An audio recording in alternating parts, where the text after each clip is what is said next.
Well, good morning, everybody, and welcome to Alpha Live's coverage of the opening round of the 2023 Rotax Max Challenge Switzerland here in Franciacorta, northern Italy. My name's Henry Baudet, and you join us here on what is a fine day in Brescia, just about an hour east of the city of Milan. 112 drivers, not just from Switzerland, but from all over Europe, are here ready to start their campaign for the honour of being not only the Swiss champion, but also getting themselves a ticket to represent Switzerland in the Rotax Grand Finals. A quick look at this circuit, one of Italy's newest tracks, established in 2020. It's a 1,300 metre, 15-corner circuit, said just near the city of Brescia, and drivers on circuit right now. We are underway with the very last of the timed qualifying sessions, and look at the weather today. It's overcast at the moment, although you can see by the pictures that the weather is very sunny indeed. A little bit of rain forecast for later on, maybe in time for the finals, but we will have to wait and see. But for now, we are under blue, sunny skies. Temperatures a little bit brisk here in Brescia, but the action on track, I am sure, will be red hot. Here is a look at the facility, and we are very proud this year to be able to bring you the selected rounds of the Swiss Championship, thanks to our sponsors, the Kart Shop Switzerland and Prima Klima, as well as Auto Schmidt, the local Mercedes-Benz dealership. Now there is a look at the there's a look at the sign overlooking the start-finish line of this circuit. Again, you go from the start-finish line. We'll give you a quick once round this circuit.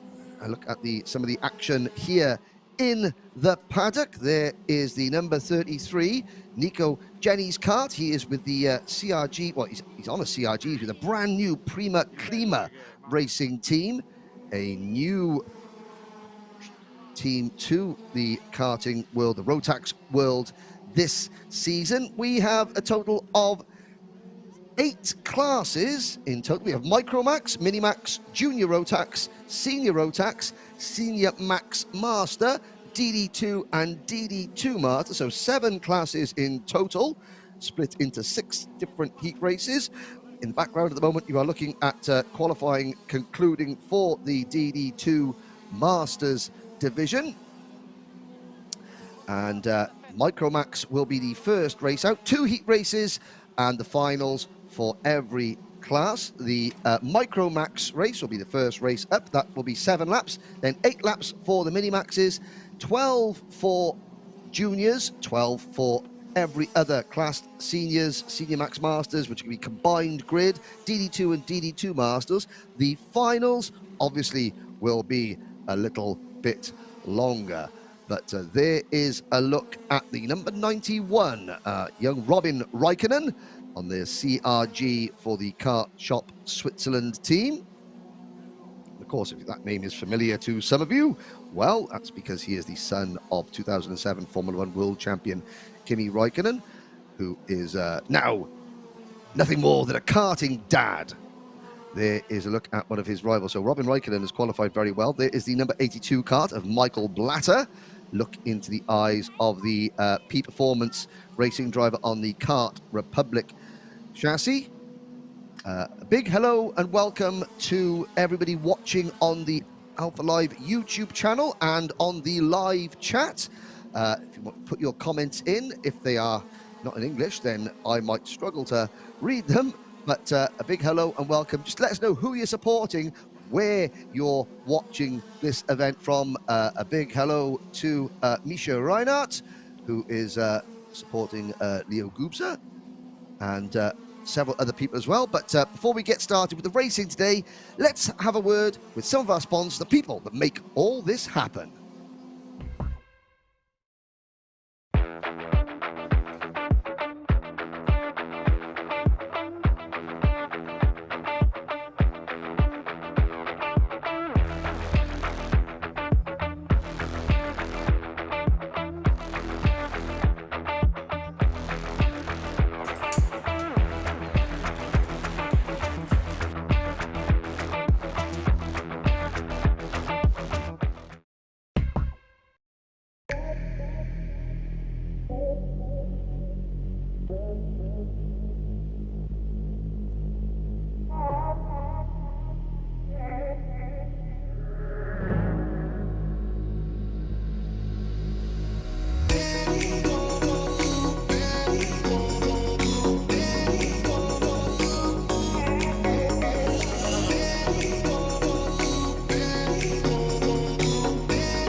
Egal wo. Egal wie. Egal welche Sie fahren. Oh wow, was hast denn du da Schönes? Ich wünsche mir ein Auto, das so dünn wie ein AMG 12 Zylinder. Seine wie der Papi gerade mal gekauft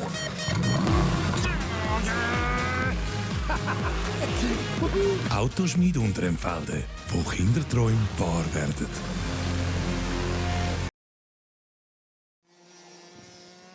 Welcome back, ladies and gentlemen, as time qualifying, or Zeitfahren, as we say here in Switzerland, or northern Italy, as it were, concludes for DD2 Masters. Before we get underway, a quick hello to Mr. Olivertus, saying let's go to Tristan, to Zikos Malakos, looking supporting a Minimax driver, Leopold Jusch, and Mr. Olivertus watching from Germany, supporting his Swiss friend Tristan. And again, big thank you, all of your comments. Please keep them coming in. Let the drivers know, because they can watch this back and then see who they had supporting, and it gives them a big boost. But let's have a look at some of the contenders. There is the number 82, Michael Blatter, on this 7-strong or 8-strong Micromax grid. Have we got all 8 drivers there? I can see 7 of them. But we'll have a proper look at the starting lineup right about now. Here we go then. The Micromax opening heat starting grid. Pole position is Michael Blatter on the outside of front number 1. Alexander Christoph in kart number 4 is up next. Devin Denzler and Alexander Heidorfer are next. Mr. Flagger is the pole position holder. Robin Raikkonen is going off from P6 on the grid. And then a little bit further back, we have Hanga Sakani and Nico Yeni. That is your 8-strong starting lineup. Romeo Epifanio as well in the number 55 kart on the starting lineup. So we have the EKS course chassis representative. We have Kart Republic, CRG, OTK chassis as well. Teams representing Kart Point, the Prima Klima Racing Team, Innovate Competition, P Performance, and Kart Shop Switzerland. Now, last year's Micromax champion here in the Swiss Championship was Ronja Rader. The young lady went on to represent Switzerland in the Rotax Grand Finals in Portimao. A lot of these drivers obviously have moved up since. In fact, I think apart from Michael Blatter, who was 6th in last year's championship, nearly everyone, no, Alexander Christoph was 10th in last year's championship. Alexander Heidorfer was 12th. Hanga Sarkani was 15th. Devin Denzler was 16th. And Robin Raikkonen was 19th in last year's Micromax champion. Of course, this is the first of 6 rounds that will decide the Swiss Rotax Max Challenge title this year. Actually, this is one of 2 rounds in Italy. We have 2 rounds in France. We have this round, then we have Volan is round 2. 7 Laghi in Italy is round 3. Vasseur and Levier in France, round 4 and 5. The final round at the venerable, the classic Volan circuit in Switzerland. But that is going to be later on in the year. All eyes are on Franciacorta here today. Micromax karts are on the circuit for their rolling lap. This is them coming out of turns 5 and turn 6 for those unfamiliar with Franciacorta. Then they're going up through turn number 7. Now this double right-hander. Now at turn 8, a little bit of gradient here down to the double right at turns 9 and then 10. Double apex, they cut back swiftly then into very tight left-hander. There's a double left-hander, turns 11 and 12. The locals call that a 2-corner complex. Now through turn number 13, and they get themselves into the short straight, into the hard turn 14 hairpin. They line up in their formation with the number 4 kart of Alexander Christoph there on the right-hand side of your screen. Out of turn number 14 through the left-hand kink at turn 15. Now 2, 4, 6, 7 drivers on circuit. So we are missing 1 driver, Mr. Epifanio, not there, but they come to the line. 7 laps underway. And, oh, have we got a little bit of hand signals? I couldn't see that. Is yes, maybe we are still in formation into turn number 1, but I think we are going to go around again. I saw the pole sitter there making a couple of hand gestures, and yes, it does look as though we're now going to settle ourselves back into a rhythm, although they still look pretty racy. And well, let's have a little look as the lights are green. No, they're going to slow down a little bit. A bit of confusion here at the very start of the race meeting. It's Alexander Kristoff, the man who is on pole position, and into the turn 9 and 10. Well, I do believe they are racing. It's hard to tell at this point because we'll soon see if they start to.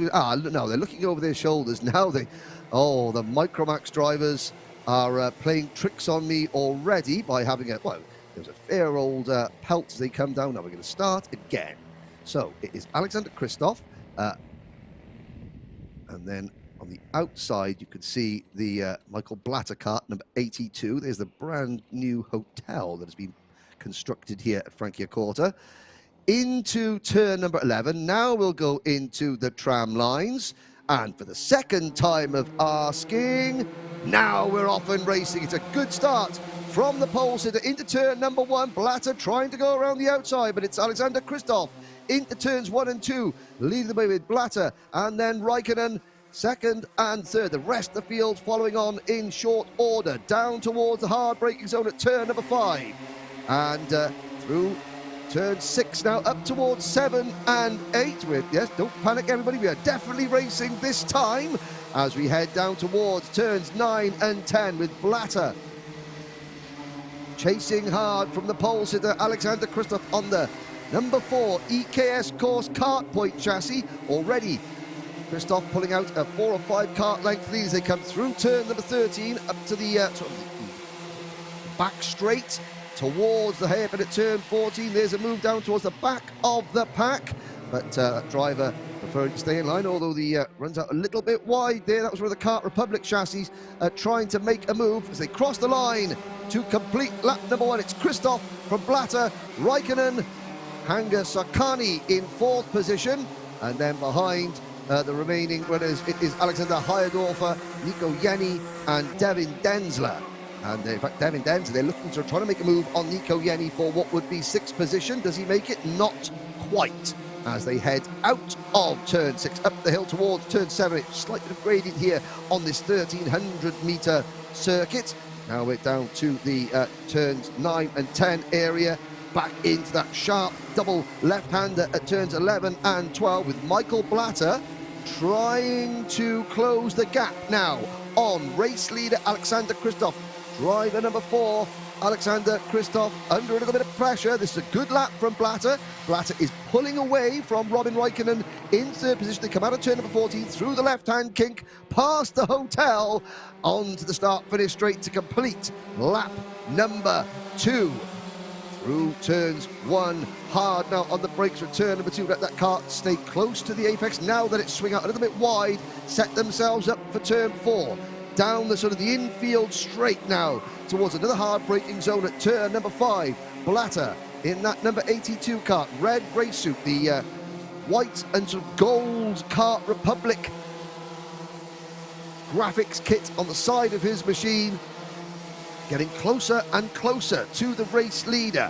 So far though, Alexander Kristoff has not looked over his shoulder once, not since the very start. Oh, there's a little brief glimpse just to make sure that Michael wasn't poking his nose where it wasn't wanted as they head through turn number 13. The rest of the field spreading out behind them. Good battle going on for 5th position. Nico Jenny, Devin Densler and Alexander Hayadorfer. And there's the number 22 car of Devin Densler having a little peek up the inside of the 33 of Nico Jenny. And Jenny rebuffs the effort and continues on. The Prima Klima Racing Team, a very smart liveried kart. So that deep blue and black liveried kart of Nico Jenny as Hanga Sarkani as well on that team.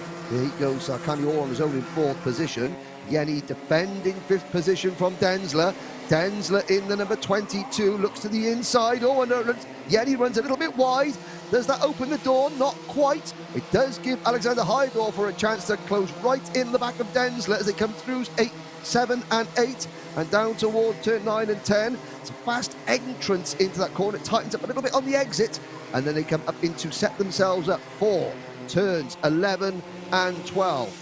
Still, Nico Jenny in the number 33 kart, holding on to 5th position. You're not missing anything up at the front of the race. Alexander Kristoff still leads by 0.3 of a second over Michael Blatter, with Robin Raikkonen at 1.6 seconds further back in 3rd position. Haga Sarkani is all on his own in 4th place, and now it's side by side. Now Denzler almost up the inside there, going into turn number 1. Get a better run out of the final corner. Nico Yenny lets the number 33 car run a little bit wide going through turn number 2. That's not going to affect him too badly. He still gets good momentum down the straight. We're on lap number 4 now. We've completed 4 laps, so we're on lap number 5 of 7 into turn number 8 we go. Still Devin Denzler trying every which way he can to find a bit of a chink in the armory, as it were, of the defence of Nico Yenny, but Yenny is holding firm. Now Denzler gets up the inside. This is the run into turn number 14. Can he stick it up the inside under braking? The answer is no. Nico Yenny late on the brakes as they cross the line, side by side for the leaders. Now we're back with the race leaders. They complete their 5th lap. It is the number 4 kart, or the 04 kart of Alexander Kristoff, still heading Michael Blatter in 1st round of the season. Blatter last year 6th in this championship. Kristoff was 10th. So they are 2 of the more experienced drivers in this class, if you can call anyone in Micromax experienced, as Kristoff has got confidence in his car. He's allowing it to run very wide coming out of the corners, using all the available track surface. And Blatter gets a bit of a slipstream. Now Blatter looks to the inside. Kristoff jigs across the inside to defend. Oh, and he had to be brave there, and under braking did Kristoff, because Blatter was up the inside. Now they come out of the final corner across the start-finish line. Time running out for Michael Blatter. This, I believe, is the 7th and final lap. The gap less than 0.2 of a second. Blatter has been stationed squarely on the rear bumper of the 04 kart since the drop of the green flag. Time ticking away. And still, Alexander Kristoff, he's had one real moment of anxiety in this race as Kristoff, where Blatter looked like he was really putting him under pressure coming into braking of turn 14. They're coming up to turn 14 now, and again, a look over the shoulder by Kristoff. Blatter is not as close this time around into turn number 14. Alexander Kristoff holding on at the front. Pointing there from 2nd place driver Michael Blatter, as maybe just signalling that he was thinking about that to his team. Checkered flag has come out. Side by side behind them, Nico Yenny just holds off Devin Denzler. But the first race of the 2023 Rotax Max Challenge Switzerland is in the books, and Alexander Kristoff is your winner. Michael Blatter finishing in 2nd. Now, there was a bit of fist waving there. Now, I think that might have been, maybe happy with his own performance, but he certainly was pointing to his head as he crossed the line, saying, I was thinking about that when I used my head, I didn't dive in and cause an incident. So Kristoff takes the win from Michael Blatter. Robin Raikkonen finishing in 3rd position. Hanga Sarkani takes 4th place, and a great scrap for 5th. A race-long battle for 5th was won by the number 33 car of Nico Yenny. Devin Denzler in 6th position. Alexander Heidorfer rounds out the 7-kart field. As we look at the karts coming back into Parc Fermé, there is Robin Raikkonen, and here is the number 17 kart of Mr. Sarkani, and the remaining runners. Bit of a thumbs up to the camera as well. Always good to see. So one race down, still so much more action to go. The next race up will be the Minimax opening heat race. Now, Minimax, last year, it was Paul Schoen who was the champion, but there is a big grid of Minimax karts And that will be coming right up.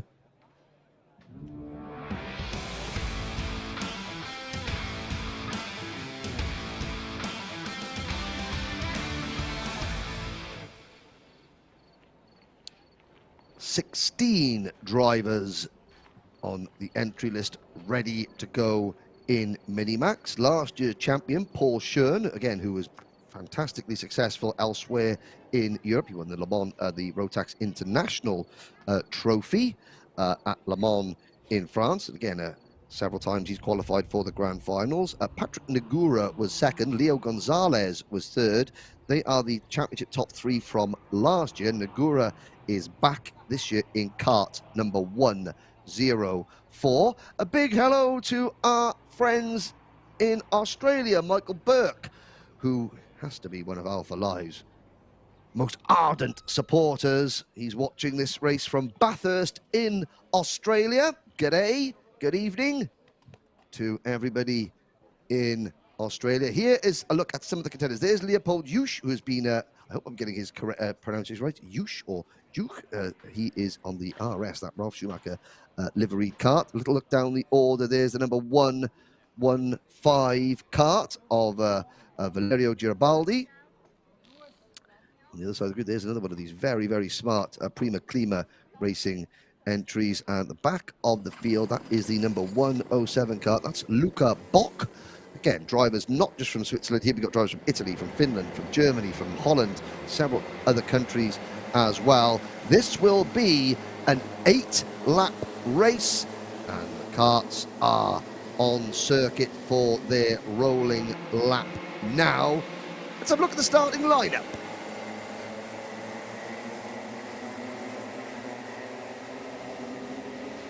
We will endeavour to get you when my timing screen adjusts itself, then we will be able to bring the starting lineup at 17 karts. Now I'm not sure if Mr. Epifanio has moved up from Micro into Minimax. He was on the Micromax entry list, but I didn't see him in that. He wasn't in the Micromax race. Has he moved up? We shall see. Now, next step up the Rotax ladder from Micro to Mini. They are coming into the start finish straight now. We're obviously going to have 2 formation laps. I say obviously, well, they're on their second formation laps. 2, 4, 6, 8, 10, 12, 14. I could see 14, 15, 16 drivers. So yeah, so we have just got the 16 drivers that are on my entry list. Patrick Negura will be in kart number 104. Luca Bock will be in kart 107. Leopold Jusch will be in... Oh, and somebody gone for a brief rotation there. That is the number 125 kart of Florian Eggenberger. Oh, no, the Eggenberger name, for those of you that are familiar with touring car racing, the Texaco Eggenberger Sierra Cosworths from the late 1980s in the World Touring Car Championship. That will get people's juices flowing, I am absolutely sure. Those that remember the Texaco Eggenberger Sierras driven by the likes of Klaus Niedzwitz, Steve Soper, people like that. Michael Burke in at Bathurst will have good memories of them. Championship, but we are waiting. My screen here has gone a little bit on the 1-1 kart of Leopold Jusch.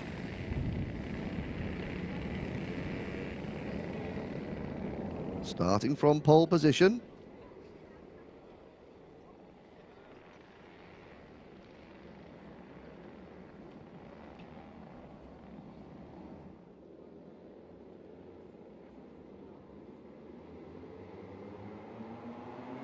Now they come out of the tram lines into turn number 1. Now it is still the number 111 kart, Leopold Jusch, the MH racing driver, who has the race lead.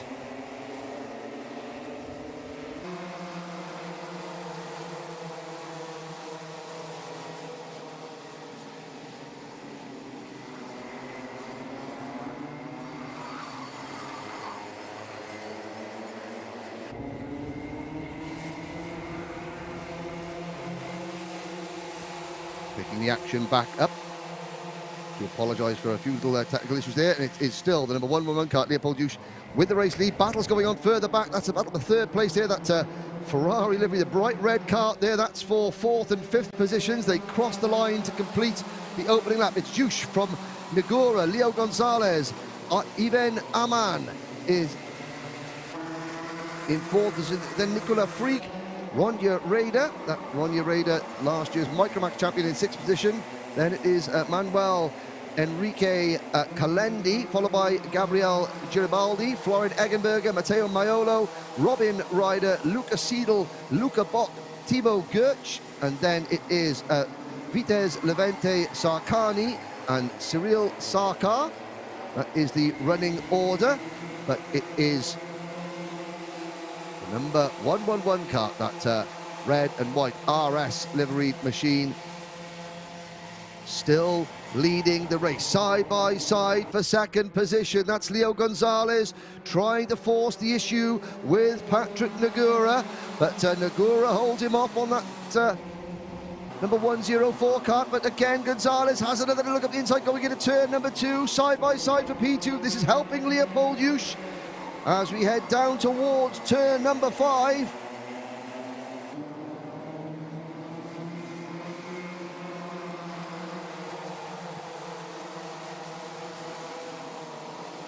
Battle for second position rages, allowing Jusch to pull clear a little bit. All 16 carts safely through the opening 2 laps. And in fourth position, that's the number 164 cart of Ivan Aman, the very distinctive Energy Course livery. There is Gonzalez to the inside, finally. Leo Gonzalez on that white liveried machine for the MH Racing team. That's an Energy chassis as well. Moves to second position as they complete lap number 3. Can he now close in on race leader Leopold Jusch? Further back, that's a little bit running wide there. That is the number 144 cart of Nicola Freak, I think. In fifth position, under pressure from Ronja Raider. As you can see that Gonzalez does have the pace here on Leopold Jusch. Gonzalez closing in, bringing Patrick Negura with him. There's still that battle. Is Ronja Raider in the number 164 cart. Oh, sorry, the number 16. Well, that's Ivan Aman, sorry, in the number 164 cart. I do apologise, that was just happening just in front of Ronja Raider in the 166 cart. Now we've got a 3-cart battle. 3 carts into turn number 2, turn number 1 we go.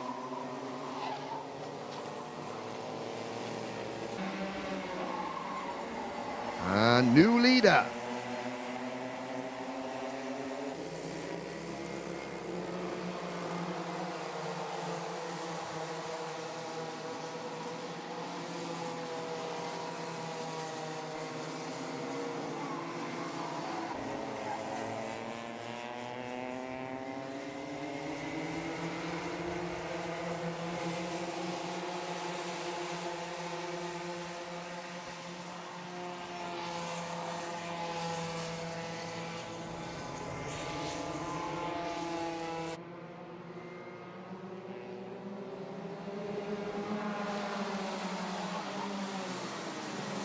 So I do apologise, having 1 or 2 technical issues here. Back with the racing now, so I'm sorry about that. But sometimes the picture on my screen ideal. But here we go.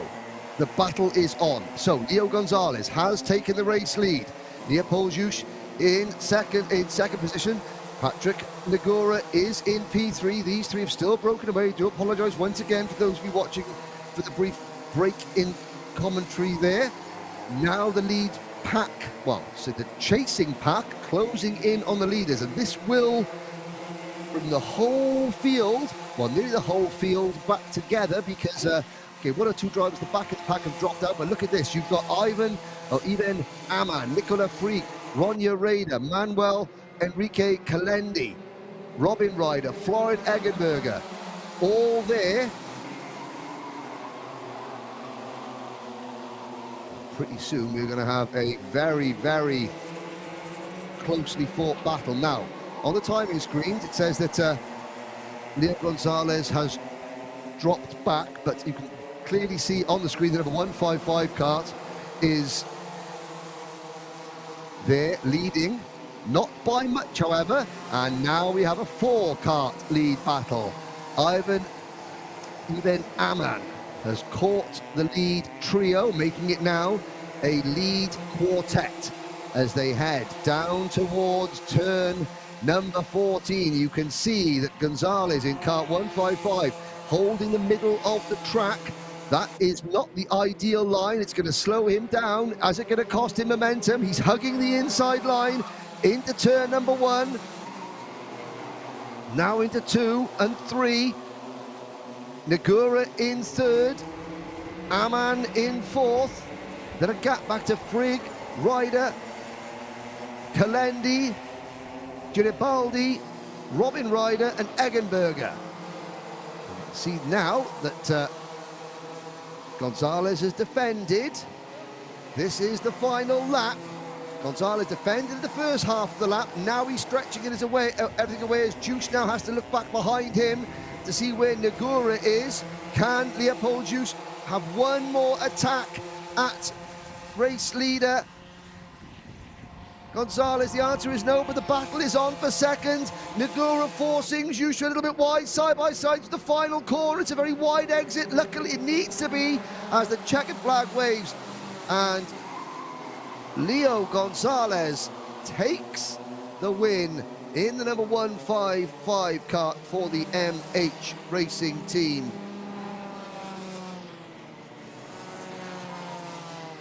Patrick Nagura finishes in 2nd position, so ignore what you're seeing on the timing scoring on the side of your screen there. But it was Gonzalez who took the victory. Nagura 2nd, Juice 3rd, Ivan Aman in 4th position. Nicola Frij is 5th. Then Ronja Rida in 6th.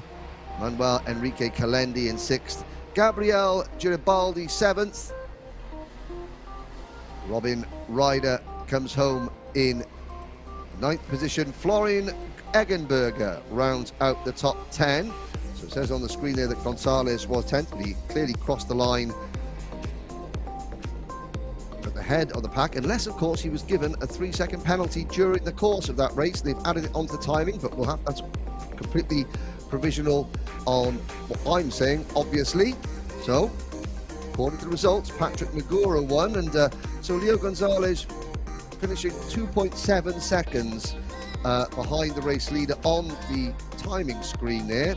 So if he was given a 3-second penalty for a start line infringement, moving out of the white lines, that would account for that situation that you're seeing on your timing screens. In 11th place was Mattia Maiolo, and the rest of the field, all 16 carts, finished. But the next race will be Heat 1 for Junior Rotax.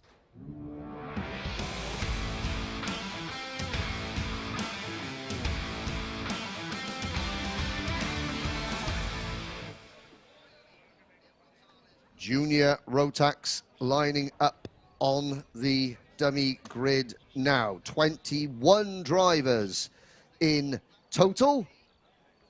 And last year's champion, Tino Sidler, will be in action in cart 201. In fact, there he is on your screens now. An experienced driver, has represented Switzerland in the Grand Finals.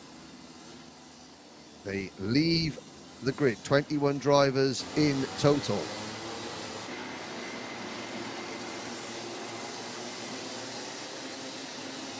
Go. I'm not the starting lineup, but here's a list of the drivers that we will be seeing in action in what will be a 12-lap heat. Tino Siedler in cart 201, Colin Meyer in cart 204, Brando Badoni in cart 209, Lenny Seggio is in cart 211, Kalen Dasanyake is in cart 212, Damiano Leneve is in cart 213, Liam Flukiger is in cart 214. Andreas Lobu is in cart 218. Lorenzo Giacinto in cart 220, Dario Stega in cart 221, Andrea Remy in cart 222, then Lorenzo Samatano in cart 226, Sebastian Usoren will be in cart 233, Grigory Zasov will be in cart 234, Charles Troxler will be in cart 247, Toby D. Dapp will be in cart 250, Teo Montrone will be in cart 261, Thierry Klischmann will be in cart 266, Boris Markovic will be in cart 267, Anai Tenti will be in cart 288, and Matteo Natino will be in cart 294. They are your junior Rotax contenders here at Franciacorta.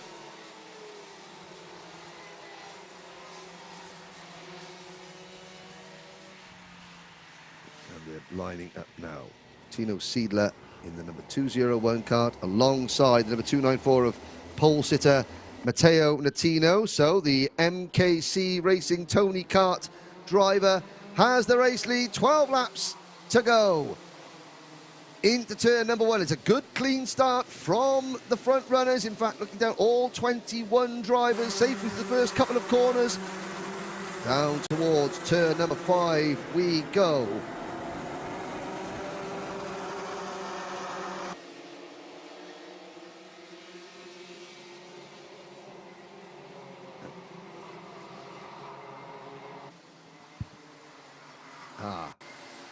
It was a very good clean start, ladies and gentlemen, because it was a false start, as you can see by the waved yellow flags. I thought that was very, very well behaved for a junior Rotax grid, and they were being well behaved because they weren't actually racing. So now we're slowing down again. Neil Russell saying a big hello to, saying let's go to Damiano Leneve. So, for the second time of asking, Matteo Natino will bring them to the line. Tino Siedler, the defending champion, alongside of the front row.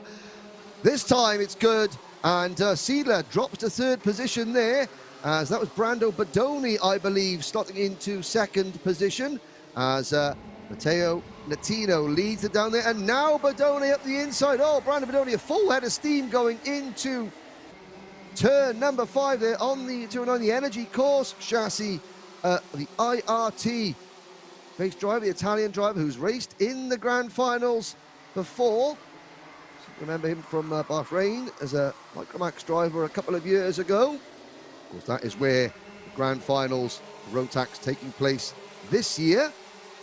So, bit of contact there coming out of turn number 13. That was one of the Praga carts. Now, who was that? That could have been Toby D. Dapp getting a little bit sideways there with help from somebody else, but he did gather it together. But it's Badoni who leads the end of lap number 1. It's been a great start. Oh, and there is Tino Siedler losing out big time going through turn number 2. Our outside pole sitter has dropped right back. The actual pole sitter as well, Matteo Natino, down in 4th position. It's Lorenzo Giacinto in the number 220 cart for the MKC Racing team, who is up into P2 behind Badoni. And see the black, white and red colours of the MKC Racing team adorning the side of Giacinto's kart as he sets off after the Energy Course chassis of Badoni. Everybody else safely through the first couple of laps, and now Giacinto looking aggressive. He's got his teammate Matteo Natino in 3rd position, but Natino has got his hands full with Matteo Montrone. Battle for the race lead, Badoni having to defend into turn number 5. He does hold on. Natino there in P3, then it's Montrone, Siedler, Colin Meyer, then Samatano, Passeggio, Andrea Remy, and Dasagnake. That is your top 10 at the moment. All 21 drivers still running. Thierry Klischmann is 11th, then Toby D. Dapp, and a Tenti, Liam Flukiger, and then the number 233 car of Sebastian Ossen as camera pans away as the leaders come in. Oh, and the camera's panning away because somebody had gone off coming through turn number 13. We'll get a name check on that driver next time around. But it is Giacinto who now leads from Bodoni. So Giacinto has made the move. Going start of this lap. We're on lap number 4, heading down the hill, and you can see Bodoni right on the rear bumper as they head through turn 7 and 8. Bodoni, well, he doesn't want to battle too much at this stage. There's a long way to go in this race, but you can see that one move that Giacinto made has brought the chasing group, Natino, Montrone, Maya and Samatano right into play. So we've now potentially got a 7-kart lead battle to contend with.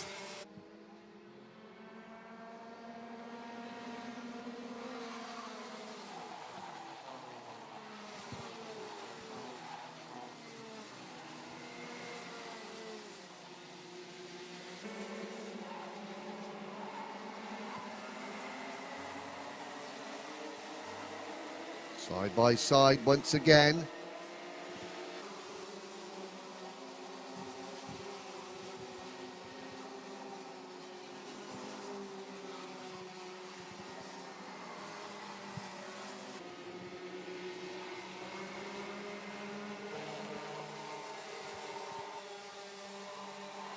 Back with the action. Bodoni back in front. Now Giacinto and Natino having to play catch-up as the field complete another lap. Natino has passed his teammate out of turn number 4, down the hill towards turn 5.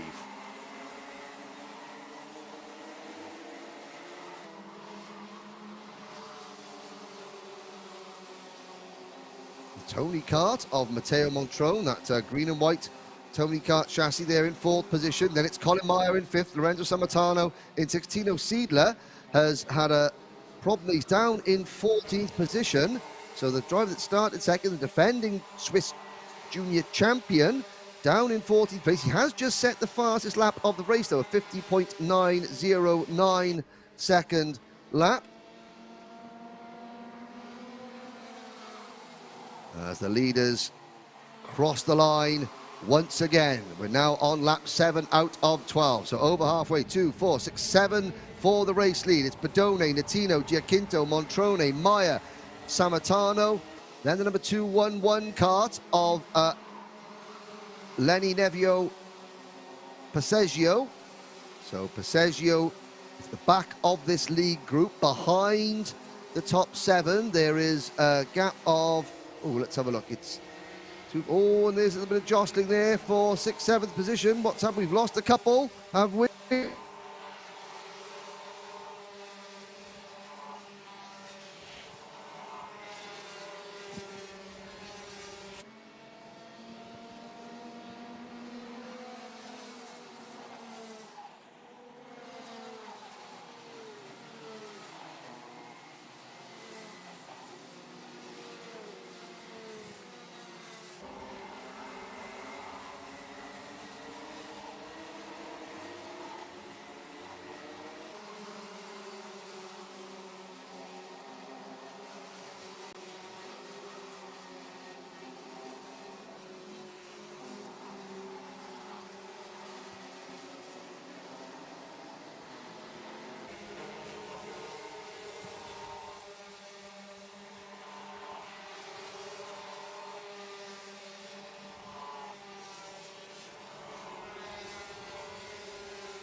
So back with the action. Closing stages here in the opening junior Rotax race. Badone has the lead by just over 1/10 of a second from Giacinto.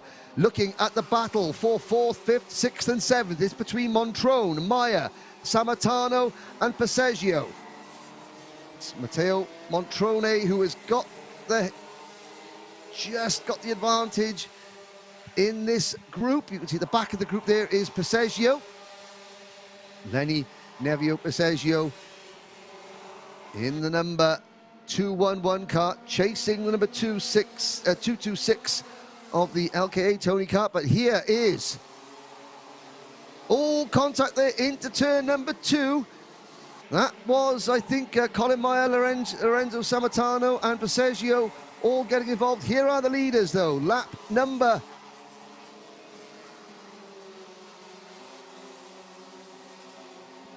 10. We've got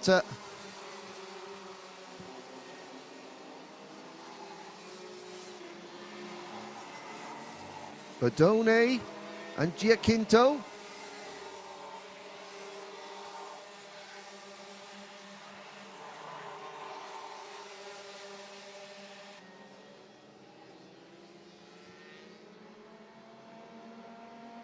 Cross the line once again.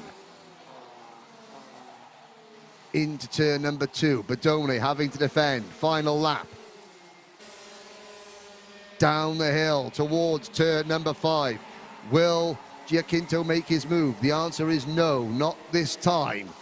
Running out of laps, however, through turns number 7 and 8. Natino, Montrone, Maya, Samatano and Passeggio are all chasing, but they're not going to be close enough to have any impact on who is going to win this particular race.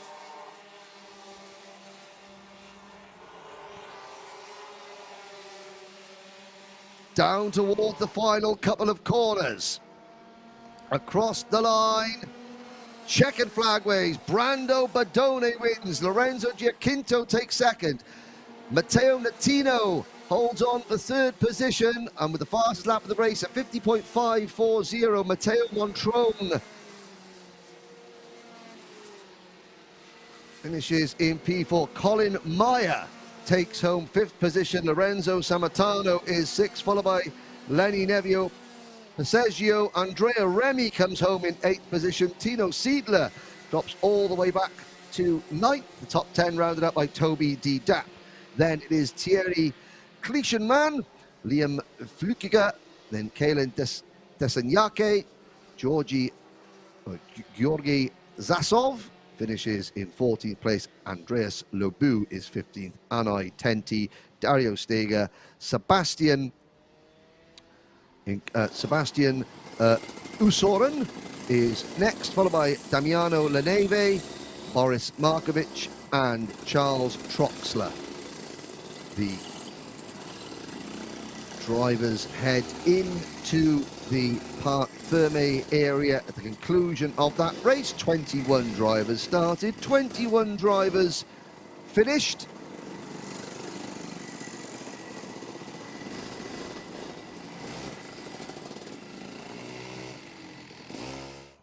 There's the number 247 kart of Charles Troxler.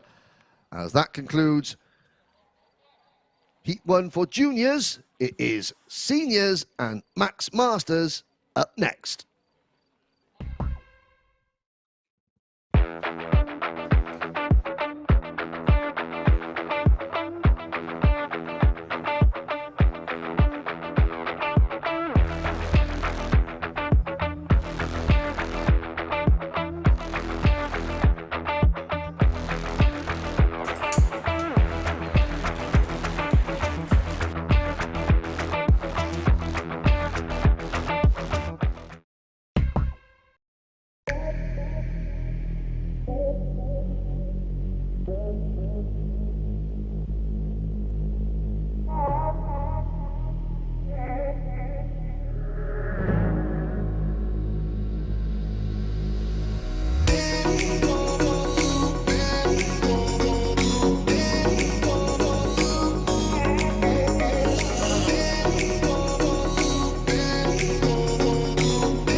Welcome back, ladies and gentlemen, on the rolling lap for the opening heat race of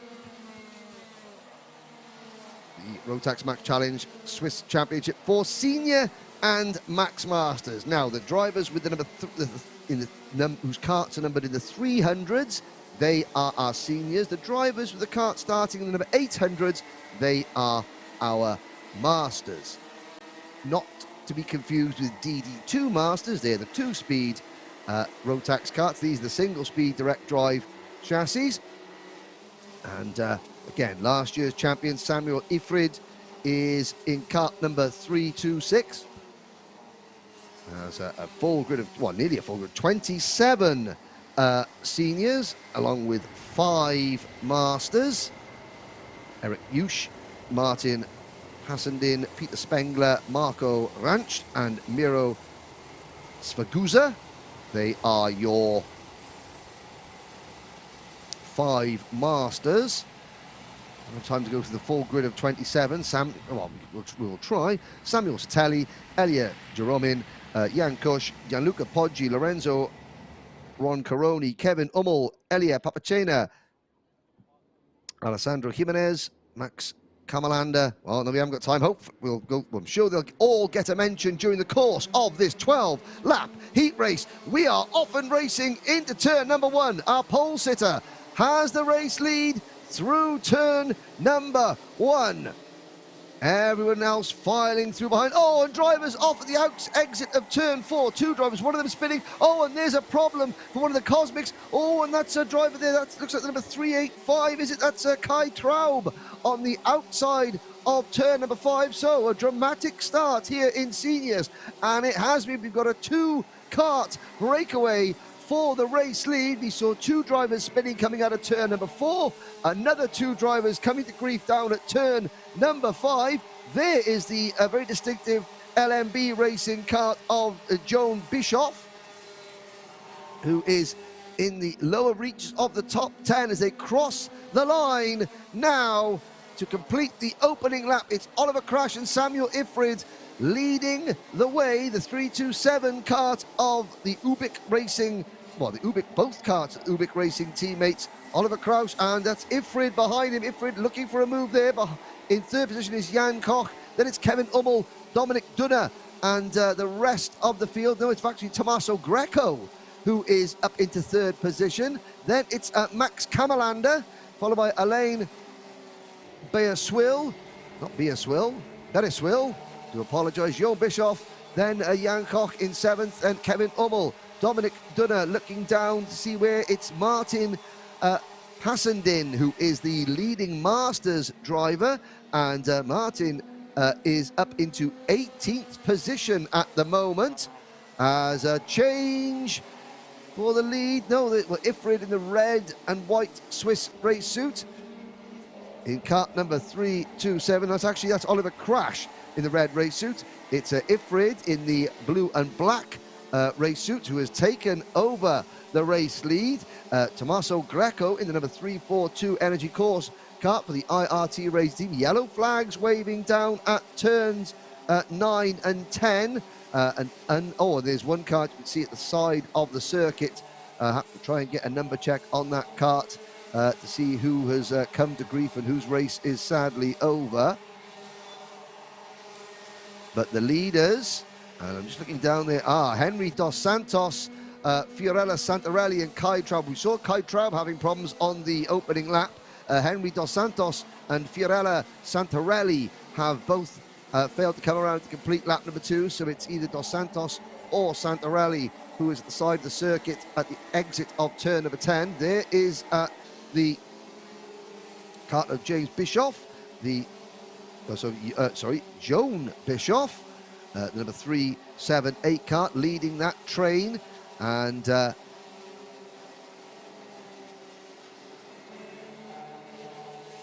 lap number 4 of 12. Joan Bischoff in 5th position, and he is ahead of Max Kamalanda.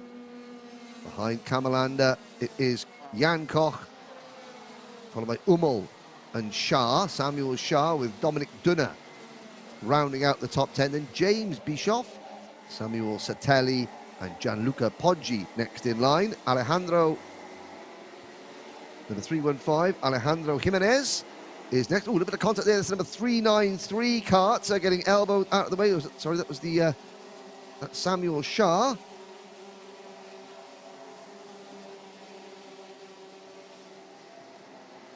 As the leaders now on lap number 5. Samuel Shah not appearing on my entry list. That's why I couldn't see the number 393 briefly, but there's the number 305. That is Jan Koch, and Koch having to defend from Kevin Ummel in the number 312. That's that Lando Norris chassis. Ummel, the red or the white race suit with the red sort of shoulder lapels and the red belt on his race suit there, chasing the number 305 of Jan Koch up the hill towards turns number 9 and 7 and 8 rather, now into 9 and 10. Ifrid still leads. He's extended his advantage over Oliver Cratch. I shouldn't call him Crash, that would be a tempting fate. Oliver Cratch in second position. They have got another 0.8 of a second advantage over Tommaso Greco, with Alain Bereswil in fourth position. Then the battle for fifth between Joan Bischoff, Jan Koch, Samuel Shah, Kevin Ummel. See Shah now passing Ummel. Then it is Kamalander, Dunner, James Bischoff, Satelli, Poggi, Jimenez, and still the leading Masters driver in kart 808. That is Martin Passendin, the second best placed driver in Masters is a long way back. It is Miro Sfagusa. Miro Sfagusa in 24th position overall. Peter Spengler is 25th. Marco Ranch is 26th. So 31 karts in total started this race. And apart from Dos Santos, Santarelli and Traub, everyone else still running. And this battle is a good one. There's a change, and that is Koch forcing his way through on Joan Bischoff for fifth position, but it's Sebastian Shah now getting involved, Samuel Shah rather, getting involved as well. Number 393 machine passing both Koch and Bischoff. Kevin Ummel and Kamalander are right there as well. So we're looking on your screens. This is the battle now for 5th, 6th, 7th, 8th and 9th, with Dominic Dunner in 10th position, not far away either. There is the number 330 kart of Dominic Dunner, the Casey Ostweiss driver, the Ostweiss Kart Club driver on the Kart Republic chassis. As they cross the line to complete lap number 8. And there's another move. The two distinctive yellow and red karts. They would be James and Joan Bischoff for the LMB racing team. Coming together, obviously a family rivalry there. They're 8th and 10th at the moment. Make that 9th and 10th. As we, Ifrid still leads. Ifrid is now extended his advantage to 1.1 seconds over Oliver Cratch, as we're watching this fantastic battle for the lower reaches of the top 10 side by side through the final corner between one of the Bischoff, assuming they're siblings. Oh, and on the outside, that Cosmic kart on the outside, getting it, just holding on there, and that is going to be, and up very late under braking there for number 315, Alejandro Jimenez, the GTA Racing Gillard chassis of Jimenez there. Last of the late breakers. Now that's down for a 14th position now. So this scrap was for 6th, 7th, 8th place. They've sort of filtered themselves down to outside the top 10, although Jimenez came in very, very hot there. Here is a look at the number 330 kart. Dominic Dunner in 12th position, chasing James Bischoff for what is 11th spot, back up with the leaders are well away from this scrap now. Ifrid 1.3 seconds in front of Olivier Cratch. This battle on screen is a very good one. Through turns 9 and 10 we go once again into the closing stages here at Franciacorta.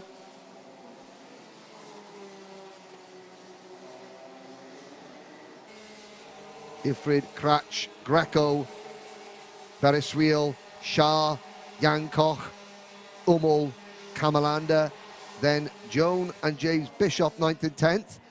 Dunner, in fact, we can see that Joan Bischoff has got a healthy advantage over James. James Bischoff has got his hands full with Samuel Satelli, Dominic Dunner, Gianluca Poggi, Luca Pozzo, and Alejandro Jimenez. Jimenez obviously running a little bit further up the order than the timing screen suggests. But there is a number 3 1-2 car, Kevin Ummel. He's aboard the Prima Klima Racing Team Lando Norris kart, and he is really challenging Jan Koch for what is 6th position.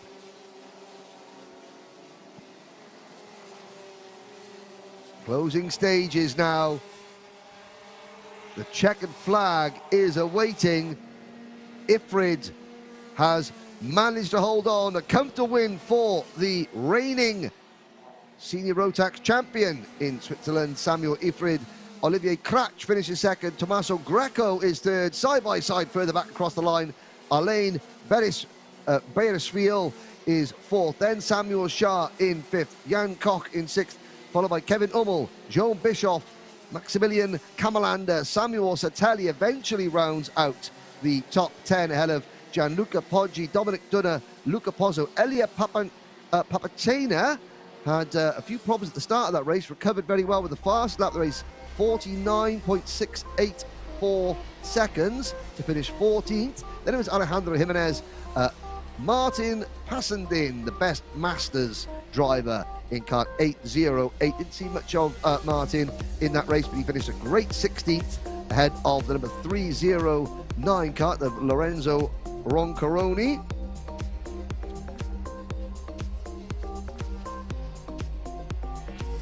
Watching drivers heading out of there. There is the Ubik Racing, number 326 of your race winner, Samuel Ifrid, going on to the weighing scales. The officials here at Franciacorta all observing to make sure that each driver and kart comes up to the correct class weight limit. There is the number 327 of Oliver Cratch. Now we head, there is a driver that had a very strong race. Didn't see a great deal of him in that race. Tommaso Greco on the IRT Energy chassis. Tommaso Greco happy to finish in third position. Now we have the number 329 of last year's championship runner-up, Alain Bereswil. As we look at the end of what was a dramatic opening lap and a very solid remainder of the opening senior Rotax and Max Masters race here at the Franciacorta karting track in Brescia, northern Italy.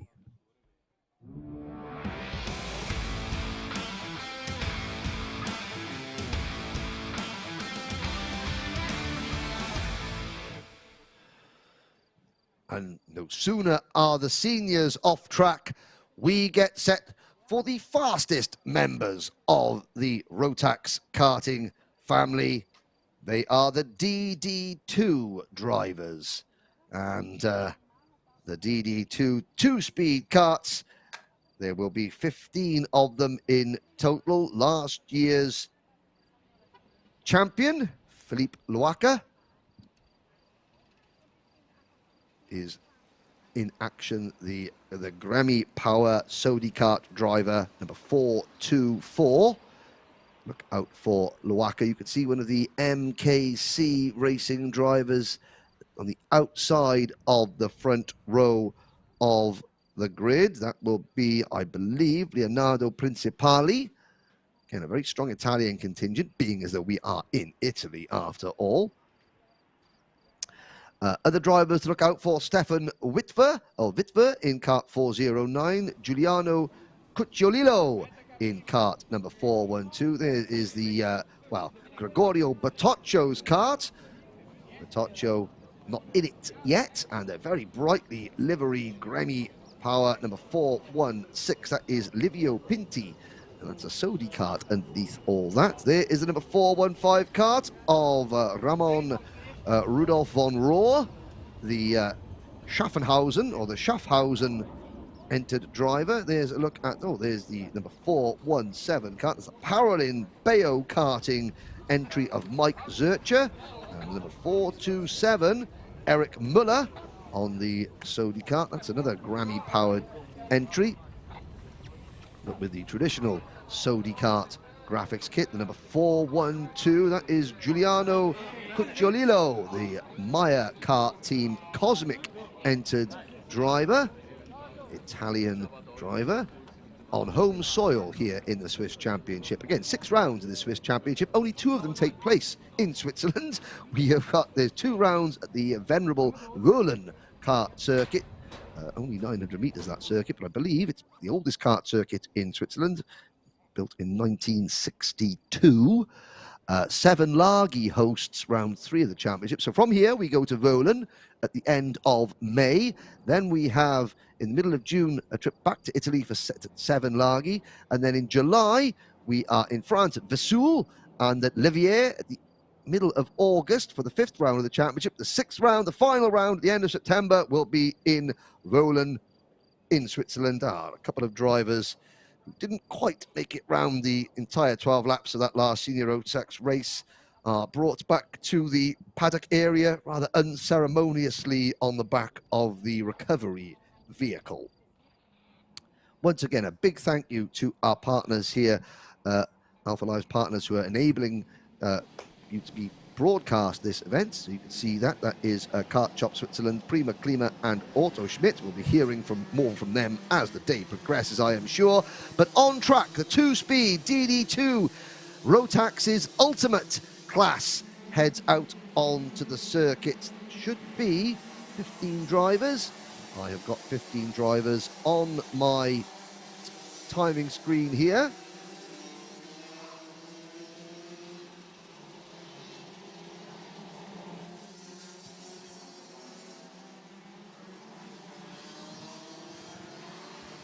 Last year, well, the championship last year, Philippe Luaca was the champion. Giuliano Cucciolillo was second. Livio Pinti was third. All 3 of those drivers returning, as is 4th place driver Fabian Braganza. Problems, however, for kart number 452, the HT Racing entry of Thierry Hartmann, but Thierry Hartmann gets a pulse back in that kart and heads out onto the circuit. So we will have a full complement of drivers. Now, I have got 17, we have 15 DD2 drivers. Henry Dos Santos and Kai Traub have popped up on the timing screens here because they went over the timing loop here when their karts were being brought back on the recovery vehicle. No, the DD2 drivers haven't just multiplied, but there are 15 of them going into their 2x2 formation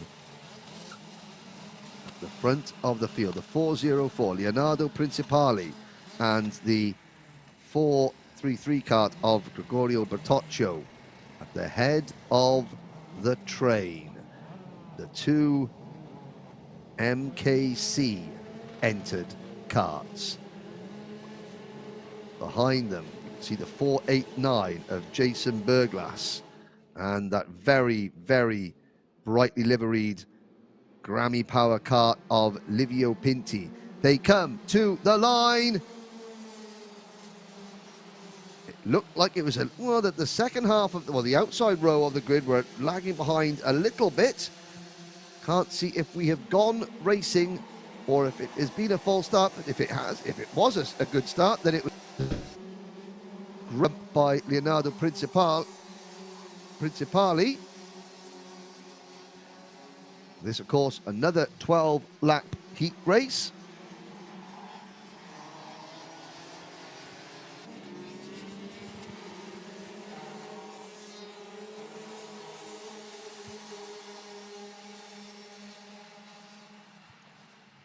And indeed, we are very much racing indeed as action down at the end of lap number 1. But look at that advantage as they complete the opening lap here. What a jump.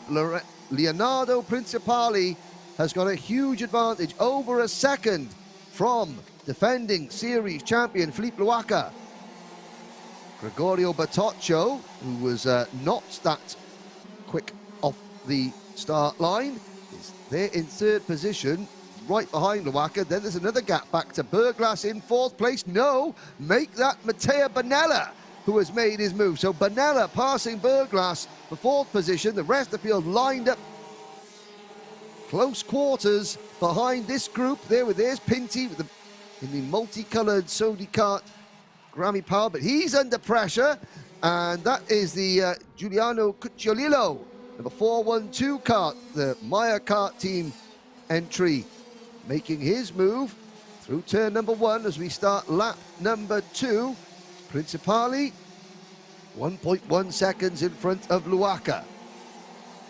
There's Pinty once again, the Alonso, or the FA kart of Ramon Rudolf von Rohr in 8th position. Stefan Wittfer in 9th, then Michael Kuntz 10th, followed by Fabian Bregenzer, Mike Zurcher, Eric Müller, Thierry Hartmann, Sylvain Meyer.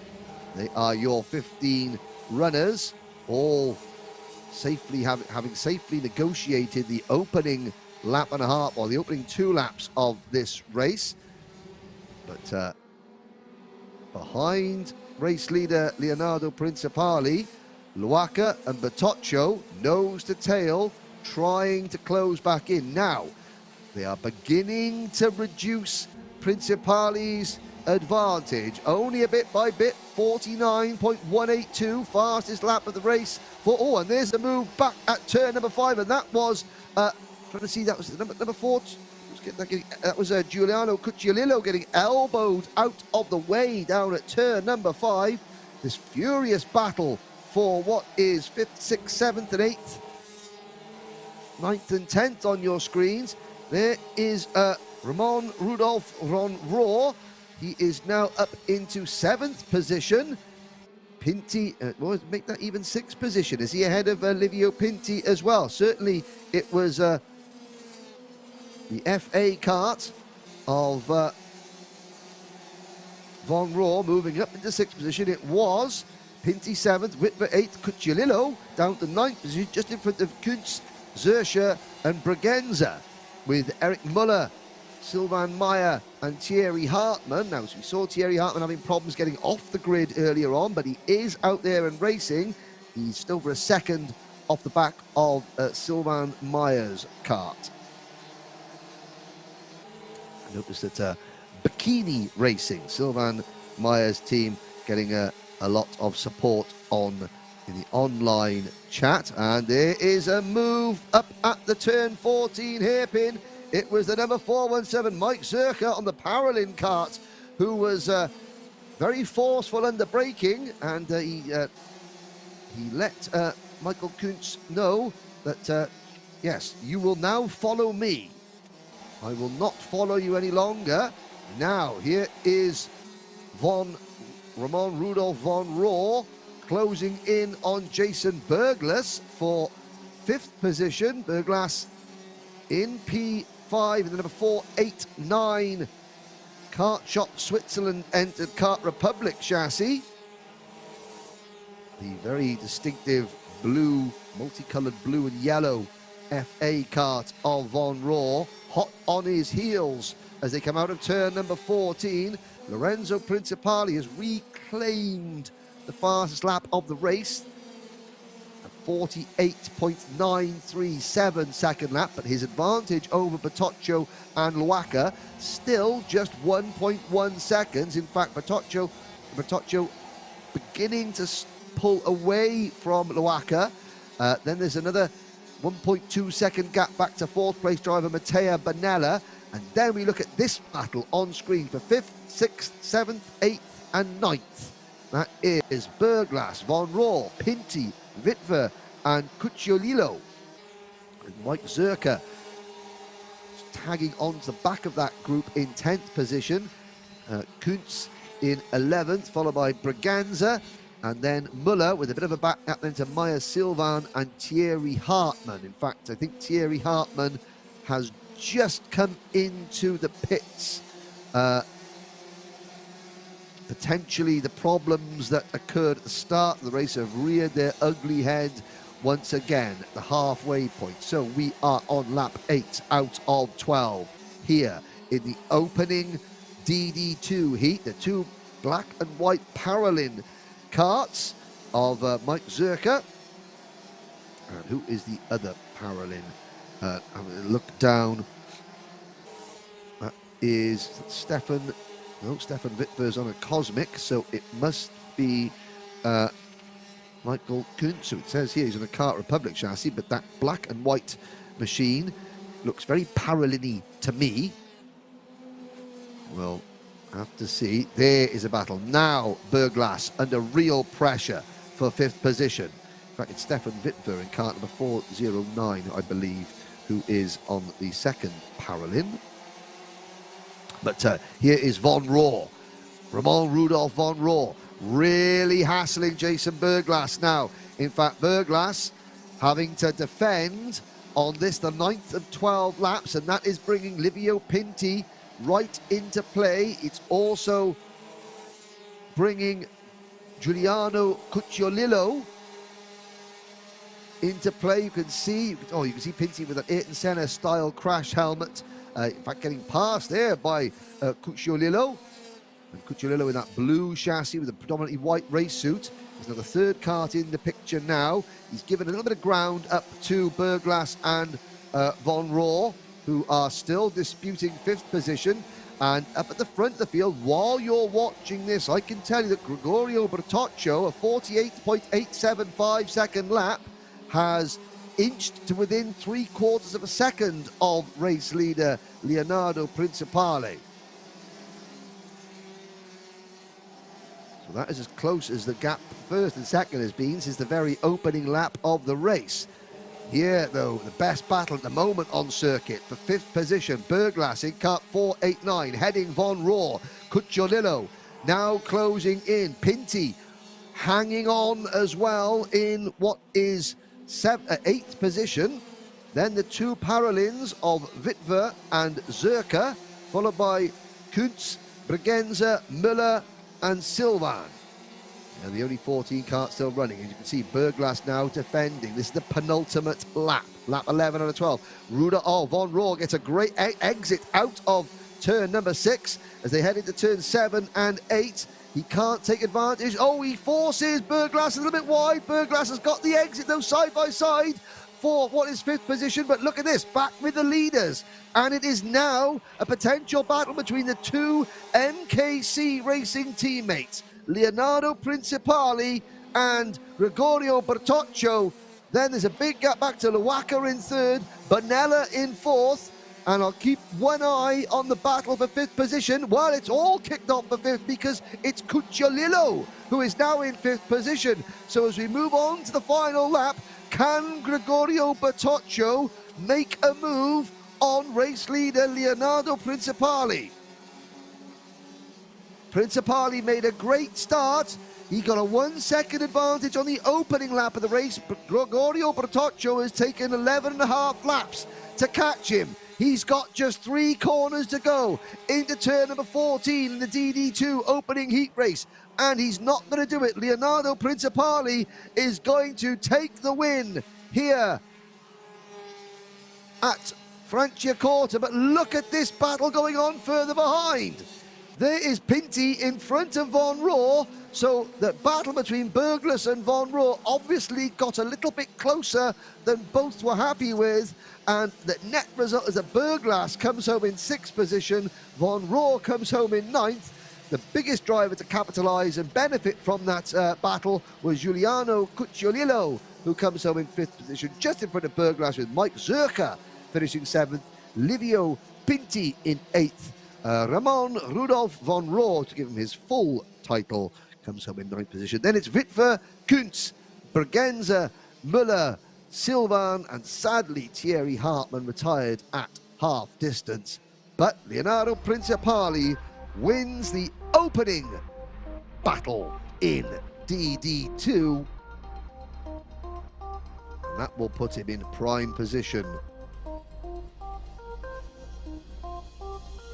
for a strong result in the next heat.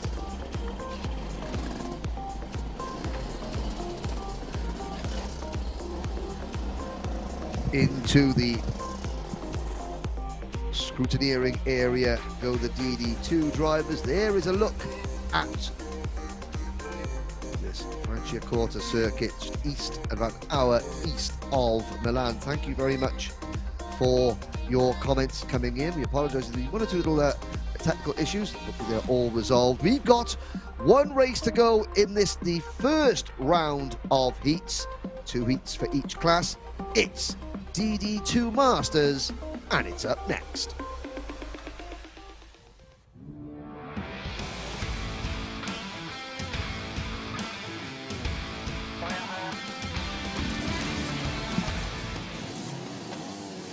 So this is the 2-speed DD2 class for drivers aged 31 and above. The defending champion is Michael Hitchcock, who is employed by the Alfa Romeo Formula 1 team and has represented Switzerland in the last 2 Rotax Grand Finals. Jan Adriano was second in last year's championship. We've got 18 drivers in DD2 Masters. Stefan Dudler was third in last year's championship.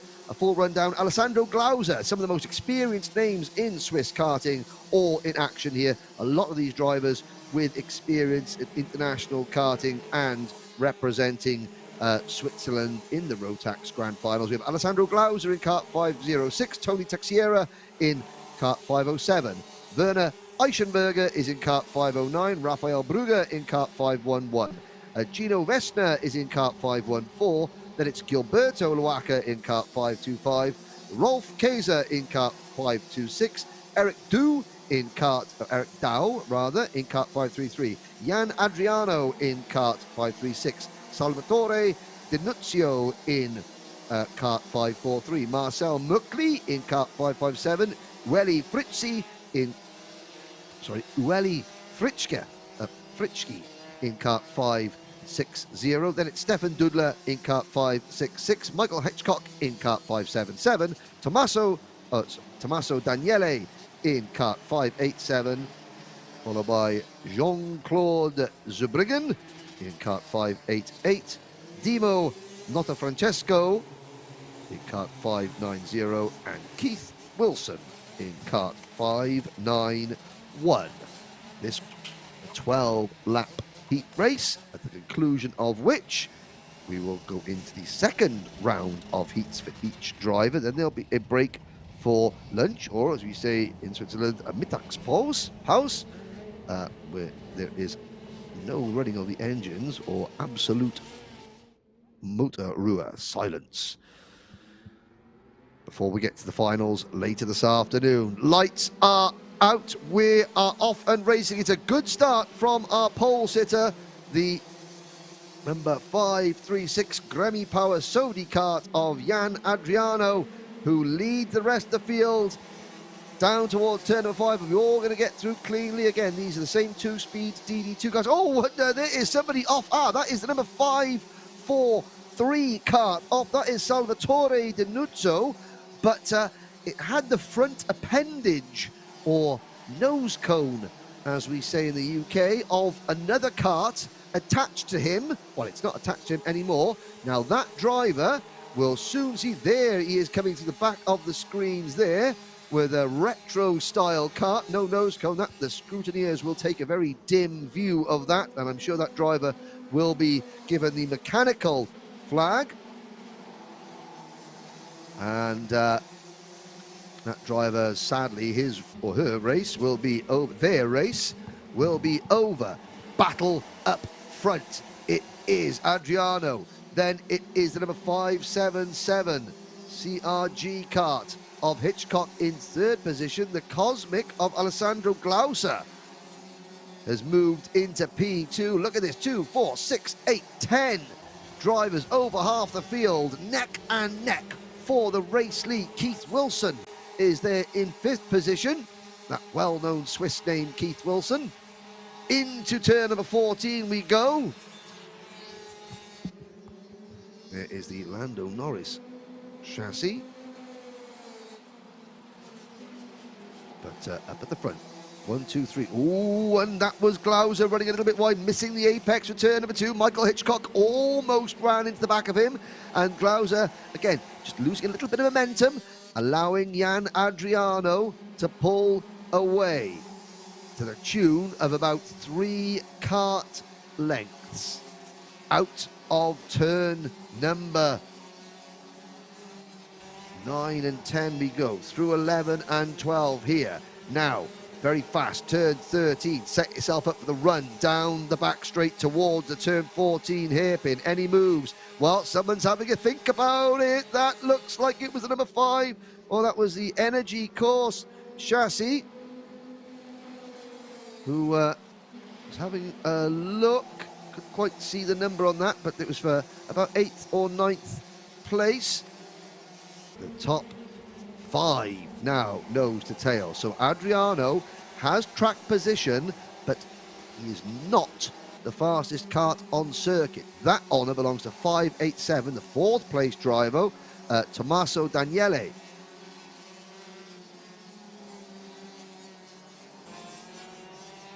And Tommaso Daniele with a lap of 49.68 seconds. In 4th position, Keith Wilson runs in 5th, and it's Gino Vesna in 6th position in the number 514 Cup. You can see the top 5 have broken away. Through turns 2 and 3 we go on this lap number 5. New fastest lap now for Michael Hitchcock, 49.497 seconds on the 4th lap. Hitchcock back, who has moved up into P2 at the expense of Glauser, with Tommaso and Wilson, with Daniele and Wilson right behind. Then a gap back to Gino Vesna and Patrick Aibi, Marcel Mockley, and then the number 590 card of Dimo Nota Francesco. He is a Francesco, that's his name, not a Francesco.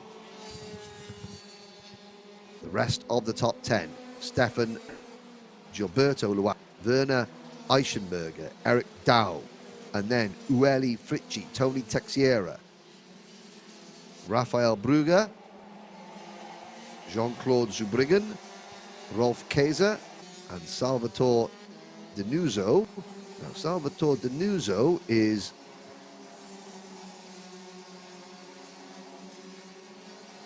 I thought that we saw Salvatore Denuzzo retire without a nose cone, although maybe might have come in and put a new one on. Who knows? No, he hasn't. Or maybe he just dropped to the back of the field and hasn't come into the pits yet. But without a nose cone, I'm sure that his race will not be much longer. Now, Adriano, just 1/10 of a second in front of Hitchcock as they start lap number 7. Glauser, Tommaso Daniele, Wilson, Vesna, Nota Francesco, Dudler, Mockley, Luaka, and then Eichenberger, rounding out the top 11.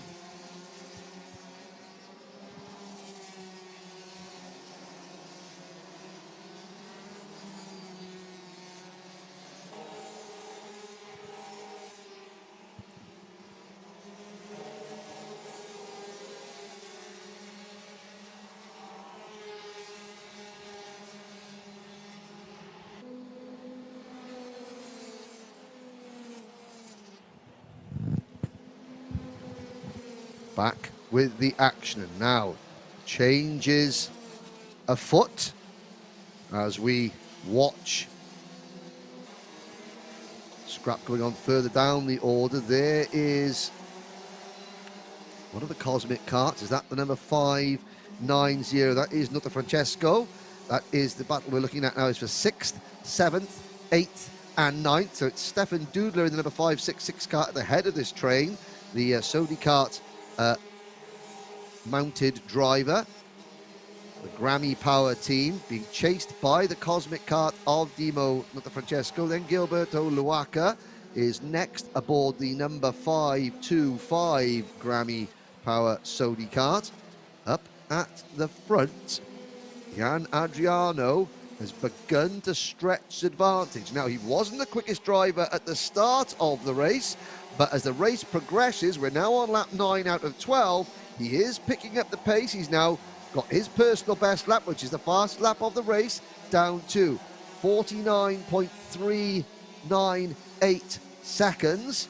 And Hitchcock is going with him. He's 0.3 of a second down. Glauser in third position is struggling to keep pace. They dropped Daniele and Wilson, who run in fourth and fifth. And then there's a big gap back to Dudler in sixth, who has got not the Francesco, Luaca and Marcel Mockley for company. Hitchcock, though, beginning to close back in. Good last lap for Michael Hitchcock. Gets a good toe down the straight, the middle straight towards turn number 5. You can see Adriano lets that cart run out, a little bit of curb on the exit of the corner. Hitchcock able to get the power down without hitting that outside curb coming out the turn number 5. Tells me that I thought the rear end of Hitchcock's cart was looking a little bit more stable. That was just before he ran out very wide coming through turn number 9. And again, using all the curb there is the number 577 cart of Hitchcock.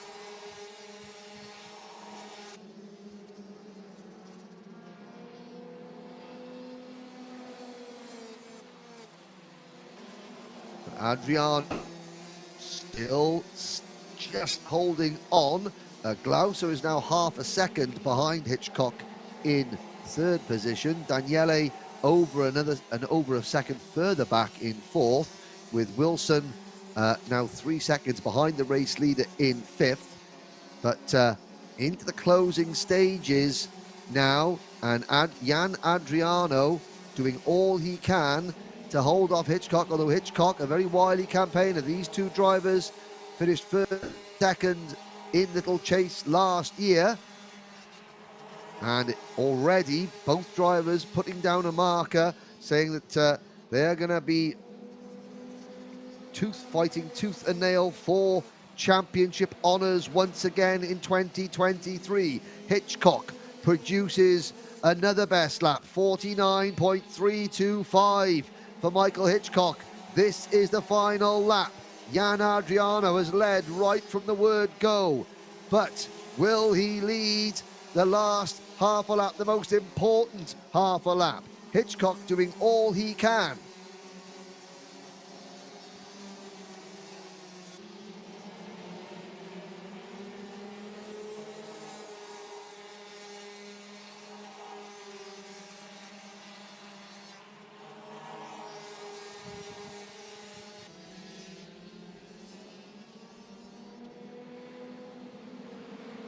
The checkered flag awaits, and Adriano is able to hold on.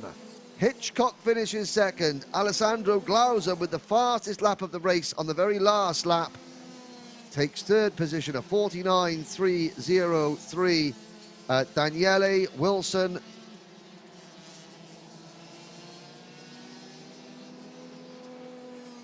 and the rest come home behind them. I think you've got all 17 of the 19 drivers coming across the line. Salvatore Di Nuzzo finishes. Jean-Claude Zebruggen, he said, failed to finish as the race concludes. So Adriano, Hitchcock, Glauser, they come back into the pits.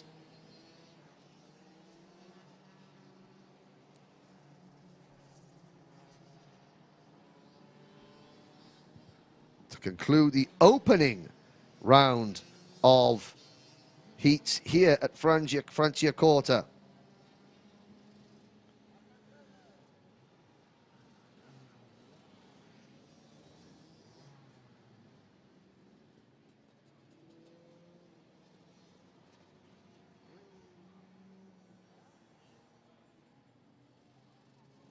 As we look there, so just look at this, we've got the Ubik Racing team have done quite well to start there. That's drivers who are under the auspices of Jan Schwitter. And again, Jan, a multiple Swiss karting champion. He's got Max Kammerlander, Sam Ifrid, Oliver Kratch, and Sam Shah, all in seniors. But without further ado, we are getting set to go once more in Micromax. Now, in the opening Micromax race of the day, it was a race-long battle between Alexander Christoph in kart number 4.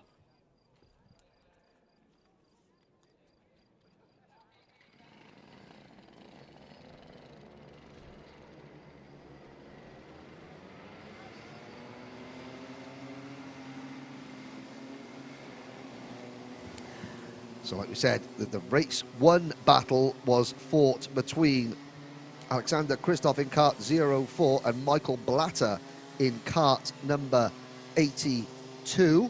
Oh, and a spin on the rolling lap. Now, who was that who went for a spin? That was that Robin Raikkonen in the number 91 kart, getting it all crossed up on the rolling up. Well, the good news is that should be able to. No, it wasn't Robin Raikkonen. That was Michael Blatter. You know, we'll get a number check next time. But whoever it was, that driver will be able to sort of reclaim his or their position back on the grid, because the Micromax drivers have got 2 rolling laps. This, of course, will be another 7-lap race for the micro drivers.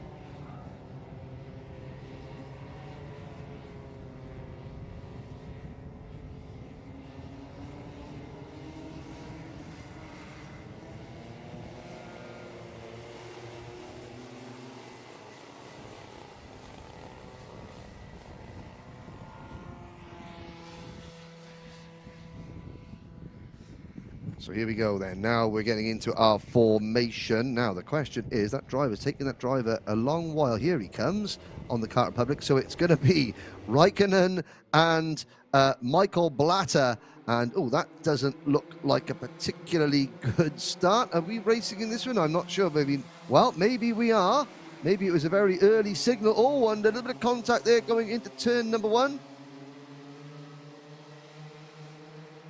And drivers head down. That is the number 82 kart of Michael Blatter leading. Oh, and there's a spin for the number 33, Nico Jenny, where we saw Nico Jenny defending 5th position for all his might in the first heat race. He's now going to have to try and battle his way up from a long way back in what is 7th position. 2, 4, we've got 5 karts. Ah, we're missing another contender as well, because I can see 5 karts on the screen from the 7 drivers that we should have. Haven't seen the number, where is the number 4 kart? And there's Robin Raikkonen making a move, trying to make a move rather, on the number 17 machine of Hanga Sakani, as we complete lap number 1 of 7. And it is it is Blatter from Christoph. So Alexander Christoph, the race 1 winner, is there in 2nd position. Then it's a gap back to third position, Robin Raikkonen. Behind Raikkonen, here's this battle on our screens now between the number 70 cart of Hanga Sarkani and the number 22 Devin Denzler. At the number 50 cart of Alexander Heidorfer is in 6th position, but a long way back with Nico Yenny as well. So obviously Heidorfer and Yenny, we saw Yenny spin, didn't see what happened to Heidorfer, but he's obviously been delayed by the tune of 8 seconds. Does mean that he's in a good battle with Nico Yenny, as it is for last place, but it's a battle, and that's all that matters at this young stage, at this young age, all these young drivers. As long as they've got somebody to race with as they learn the craft of karting. There's Michael Blatter and Christoph 0.4 of a second behind as they go through turn number 2. Still hazy skies. We were forecast a little bit of rain later on. I mean, the sky started blue here in northern Italy, but they have turned a more sort of ashen colour as the morning has worn on. And side by side, here comes Christoph for the lead, and Blatter gives him a lot of room. No, sorry, this is the battle for, sorry, getting a bit excited there, Henry, don't get carried away. This is Sarkani and Devin Denzler battling over 4th position. Here's the battle for the race lead. And this is Blatter holding off Christoph.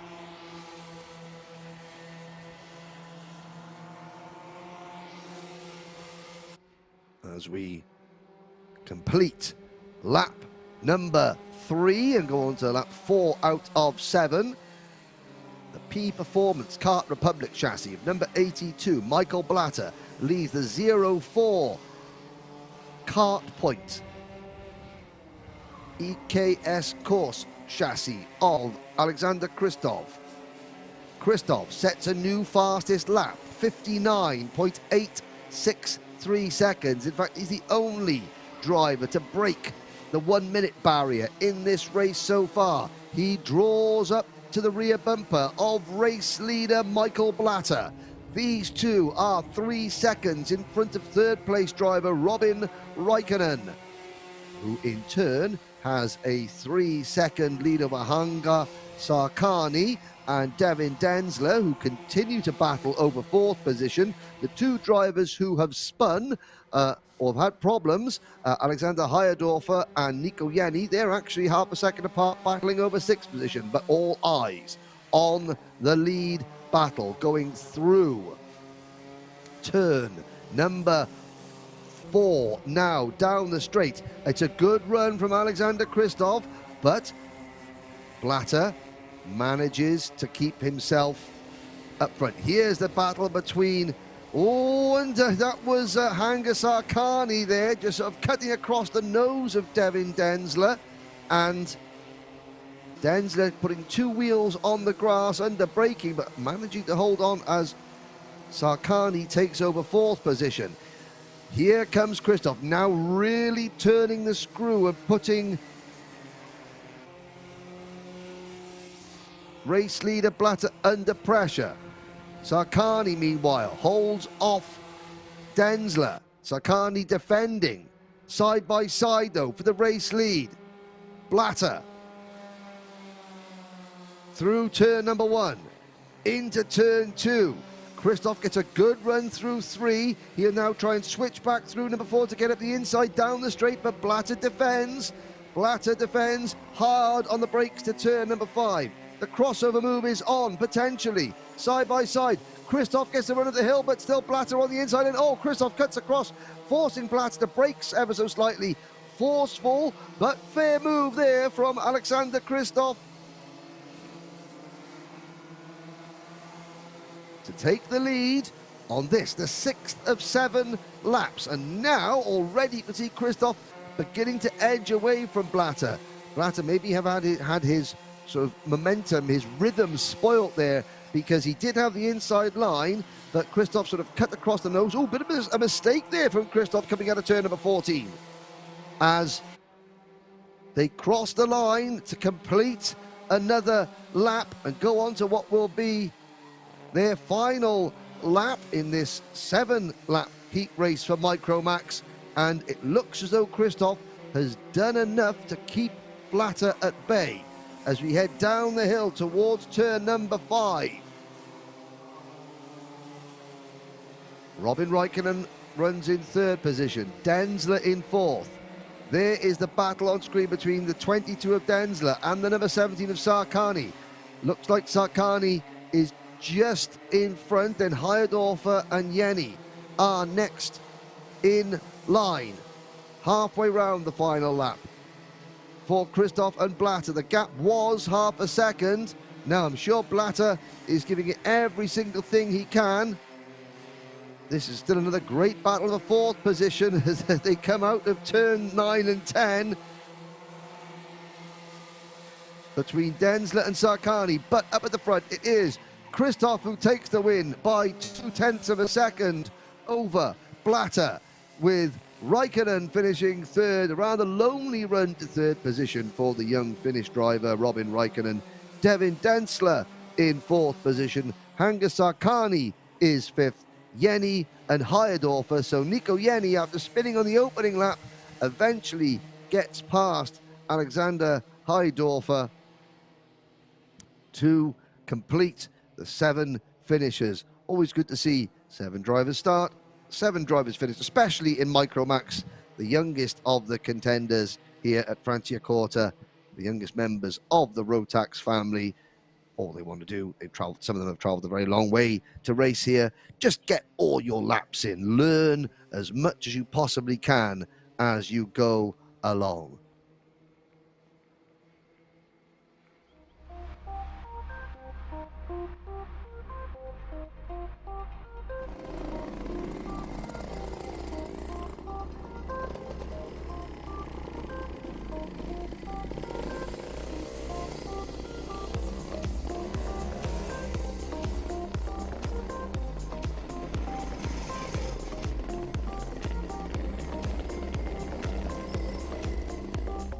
So as the drivers head back to Parc Ferme. Now, of course, for those of you that are new to karting, at the end of each race, each driver has to go through the weigh scales. Now, every class has got a minimum weight limit, the minimum weights that each kart and driver has to come in at the end of the race. They can start they've got to finish the race and still go over the weigh bridge and be at least minimum weight, class weight. If you're underweight at the end of the race, then obviously that is an exclusion. After you go over the weigh bridge, you then have to go into the scrutineering bay where the technical directors or the technical staff here at Franciacorta will oversee. They might say to any kart they want first, second, third, they might want to check certain elements of the kart to make sure that they are formed according to the rule book. They might pick drivers at random. They can pick whoever they want.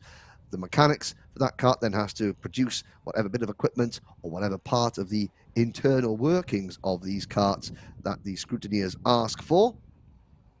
The scrutineers will check to make sure it complies with the regulations, and then the mechanics have to go away, bolt the kart back together, change whatever the driver needs changing, and get set up for their next race. The next race for the Micromax drivers will be their final. The next race we have got here is heat number 2 for Minimax.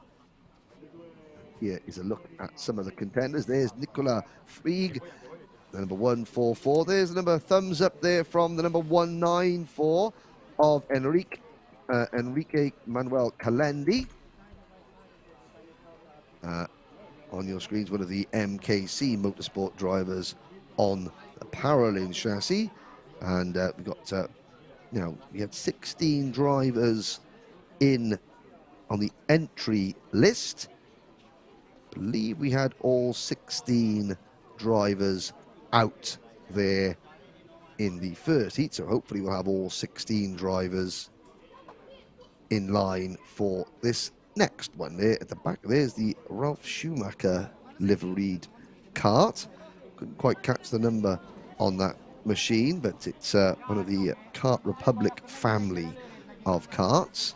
It's in the Kart Republic, you know, the several different chassis brands. Now, when you hear me talk about a Tony kart or a Cosmic or a Lando Norris kart or a Gillard, they're the same OTK product, but painted differently, given different branding to give the sport a lot more variety. The same for the Kart Republic family of karts. Now, I think that might have been Leopold Jusch in the Ralph Schumacher kart, part of the IPK Praga family of karts. Leopold Jusch, the MH racing entry.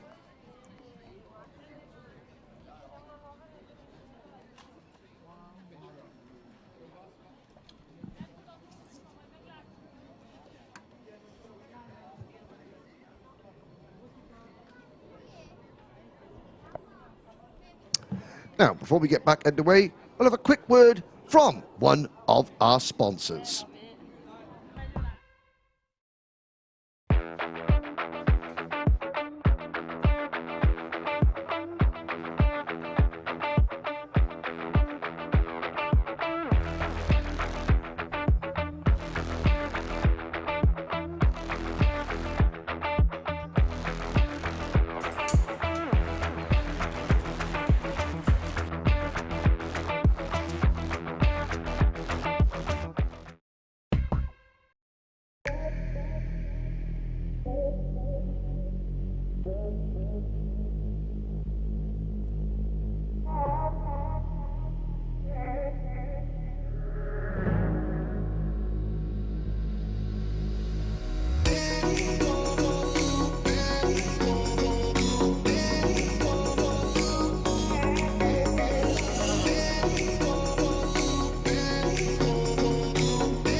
Welcome back. We are off and racing here in the second of the Minimax heat races at Franciacorta.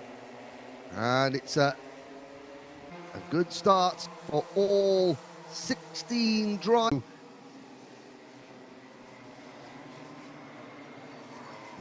Freak, Ivan Aman, Ronya Rida, Manuel Enrique Calendi, followed by Robin Ryder, Florian Eggenberger, Leo Gonzalez, Patrick Negura, Matteo Maiolo, and the rest of the field. They're coming out of turn number 14 through 15 now. We complete lap number 1.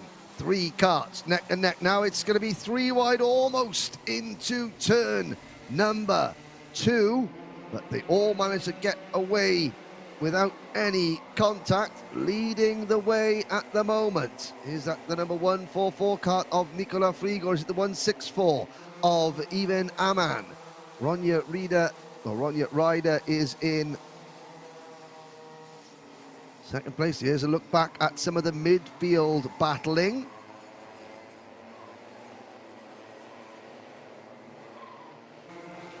But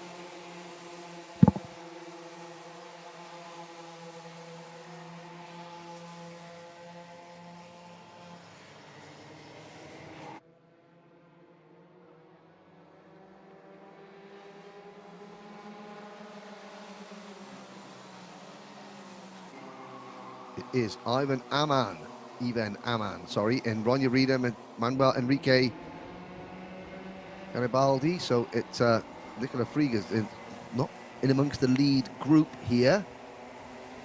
This is an 8-lap race. We're on lap 3 now.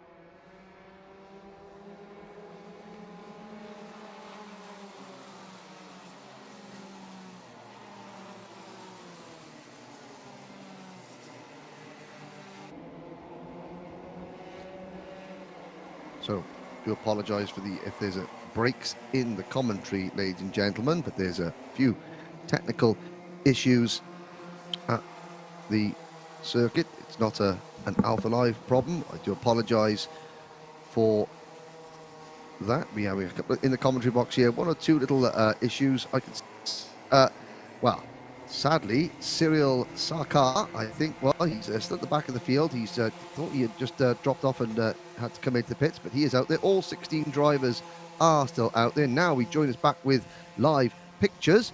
And good battle there, just joining back just to see the number 155 car, Leo Gonzalez, putting a move on Patrick Nagura, I believe that was. Here they come across the line.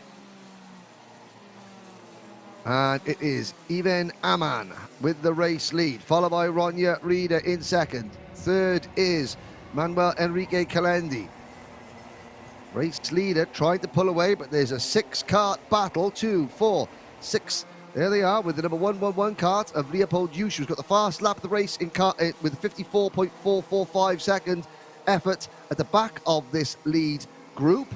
Behind Bruce is Robin Ryder, then Florian Eggenberger, then Mattia Maiolo, followed by the number 162 kart of Vitesse Levente Sarkani, and the rest Luca Bock, Luan Seidel, Timo Gertsch, Nicola Frieg, and Cyril Sarkar. But side by side, further back, but look at the lead that Ivan Aman has got. It is an 0.8 of a second lead from last year's Micromax champion, Ronya Reeder. Ronya, the fast lady, is defending.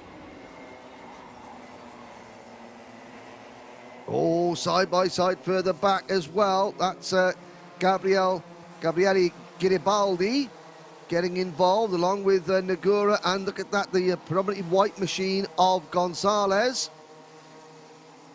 in the mix as well. In fact, Gonzalez now just behind Nagura, so Nagura up into 5th position, Gonzalez back to 6th, Leopold Yush is 7th, Robin Ryder is in 8th position and right there with him, and then there's a gap back to Florian Eggenberger in 9th, although not much of a gap.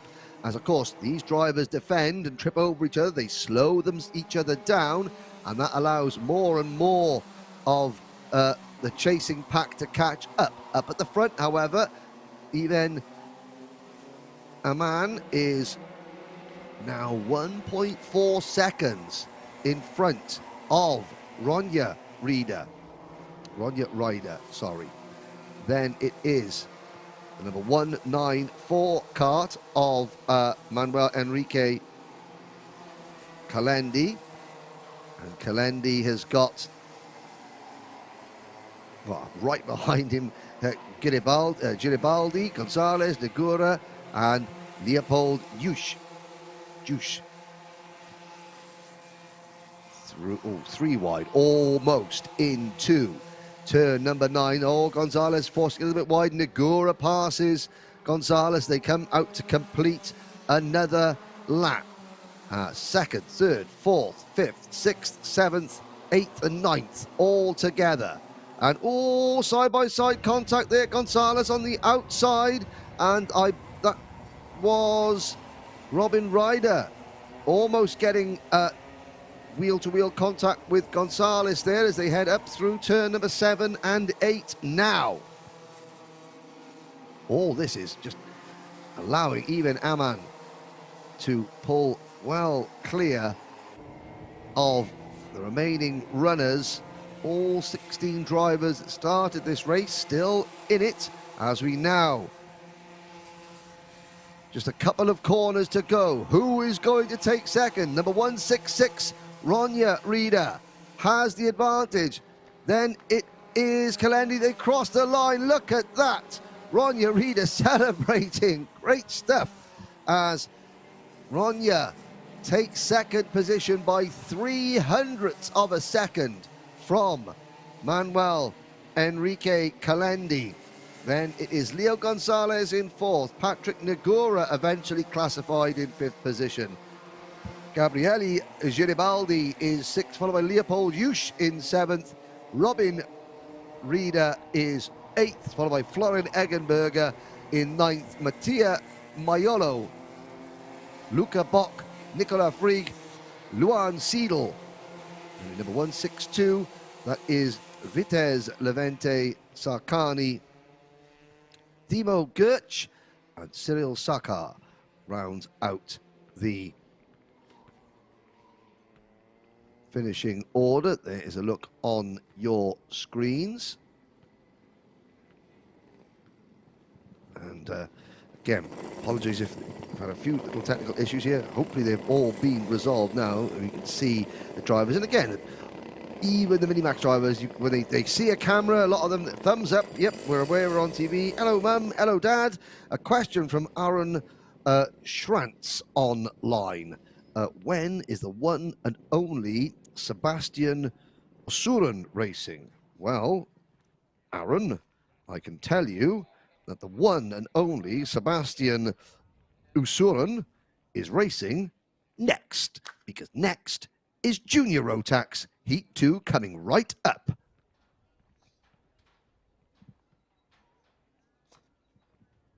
See down on our screens a view into the dummy grid area of the 21 Junior Rotax drivers.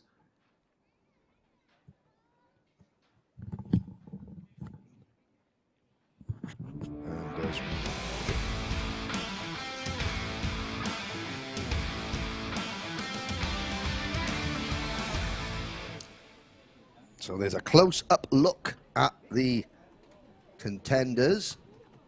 There is on your screen now the Energy Course chassis of number 209, Brando Badoni. Further down the other, there's the number 226 on your screens. That is Lorenzo Samatano. And the number 222 of Andrea Remy. There is a very smart Praga chassis of the number 250. That's Toby D. Dapp. Amongst other contenders, there's the number 234 of Georgi Zasov. The 221 is Dario Stega. And the Praga kart there. That is the number 288 of Anai Tenti. And the opposite side of the grid, there's 233. That is that's the one and only Sebastian Osuren. So Aaron Schrantz will be happy that his man has got a bit of TV time. And of course, Praga, they are one of the official chassis partners of the Rotax Grand Final, along with Birol ART and Sodi Kart. There's a very distinctive, that is the TB kart. That's Thierry Klischemann, the race zone entered driver, that very bright green kart. The green NASA panel, the white nose cone of kart 211. He's the privateer driver of Lenny Nevio Pesegio. So not part of a team, proper lad and dad. Well, you know, as we say in the UK, the privateer, independent, no team around them. And you can see that they're running plain graphics kits. Plenty of room for sponsors and advertisers. I think that's what Mr. and Mrs. Pesegio are hoping to attract. So look at all that clean bit of plastic with no names, no graphics or anything on it. You want to sponsor us, then you can put your name on there. We'll make up some stickers for you. There is number 220 kart, Lorenzo Giacinto. The MKC. I've seen in the background Bas Lammers overseeing some of the drivers, the MKC racing team. And Andrew Natras also looking forward to seeing the one and only Sebastian Osuren. Well, he might be the one and only, but he's definitely got at least 2 supporters. As we wait, this race will be a 12-lap affair. Tino Sidler, the defending champion, did do wonderfully well in the opening heat race. And now you can see one of the race directors walking across the front of the screen. He gives the green flag. They'll follow the bright blue Energy Course chassis of number 209, Brando Badoni, out onto the circuit. 21 contenders.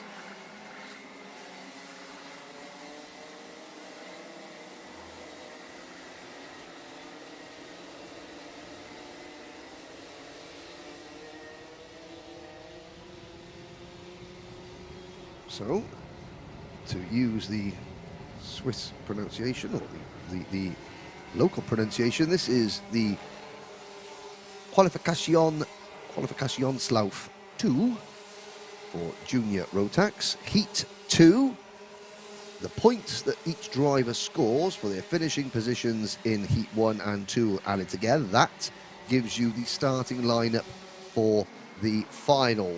Each driver will compete in their own final a little bit later this afternoon. And you can see that the clouds are beginning to close in. The forecast was for a light bit of precipitation, or rain, as we like to call it, later on this afternoon. We started the morning under blue skies. Those skies have now changed colour to a rather gloomy grey.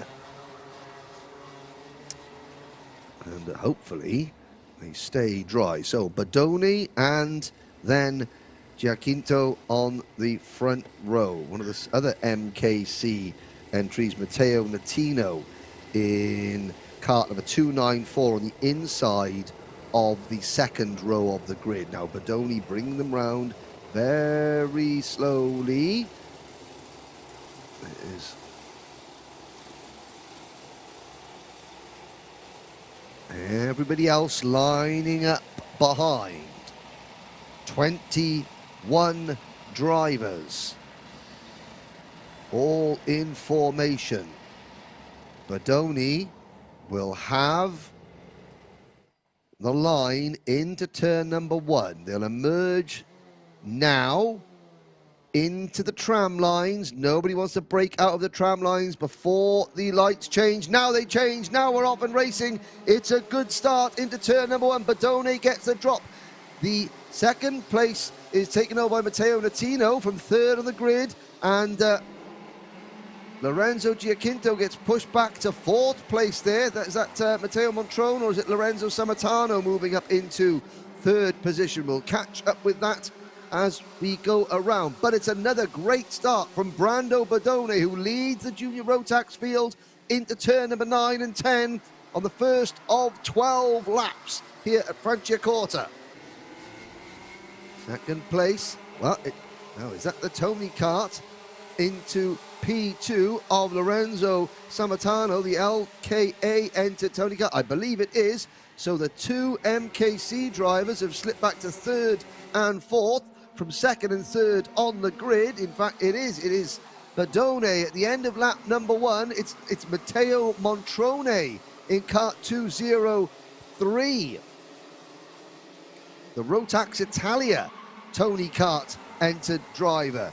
He's on my interest down as 261, but he's in 203. Then it's Matteo Natino and Lorenzo Giacinto. So Giacinto starting second, finishing the opening lap down in fourth position. Side-by-side action. That is our privateer driver, Passeggio, up over the curbs. And Passeggio is down in 10th position as he tries to battle his way up in front of Thierry Klischenmann in the very brightly livery, the bright green, white and black TB kart. Bodoni leads the end of lap number 2. Montrone, 0.3 of a second in arrears of the race leader. Colin Meyer in 7th position, chasing Tino Sidler. But now, Brando Bodoni getting his lead eroded because Lorenzo Giacinto is pushing Matteo Montrone right up to the race leader, and he's bringing Matteo Natino with him. Samatano is 5th, Sidler 6th, then it's Meyer, Remy, Dapp, Passeggio, Klischenmann, Desane, sorry, the number 2 and 2 of Desane Yake. Desane Yake in 12th position in kart number 212, followed by Zasov, Steiger, then Usoren, and the rest. All 21 drivers still running. Charles Troxler had a few issues at the start of the race. Oh, and Damiano Laneve, I think, has had a problem and has had to retire. So we're down to 20 drivers. Here is the lead battle on your screen. And in third place, Lorenzo Giacinto there, taking a wide line into turn number 11 and 12 to try and get the run on the second place driver, Matteo Montrone, and he makes a move up the inside into turn number 14 and takes the position away. So Lorenzo Giacinto into P2, but Matteo Montrone right behind him and pushing him hard. Did he get back through? Yes, he did. So Montrone retakes second position going into turn number 2. This is helping, but no, look at that, Giacinto back to the inside.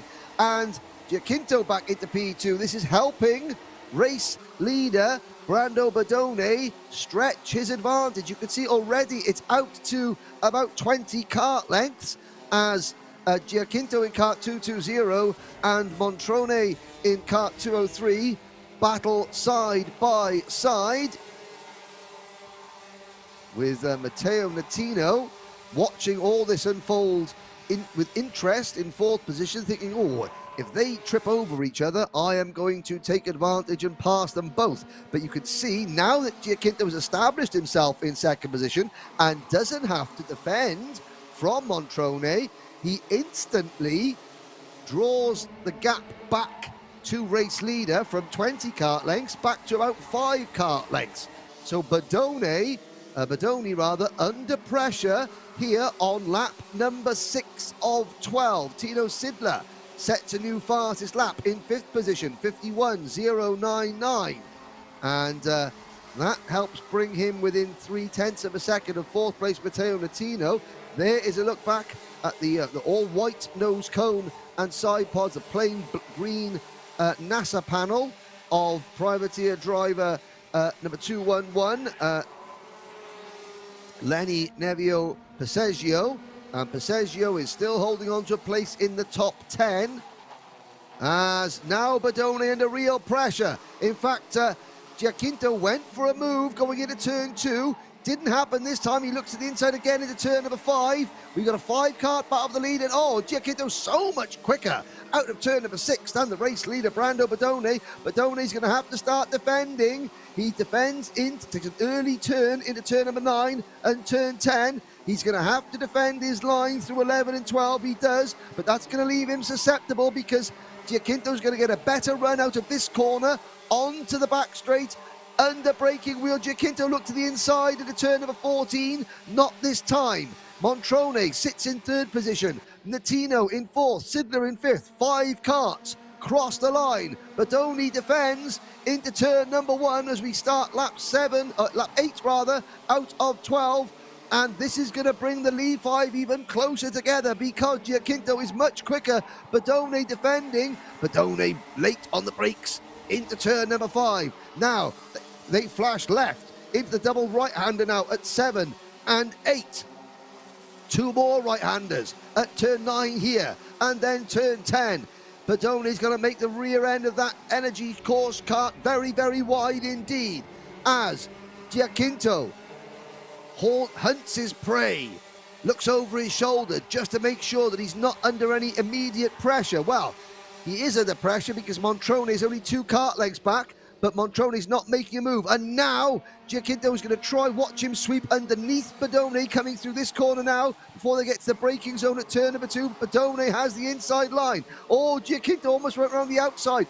Giacinto's got to make a move, and he's got to do it soon because otherwise Montrone is going to be right with him. There's the move. Up the inside for the race lead into turn number 5. And Montrone, great capitalization there from Montrone as Brando Badone was moved offline by Giacinto. Montrone capitalized, moving into P2. So race leader Brando Badone slips back to 3rd position. Side by side briefly for 4th place was Natino and Sidler. That is the battle for fourth place. You can see Latino now looking at the inside into Badone, but Badone closes the door through turn number 14. They complete lap number 9. Giacinto with a fast lap. There's Badone coming back at Montrone for second position, and he almost took a chunk out of Montrone's rear bumper there, but Badone got on the brakes as hard as he possibly could without getting the back end of the kart sideways, and avoided a collision as Giacinto now stretches his advantage. So it is game over pretty much for the race lead battle, but it's game on for the battle for second position between Montrone, Badone, Latino, Sidler, then Colin Meyer in 6th position, about 3 seconds back from this little battle. So a 4-kart scrap for 2nd, 3rd, 4th and 5th. Back to Colin Meyer in 6th, and I can see that Esther Meyer is supporting Colin on our live chats. And Samatano, Andrea Remy, Lenny Nevio Passeggio is in 9th position. Then Toby D. Dapp rounding out the top 10. Georgi Zasov is next, and in 12th position is Kalen Dasanyake. Then is Liam Flukiger, Andreas Lobu, Thierry Klischenmann, and the one and only Sebastian Ususoren is in 16th position. Boris Markovic is 17th, Charles Troxler 18th, Anai Tenti is 19th, and then Dario Stiga has retired, so has Damiano Lanevi.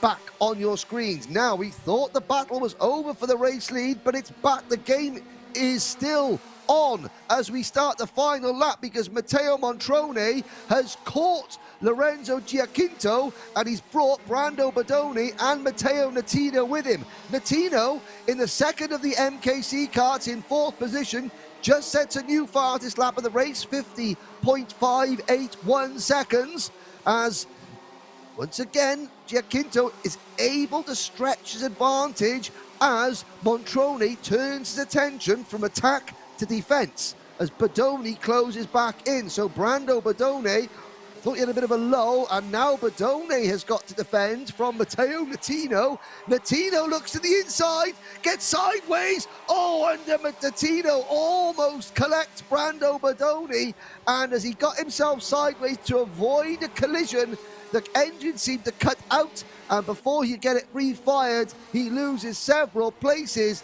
Tino Sidler finishes 4th. Colin Meyer inherits 5th. Lorenzo Samatano inherits 6th. And Matteo Natino comes home in 8th place behind Andrea Remy.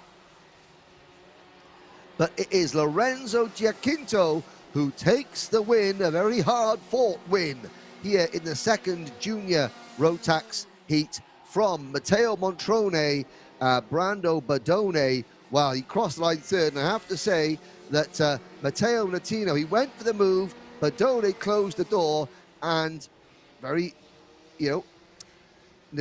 could have just collected Brando Badone there, because the momentum was carrying Natino into the side of Badone's kart, but Natino chose to almost spin himself out, and it did cost him 5 places, but he avoided taking having a collision with with Brando Badone. So Tino Sidler into P4, Meyer is P5, then Samatano, Remy, Latino, Passeggio, and Toby D. Dapp round out your top 10.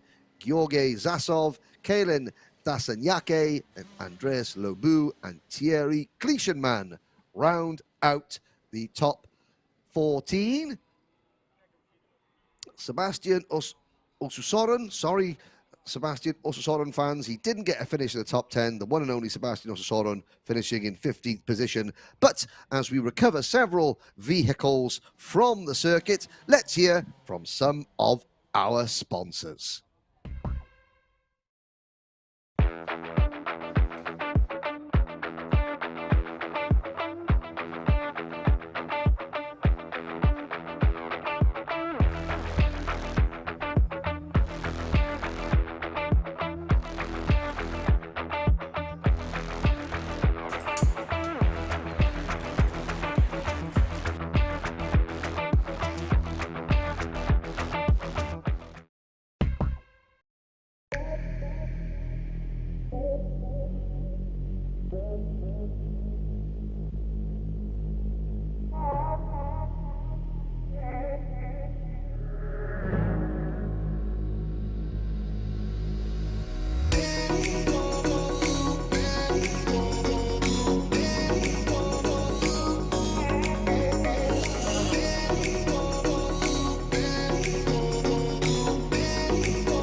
Welcome back, ladies and gentlemen, to Franciacorta. There is our first look at the senior Rotax grid, the combined senior and max masters grid. We have 27, I thought 26 seniors and 5 masters. And just a quick look down at the grid. Yes, well, we have, yeah, 32. No, we've got 27 masters, or 27 senior drivers, and then 2, 4, 5 masters. The masters drivers are the drivers with the number 800 plus on their karts. The senior drivers, the drivers whose numbers start with 300. So we have what is a full grid. Combine the two there on the right-hand side of your screen, one of the unique racing karts under the watchful eye of multiple Swiss champion Jan Schwitter. And well, one of his drivers, Samuel Ifrid, took the win in heat number 1. The driver you can see on your screen there in kart number 327, the predominantly red race suit, that is number 327 of Oliver Kratch.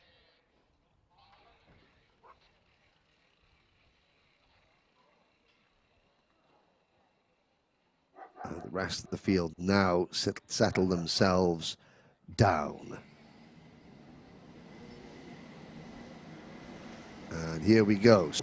It is the 2 unique or Ubik drivers leading the field out onto the circuit for their rolling lap. The rest of the drivers slotting in behind. So Samuel Ifrid is the defending champion. Alain Swiel was second in last year's championship. But we've got the top 6 in last year's championship all out racing here. Keith Wilson, who was 7th in last year's series, has moved into DD2 Masters.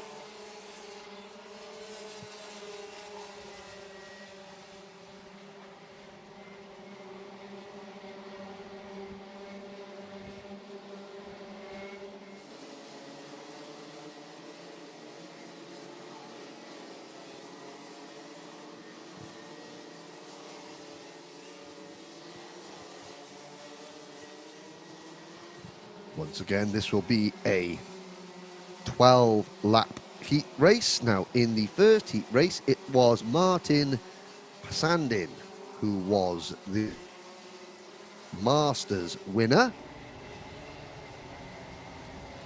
And he finished in about 16th position, so halfway up the field. And of course, the Masters, I think there's a slightly heavier weight, minimum class weight. And obviously the drivers over the age of 31, I believe, is the cut-off. Now, Ifrid and Crouch bring them very, very slowly. That's an absolute crawl. So Ifrid in the blue and black race suits, Crouch in the, in the red race suit. The 2 teammates lead this huge combined senior and Masters, Senior Masters grid through turn number 40. One corner to go. They will emerge onto the start-finish straight. They do now. And into the tram lines.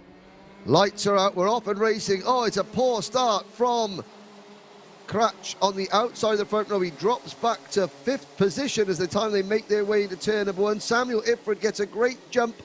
Now, we had 1 or 2 issues on the first lap of the first heat in this race, in this class. Are we going to get everyone round cleanly? Well, we've got everyone round cleanly the first half a lap. And Samuel Ifrit now trying to take advantage of the clear track in front of him. Everybody else slotting in single file at the moment as we come through turn number 13.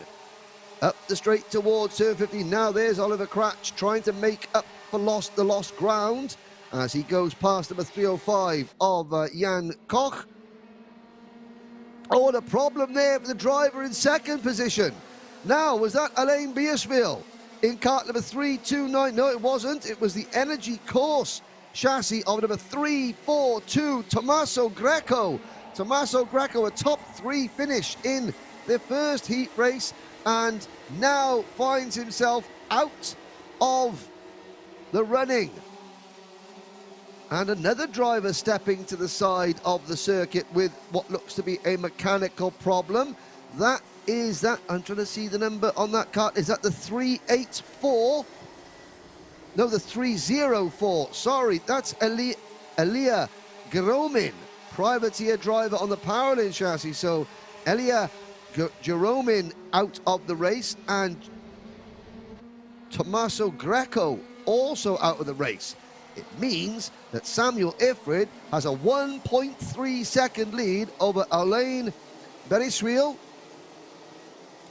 who has got Oliver Cratch, Jan Koch, and then Maximilian Kamalander right behind him. That's Kamalander in 5th position. Then it's Gianluca Poggi in 6th, Luca Pozzo in 7th, Kevin Ummel is 8th, Elia Papacena is in 9th position. Then Joan Bischoff, Samuel Satelli, Dominic Dunner, James Bischoff, and number 309 of Lorenzo Roncaroni.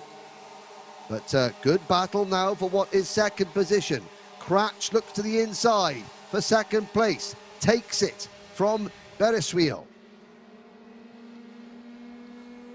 And finally, at the end of lap number 3, Cratch finds himself back into P2 where he started the race. The problem he has is that his teammate Samuel Ifrit has used Oliver Cratch's poor start to open up a 1.7 second lead over his teammate, who now sets sail, tries to close the gap to last year's champion, Samuel Ifrit. The Ubik Racing team. There is another one of their number. That's number 316. That's Maximilian Kamalander on a Cosmic chassis, and Kamalander running in 5th position, just behind Jan Koch and Gianluca Poggi. In fact, I think Kamalander might. Yes, Kamalander's dropped the 6th. Is Elia Papacena, who has moved into 5th position. Koch is in 4th place. So number 305, the P Performance entered driver, Jan Koch. Behind Kamalander is Gianluca Poggi, then Luca Pozzo, Kevin Ummel, and Joan Bischoff rounding out the top 10. Papacena sets a new fastest lap, 50.279. Now, up at the front, the gap between Ifrit and Cratch was 1.8 seconds, is now 1.5 seconds as we look at Samuel Satelli making a move. Satelli passing Dominic Dunner for 11th position. So Satelli, 3rd in last year's championship, has some work to do to make up some ground. You can see that yellow and red kart. That is the first of the Bischoffs. That is Joan Bischoff in the number 378 kart in 10th position, defending mightily against Satelli now. Oh, and behind them there's a collision. The 309, that is Lorenzo Roncaroni, and I couldn't quite see the driver behind. It could have been Leo Gubza in kart number 377. It looked like it was a Kart Republic chassis involved, but it's Leo Gubza and Roncaroni. Roncaroni just getting going again. He was didn't look too pleased with the situation. There was a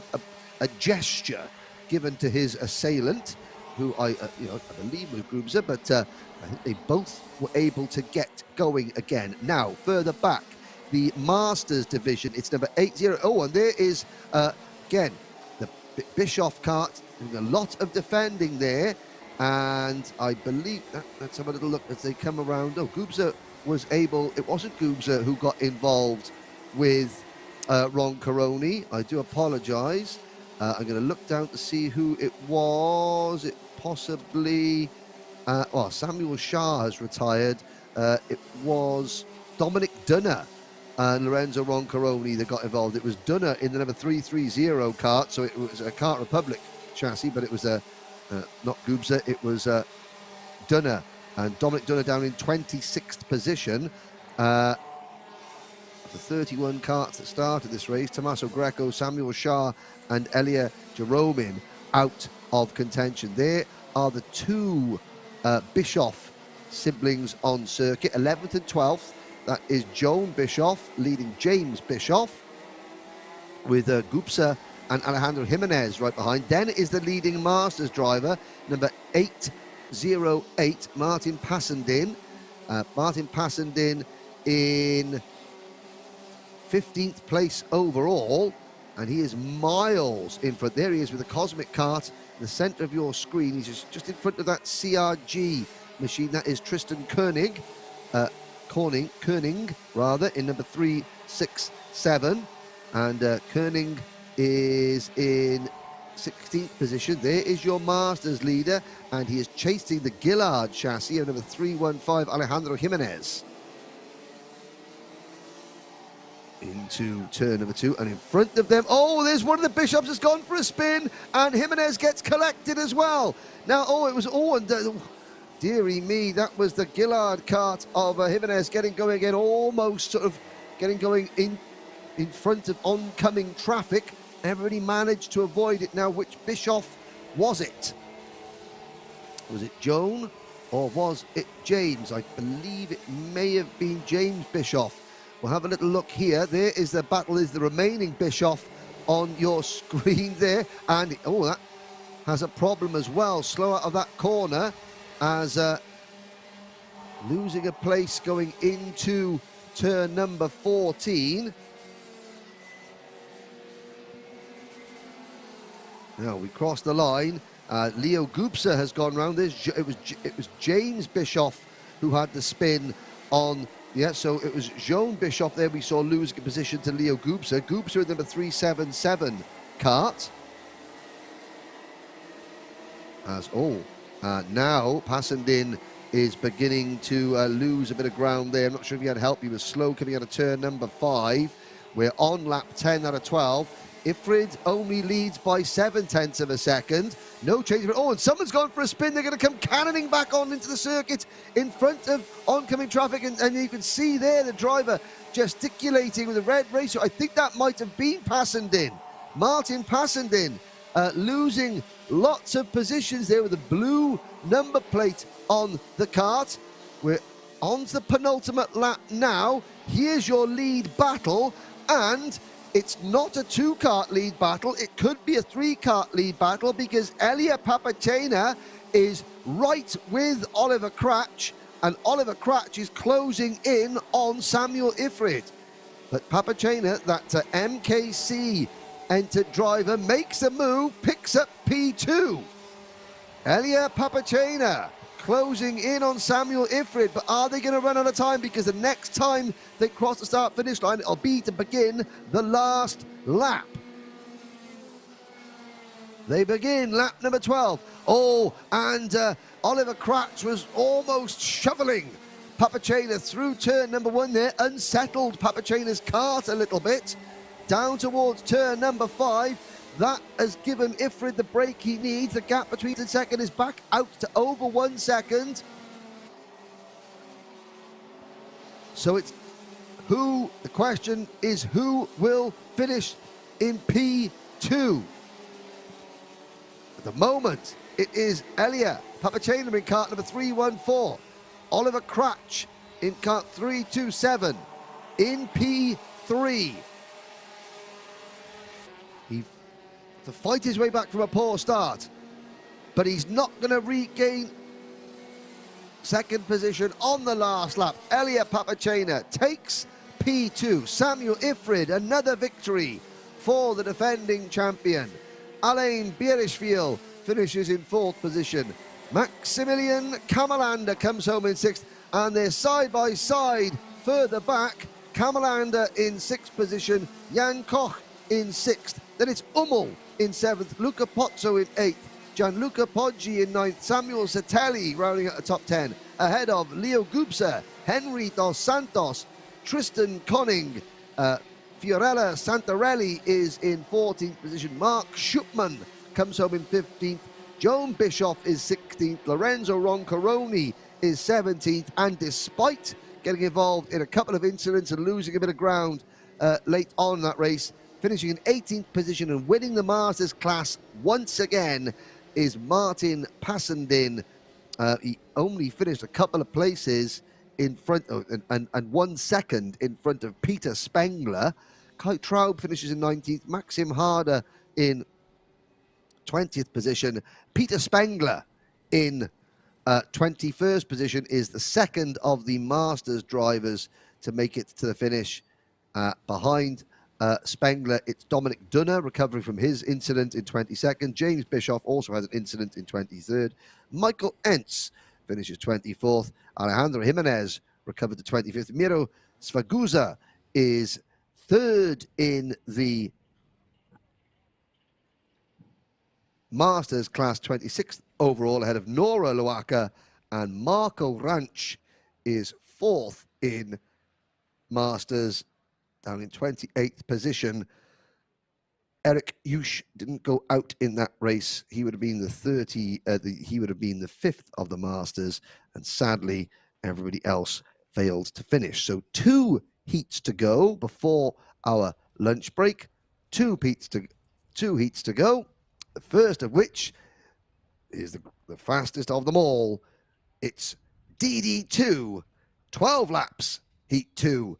That will be up next once the stranded senior drivers have been recovered from the circuit. Once again, you are watching an Alpha Live production of the opening round of the 2023 Rotax Mac Challenge Switzerland Championship from Franciacorta in northern Italy. My name's Henry Baudet, and it's a great pleasure to be joining you here on the airwaves, as I do at many Rotax events. And it's been a great honor to be part of the Rotax family and the voice of the grand finals for now was approaching 10 years, which makes me feel old. It must make some of you listeners feel, and viewers, very old as well. But this is the first of a number of major Rotax events that Alpha Live will be bringing you, the viewers, over the course of the season. Well, in fact, it's the second big one because, of course, the opening one was the Rotax O-Plate in the United Kingdom that we had just a few short weeks ago, showing the health of the Rotax class worldwide with, well, over 200 Rotax entries. We've got 112 entries here, which is a great start to the Swiss season. Once again, for those of you looking the rest of the calendar, the next stop on the 29th of May is at Wohlen in Switzerland. Then round 3 comes from Seven Laghi in Italy on the 11th of June. Round 4 of the championship on the 9th of July is at Vesoul in France on the 13th of August. Round 5, the penultimate round of the championship, that comes from Levier in France. And then on the 23rd of September,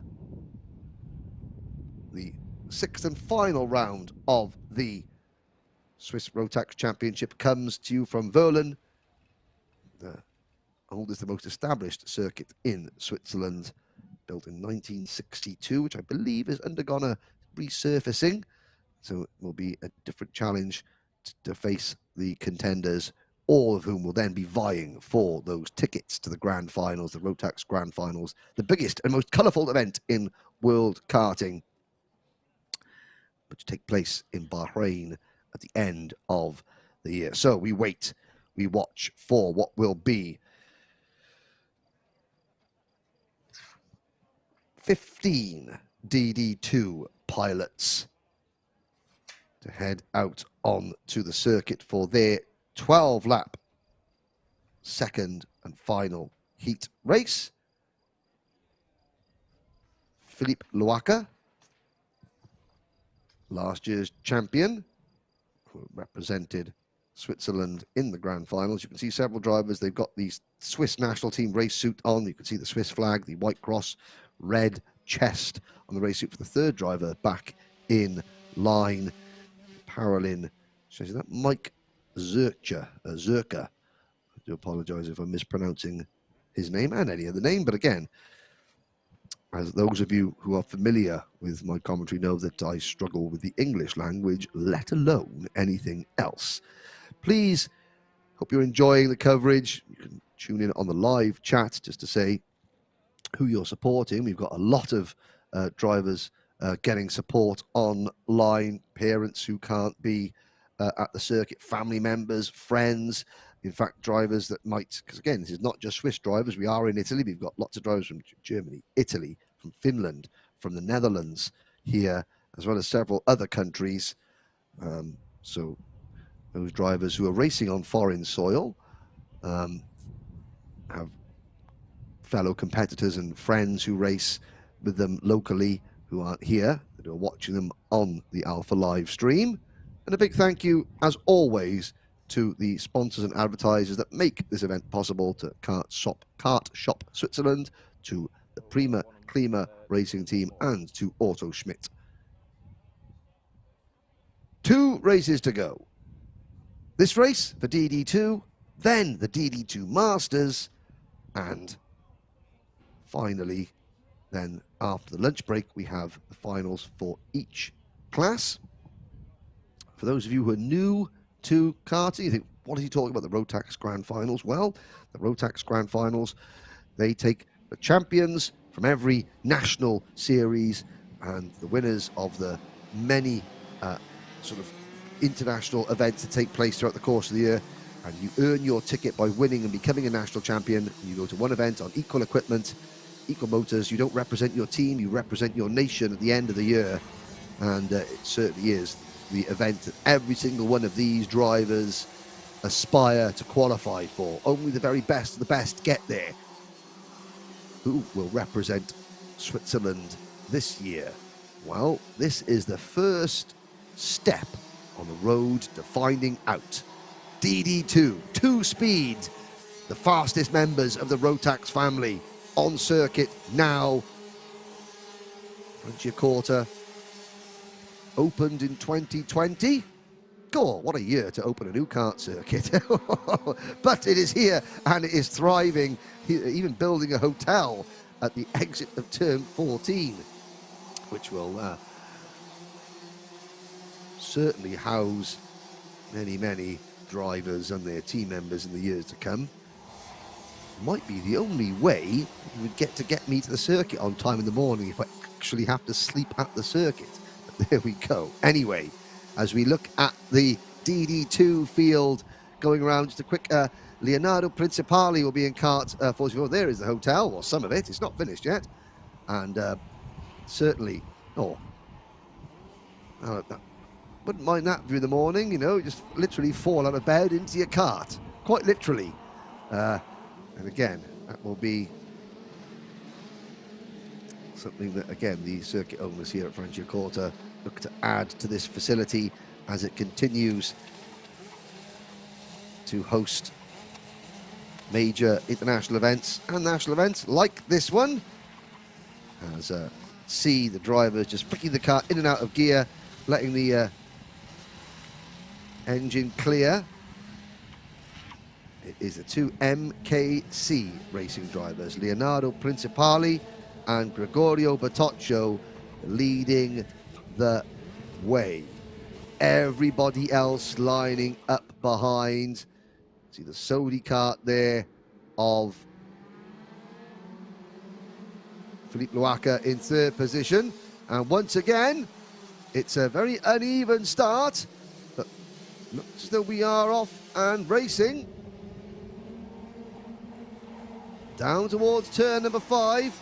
And yeah, it's the MKC, the pole man, had made a great start. And up into second place comes Philippe Loacker.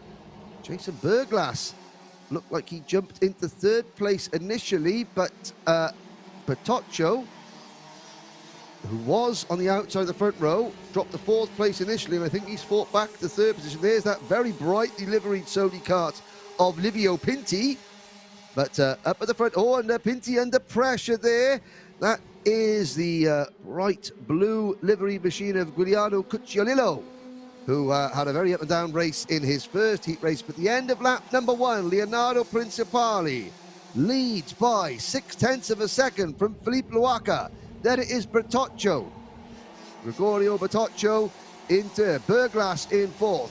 Giuliano Cucciolillo is 5th. Pinti is 6th. Zurcher is 7th. Then it's Witwer. Michael Kuntz, Ramon Rudolf von Rohr is 10th, followed by Eric Müller, Maya Silvan, Fabian Bregenza, Matteo Benelli and Thierry Hartmann. All 15 drivers safely through the opening lap of the race. And there is the number 417 car. Oh, behind him, a collision. As I was looking at Mike Zurcher there, trying to make a move behind him, though, the number 443 of Michael Kuntz just going for a move at the inside of, I believe, Stefan Witwer. And that was rear wheel to rear wheel contact. And it gives you an idea just how fast those karts are going, because he instantly just flew through the air. Luckily, backwards into the tyres. He's okay. He might even try and get that kart restarted, although if there isn't any damage, he's a long way back. But the very fine margins just got caught out a little bit by Witwer braking maybe a fraction earlier than he thought he was going to. And in fact, Michael Kuntz did get going again, and could have been very nasty indeed. It was right at this point, going at the end of the back straight into the hard braking zone at turn number 14. That was a bit further back in the pack. The leader, Leonardo Principali, leads by 1.1 seconds over Philippe Loacker.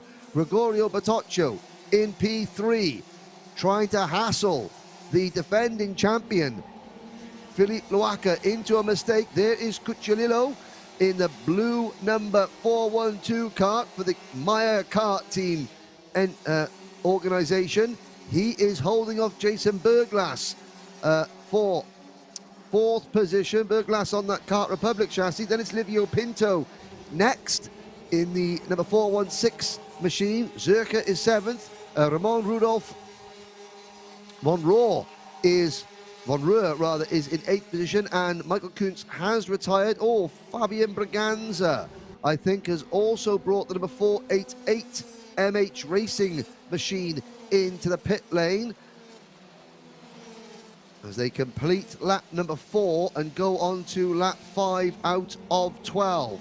Best battle is this one between Cucciolillo in kart number 412 and Berglas in kart number 489, with Livio Pinti and the Parolin kart of Ramon Rudolf von Rohr right behind them. Then it's the Eric Müller rather. Then it's von Rohr in the number 415. That's orange, the blue and yellow and red FA kart. You can see very distinctive livery just flashing through the back of your screen moment ago. Game on for 2nd position. Loacker being chased by Bertoccio into turn number 2. They are 10 kart lengths, 20 kart lengths now make that in front of Cucciolillo and Berglas. Now what they don't want to do is get themselves held up, because Leonardo Principali is 1.4 seconds up the road, but not at half distance yet, though this is lap number 6. At the end of this lap, we will be at half distance. Now 1.4 seconds, that looks like a fair bit, and in karting it is a fair bit, but it's not an insurmountable deficit to close up on. but Luaka and Bertoccio need to work together. Now, if Bertoccio thinks he's quicker than Luaka, he will try for a move, and he's gone for the move, and he's made the move, and he is up into P2. Now, how much time did that cost him? Well, it cost him half a second, because Principali is now 2 seconds up the road, thanks to not only that move that Bertoccio made on Luaka, but also his own personal new fast lap of the race of 48.999 seconds for race leader Leonardo Principali. Question is now, can Bertoccio, number one, get away from Luaka? And if he can do that, then can he close in on his teammate behind him? There is the red race suit of number 417. That is Mike Zerka making the move on.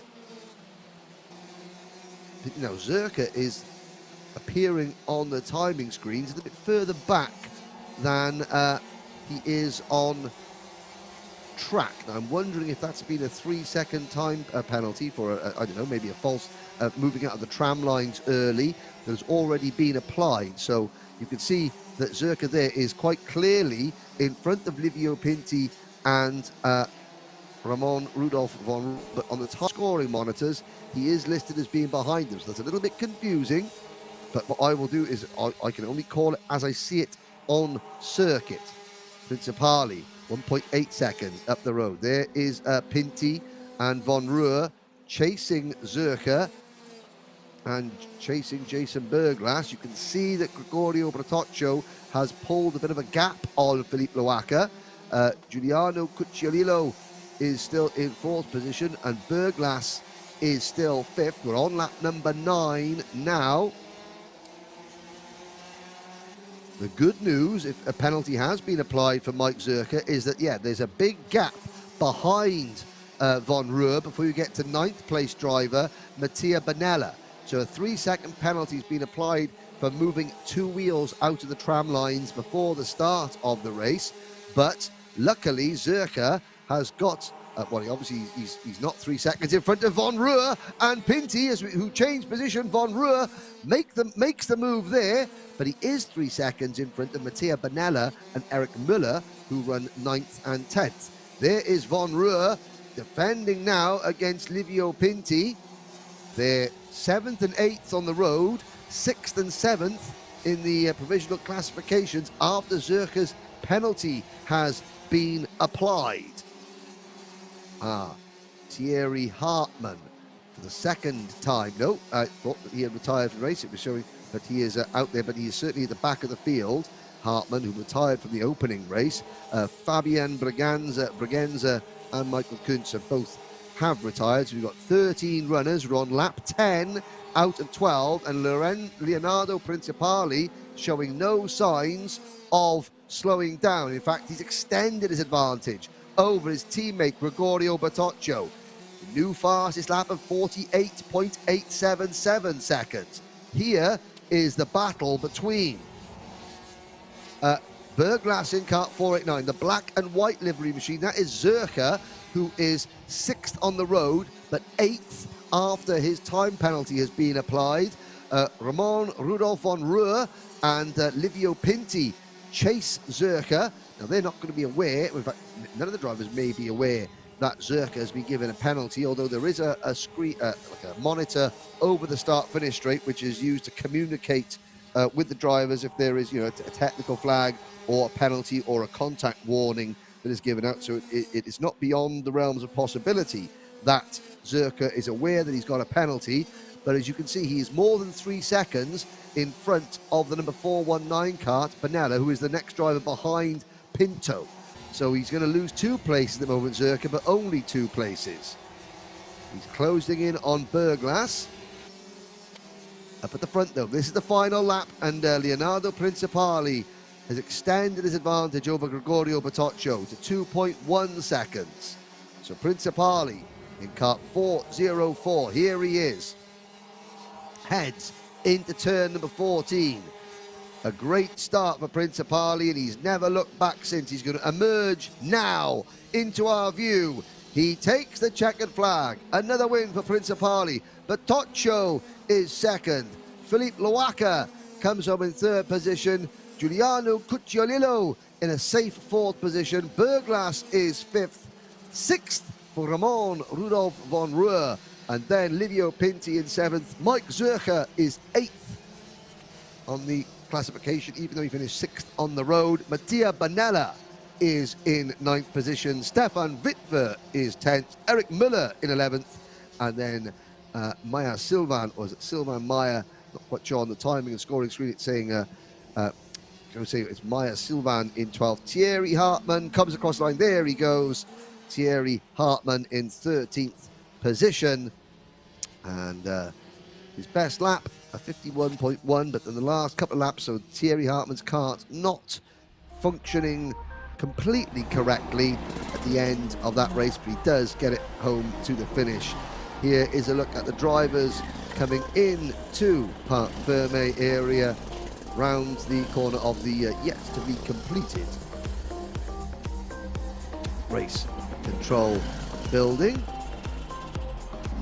You don't want to turn in too early going into the weigh scales area around that very tight corner. That could have disastrous consequences for your rear wheel. But one race to go. It is in the heats, that is. It is DD2 Masters. The mechanics, they're being told to clear the grid. We have 18 of our Masters, and they will conclude today's heat racing here at Franciacorta in a few short moments' time.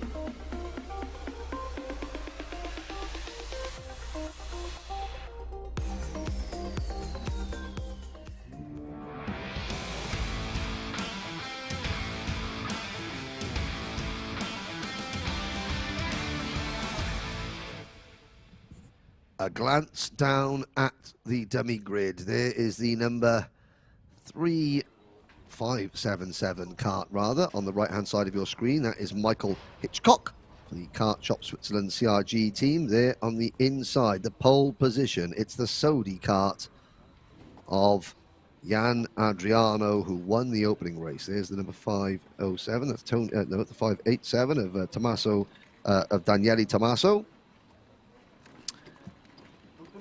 Further down the order, a big wave there from Tony Texiera, the Team Buslinger. Team Buslinger Tony Kart chassis.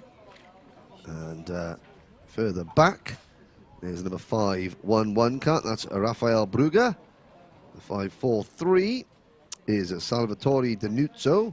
There's the number 588 kart of Jean-Claude Zurbriggen, who didn't finish the first race. A very smart Prima Klima Racing Team entry. The 526 is Rolf Kaiser, the Bikini Racing driver. Luckily, he is his race suit does not match the team name. There's the number 566, Stefan Dudler. Number 509 is Werner Eichenberger. And further up there, you can see the number 525 kart on your screen, Gilberto Loaca. So, Loaca Racing family well represented here at Franciacorta. Finally, no wave, icy stare from Michael Hitchcock, focusing on trying to make it back to the Rotax Grand Finals for the third consecutive year as the DD2 Masters champion from Switzerland. And in 2021 at Bahrain, which of course where the 2023 Grand Finals is, Hitchcock was a top 10 finisher in the Grand Finals. So he has got every reason to be even more motivated than usual to get back to Bahrain, because the Bahrain International Circuit is a circuit that he is very, very adept at getting around. As you can just see some of the gradient there. Obviously, you're going uphill slightly through turns 1 and 2, and then downhill out of turn 4 towards turn number 5. There is Hitchcock focusing on the 12 laps. And of course, in race number 1, heat number 1, Jan Adriano, the Grammy Power driver, was able to hold off Hitchcock for the win. You can see the starting fourth on the grid, the number 591, the TB kart of Keith Wilson. And that is a view that no driver wants to see at the end of the race. The back end of the recovery vehicle, which is used to scoop up any errant go-kart that fails to finish one of. There will be a break here at Franciacorta for lunch, or as we call it, a Mittagspause.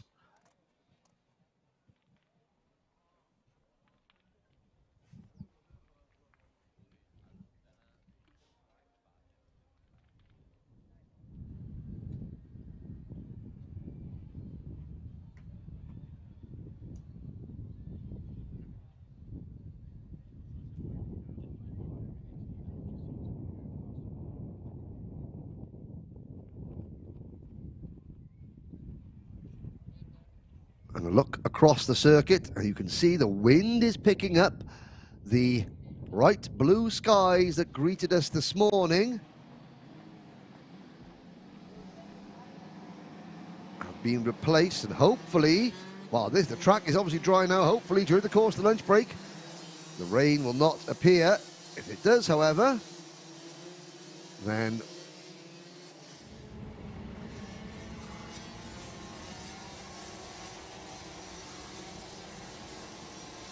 that will make things very, very interesting indeed. So, on to the rolling lap then. 12 laps to go. Who will emerge victorious? One driver struggling to get off the grid. Let's have a look.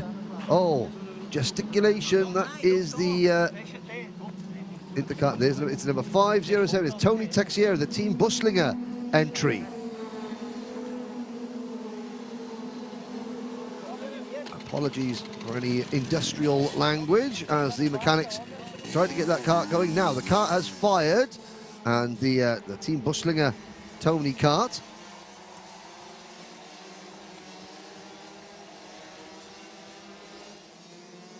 heads out onto the circuit. Now he will start at the back of the grid. Will he have time to catch up? Well, I think he'll have time to catch up the rest of the field because they're now slowing down. He'll only do one rolling lap as opposed to everyone else doing two. But it's Adriano and Hitchcock on the front row of the grid. What masterpiece can Hitchcock direct as he attempts to score himself a race victory?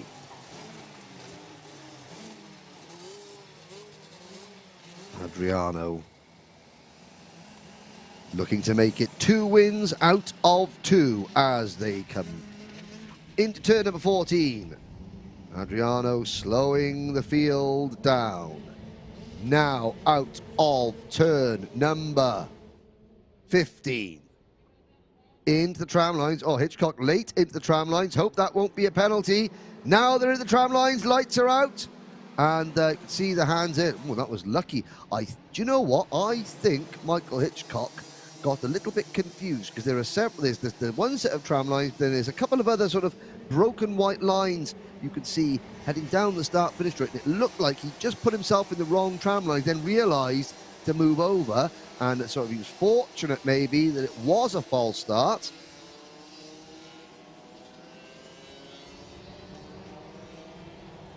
So Jan Adriano thought to himself, oh, I've done a really good job here.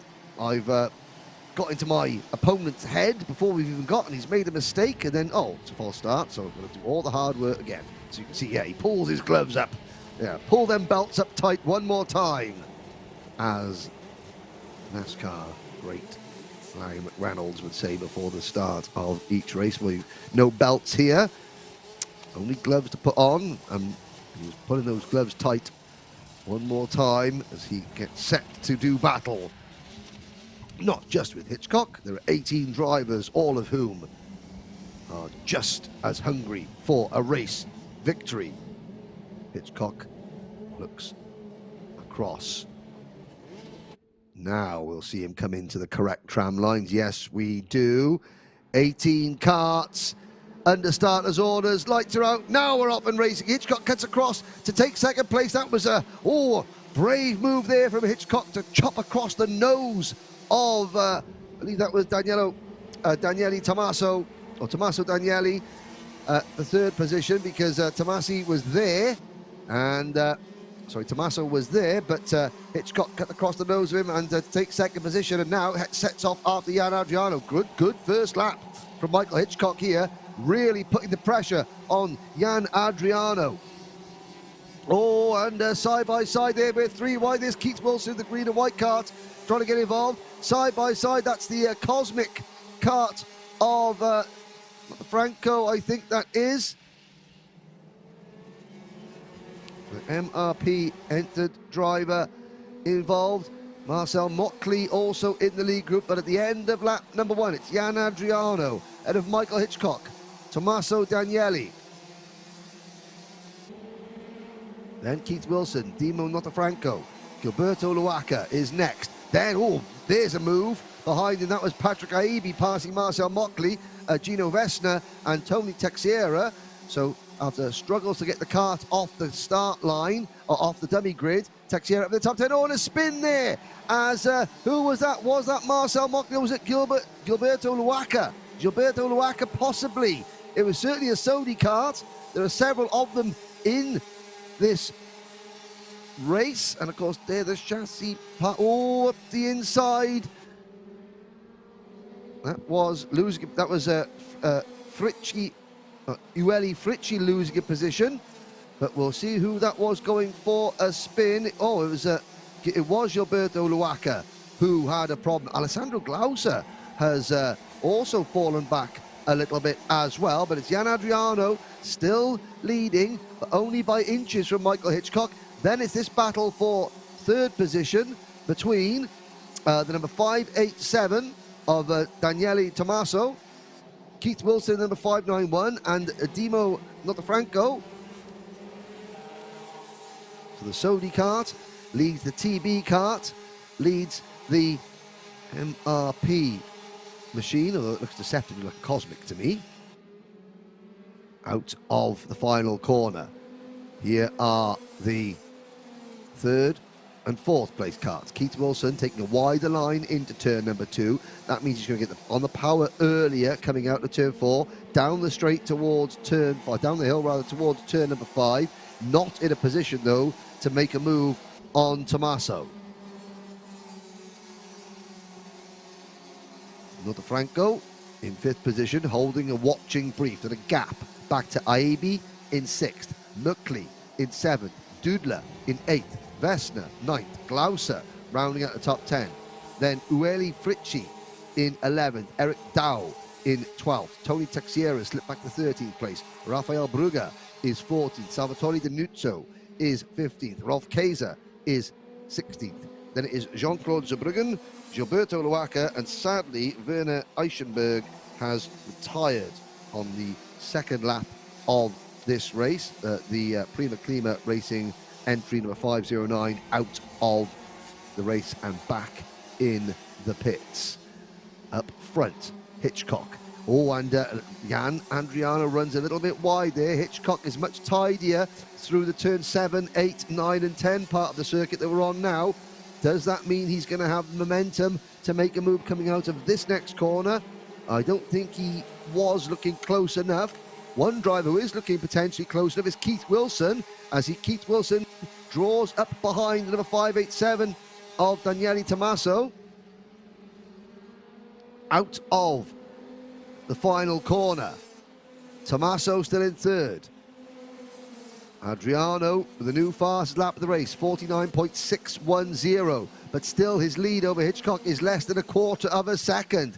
Hitchcock matching the race leader for pace. Oh, and what's this back in the pack there? That is the Energy Course chassis being forced very, very wide and off the circuit.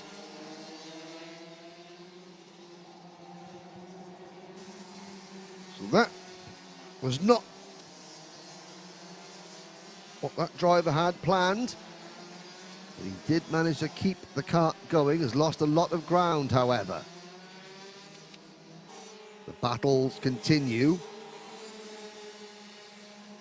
Further down the order, that's the looks like the Lando Norris kart of Eric Dow. Eric Dow in 11th position, side by side, front of Dow, as it was Ueli Fritchi who was the Energy Course kart running off track.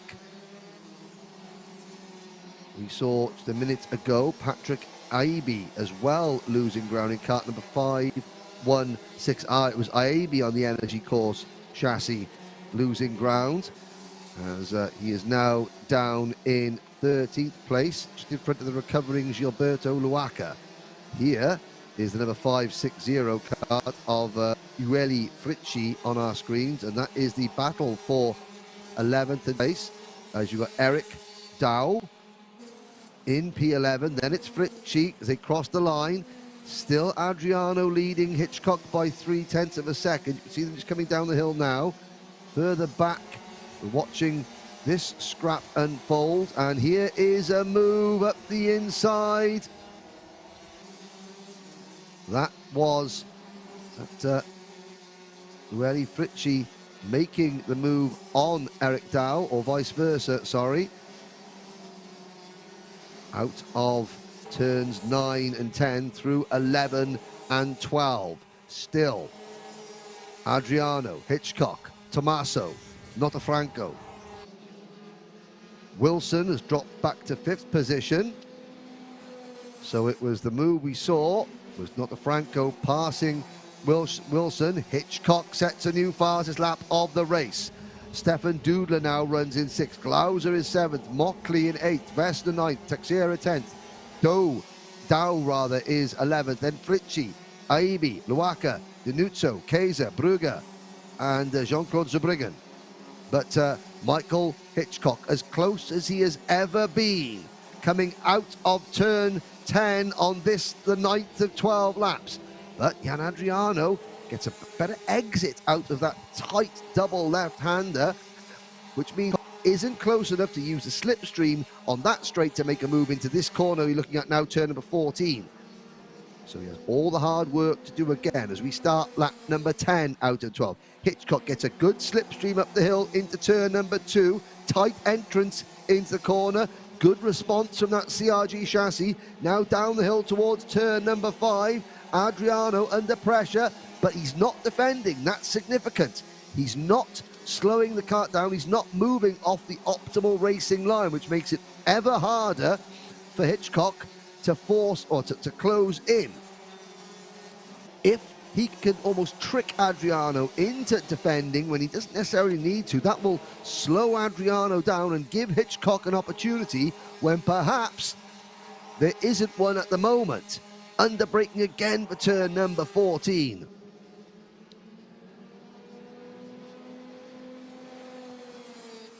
And across the line to start lap number 11. These two drivers are 2 seconds in front of Daniele Tommaso, Dimo Notafranco and Keith Wilson, who continue to battle over 3rd, 4th and 5th position. They have got a gap in turn of 1.5 seconds over Stefan Dudler in 6th position, who is just in front of Glauser in 7th and Muckley in 8th. Gino Wessner is a long way back in 9th position, and he's got a big gap over Teixeira in 10th, Dow in 11th, Aibi in 12th. Aibi has got the recovering Gilberto Luaca for company. Luaca in 13th place, trying to get back in contention. Ueli Fritchi, another driver that's had an off in this race, is in 14th place. Then it's Kaiser, Denuzzo, Brugger and Zurbriggen.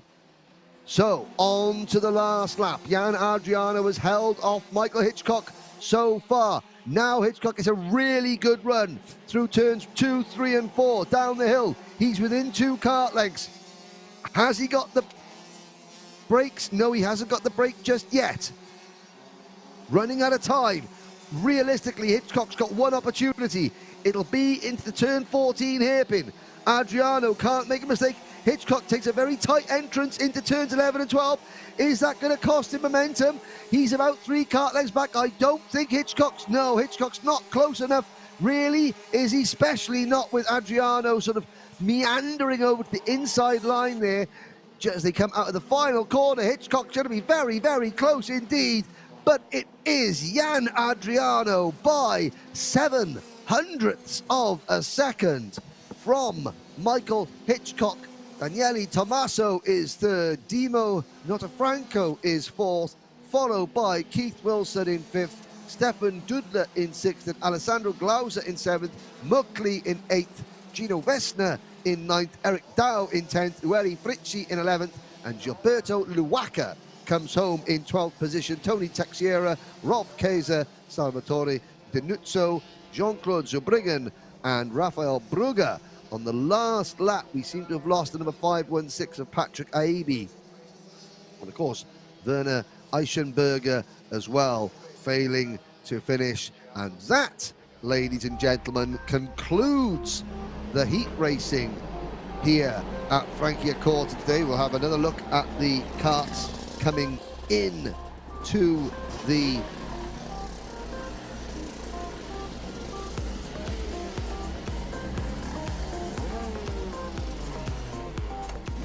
pits. There we go.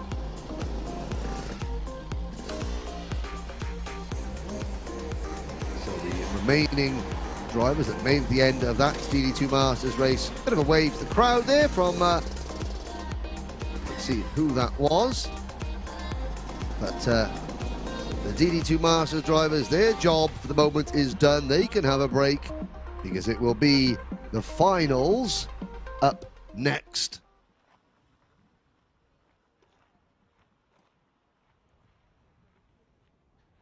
And so, thank you very much for joining us this morning. This circuit will have a brief break for lunch, and we will join you for the finals very soon. Please stay tuned. This is an Alpha Live production of the opening round of the Rotax Max Challenge Switzerland from Franciacorta in northern Italy.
Welcome back, ladies and gentlemen, to Franciacorta in northern Italy for the finals in the opening round of the 2023 Rotax Max Challenge Switzerland. Svilinga Sarkani, Devin Densler, Nico Jenny, and Alexander Hayadorfer.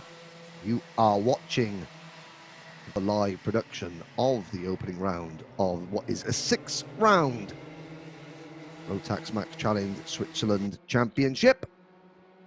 And the drivers will take 2 rolling laps.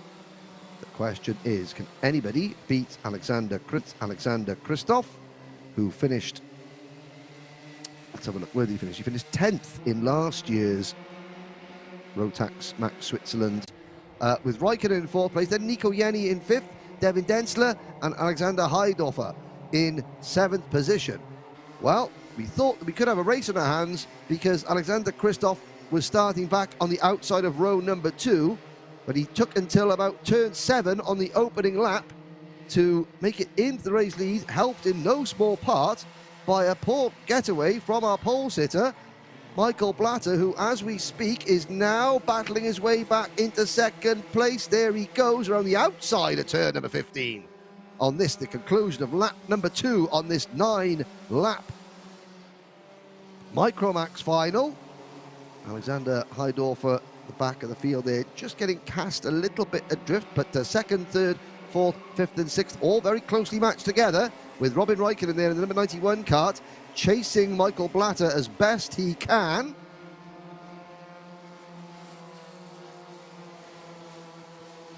Sakani, after a great jump at the start, has now slipped back into 4th position and is under pressure from Nico Jenny and Devin Densler.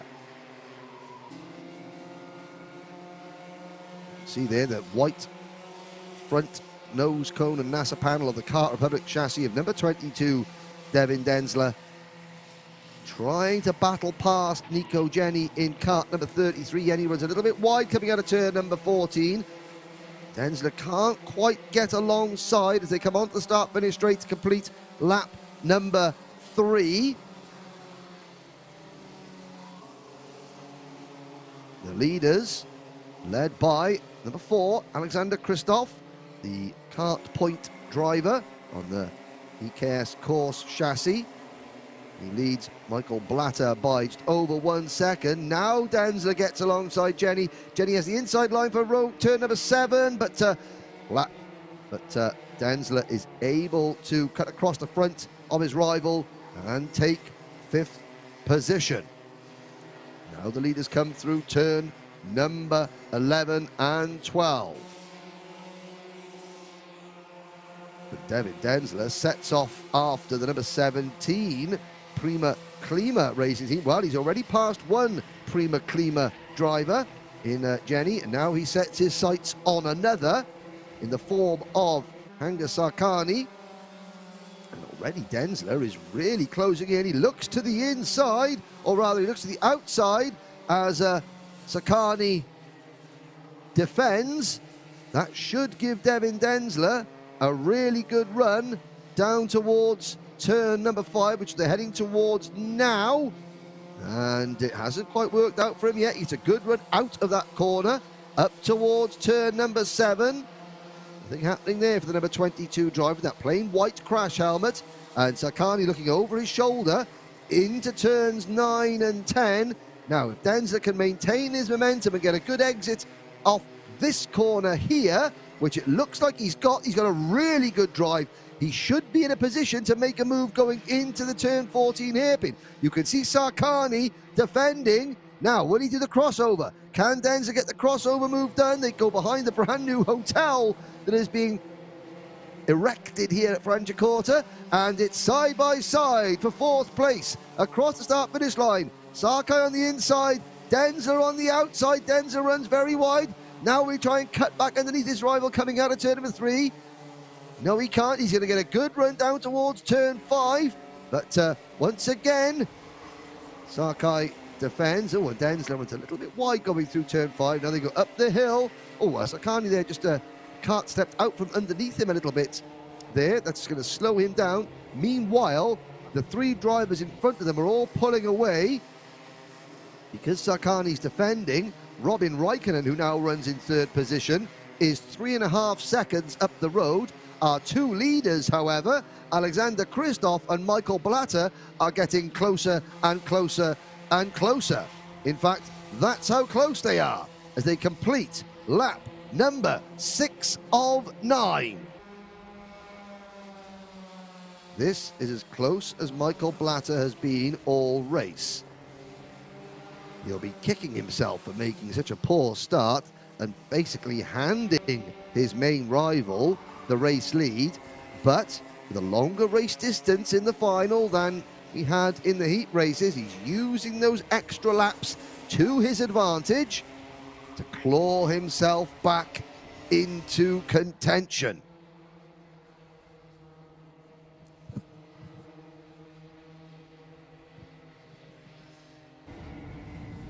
Out of turn number 12. Through turn 13 we go. This is a good lap from Christoph. So far, Michael Blatter has the fastest lap of the race, 59.660 seconds. But Christoph has track position. Christoph holding the very center of the circuit as they go a very wide start, finish straight here at Franciacorta, as he can pick his line through turns 2 and 3. Down the hill, Blatter. This is lap 8 out of 9, the penultimate Runde, as we say, Rund Tour. Lap, whatever language you want to speak. It's the last but one. Soon, they'll be going on to the final lap. And Michael Blatter is running out of time. Through turn number 13. Down the back straight towards the turn 14 hairpin. He is within 6 kart lengths, but significantly he is not close enough to force Christoph into being overly defensive. Now the final lap begins. Into turn 2. They've gone through the turn 1 kink. Hard right, the very top end of the circuit. Now they begin to descend through the left-hander at 4.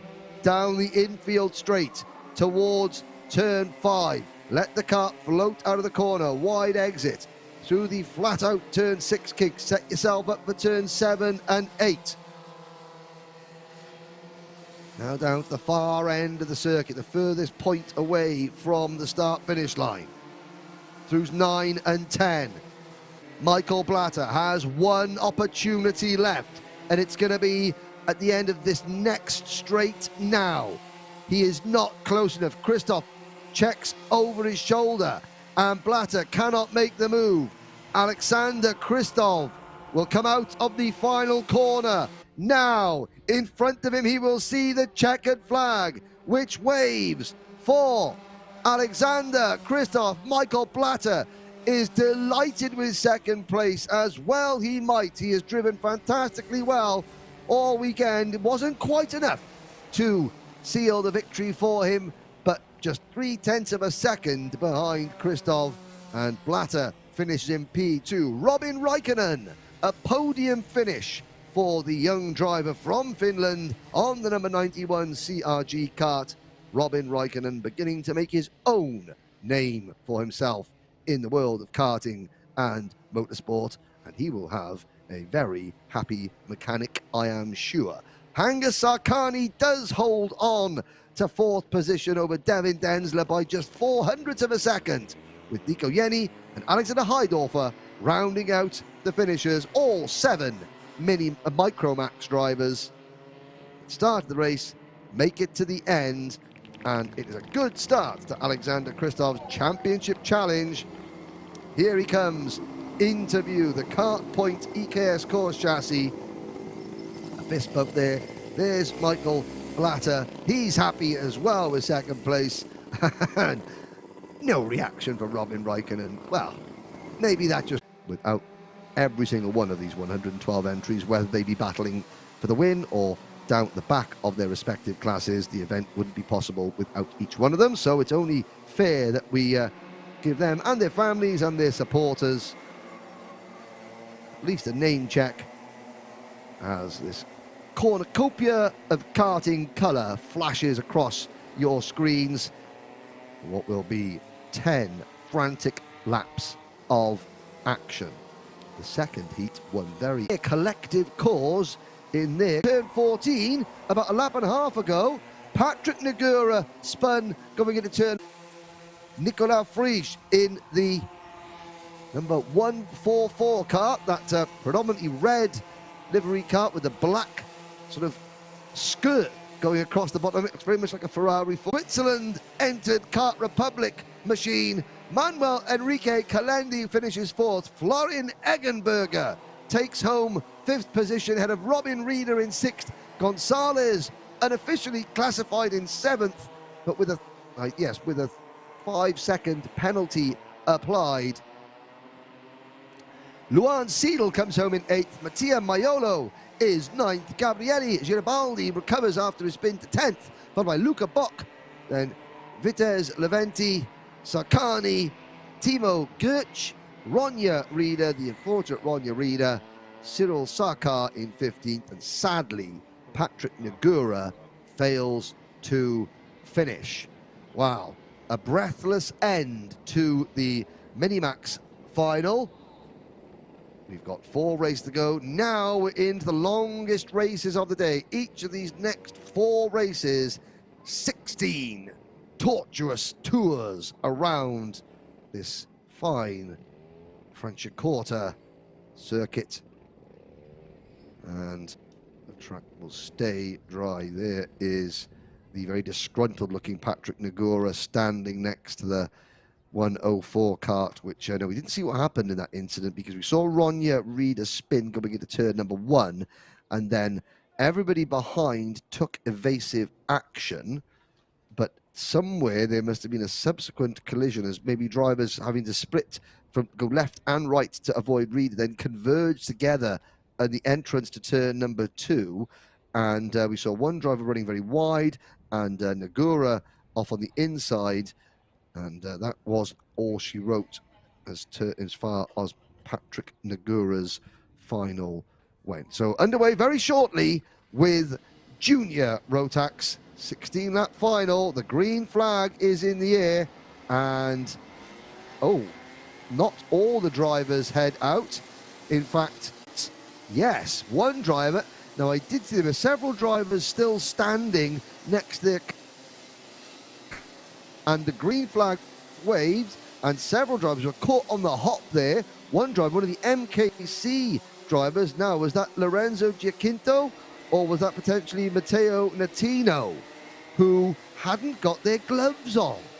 Well, I've seen quite a bit in my years in karting. I've never seen a driver miss the start because he'd forgotten to put his gloves on.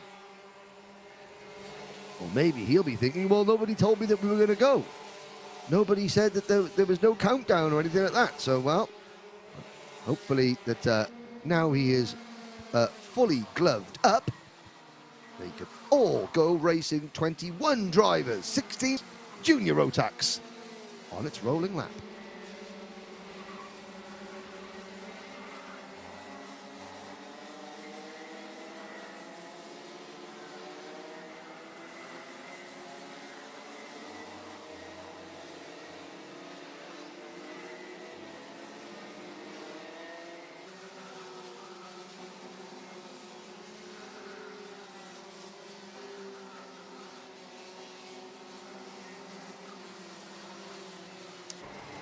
Now, we are very, very, very spread out indeed here. Now, we may even need a third rolling lap. We've got on the outside of the front row, you can see Brando Badoni on the Energy Core chassis number 209. And, it looks as though, is that number 2? Who is that? That's towards the back of the field. Matteo Natino possibly trying to get into his position. Well, there is Lorenzo Giacinto on the outside of the front row, in pole position rather. Badoni on the outside of the front row. And I think that maybe one of the, I think it must be Matteo Natino is not in the correct position. Off we go into turn number 1. The Junior Rotax field head out and get themselves underway down towards turn number 5. It's a very good start from our pole sitter. Lots of chopping and changing back in the middle of the pack there. Who is that in the Tony kart running in second position? Is that Damiano Lanive? I think it could be, with Badoni in third. Now you have to apologize, my screen is saying couple of strange things here, my timing screen, it has to be said. Not sure it's Boris Markovic in the race lead. And we're going to catch up with the running order in full. It's Giacinto. It's Matteo Montrone in second position. Then it's Bedoni in third. Lorenzo Tino Sidler is fourth. Then it's Lorenzo Samatano, Andrea Remy, Lenny Nevio, Passeggio, Colin Mayer, Toby D. Dapp, Thierry Kilshanman. And off goes, that's the number 2 and 1, that's the privateer driver. That is Passeggio. Off the track from a very strong 7th place. It gets back going again, but Passeggio down in 21st and last position. Liam Flukinger also dropping to the back of the field, having it off on the opening lap of the race. Up front, it is Giacinto. There is the recovering MKC racing kart crossing the start-finish line. Now, actually, no, Giacinto's had a moment as well. So while I wasn't looking, Giacinto out to the race lead, and it's now Matteo Montrone leading Brando Bedoni. Tino Sidler was third. He's now been elbowed back to fourth because, what happened to Lorenzo Giacinto, I did not see. But the red mist has suddenly descended. He dropped from first to fourth. He elbows his way past Tino Sidler, who then runs right on behind and is coming together between, I think, Andre Remy and Colin Mayer, possibly. It's all going off here at the start of the Junior Rotax final. We've got a 4-kart breakaway, followed by a 4-kart battle for 5th, 6th and 7th from the back of the grid. Matteo Natino, he was down towards the back of the grid because he didn't have his gloves on when the green flag waved and had to wait till the very, very end. He's fighting his way through, helped in no small part by the fact that several other drivers have fallen off in front of him. Tino Sidler, the defending champion, don't forget, in Junior Rotax, has dropped down to 15th position. And Lorenzo Giacinto, who will probably not be getting a Christmas card from Tino Sidler, the JJ Racing driver, after that very forcible move down at turn 5 a lap ago. While Giacinto obviously was upset himself for losing the race lead and dropping all the way back to 5th position. He now finds himself back into 3rd position and hot on the heels of our 2 race leaders. It's number 203, the Tony kart of Matteo Montrone, leading Brando Bedoni, trying to wrestle the lead away, but the man on the move, Lorenzo Giacinto, in that number 220 kart. Here he comes to the inside of Bedoni and squeezes Bedoni wide. Oh, it's a mirror signal maneuver, mirror image of what happened between Giacinto and Bedoni.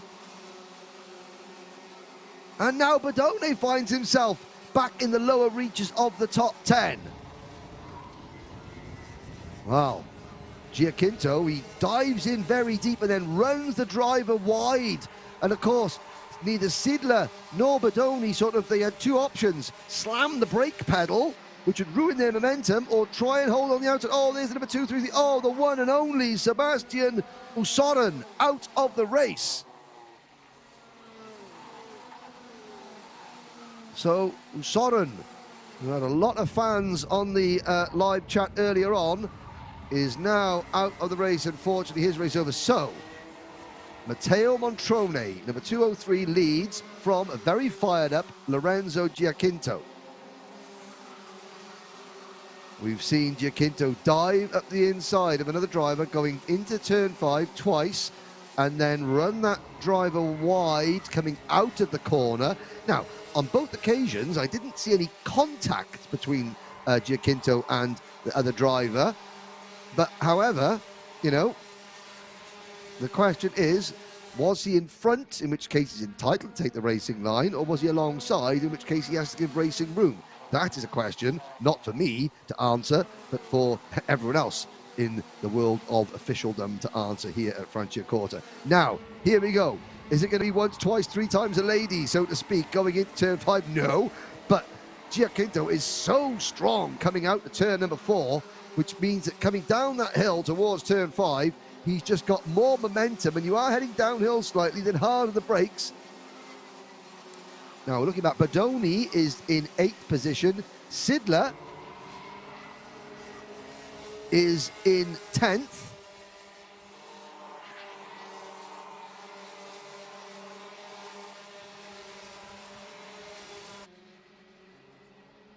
So they're recovering. Now, of course, certainly Tino Sidler, he has got his eyes on the season-long championship.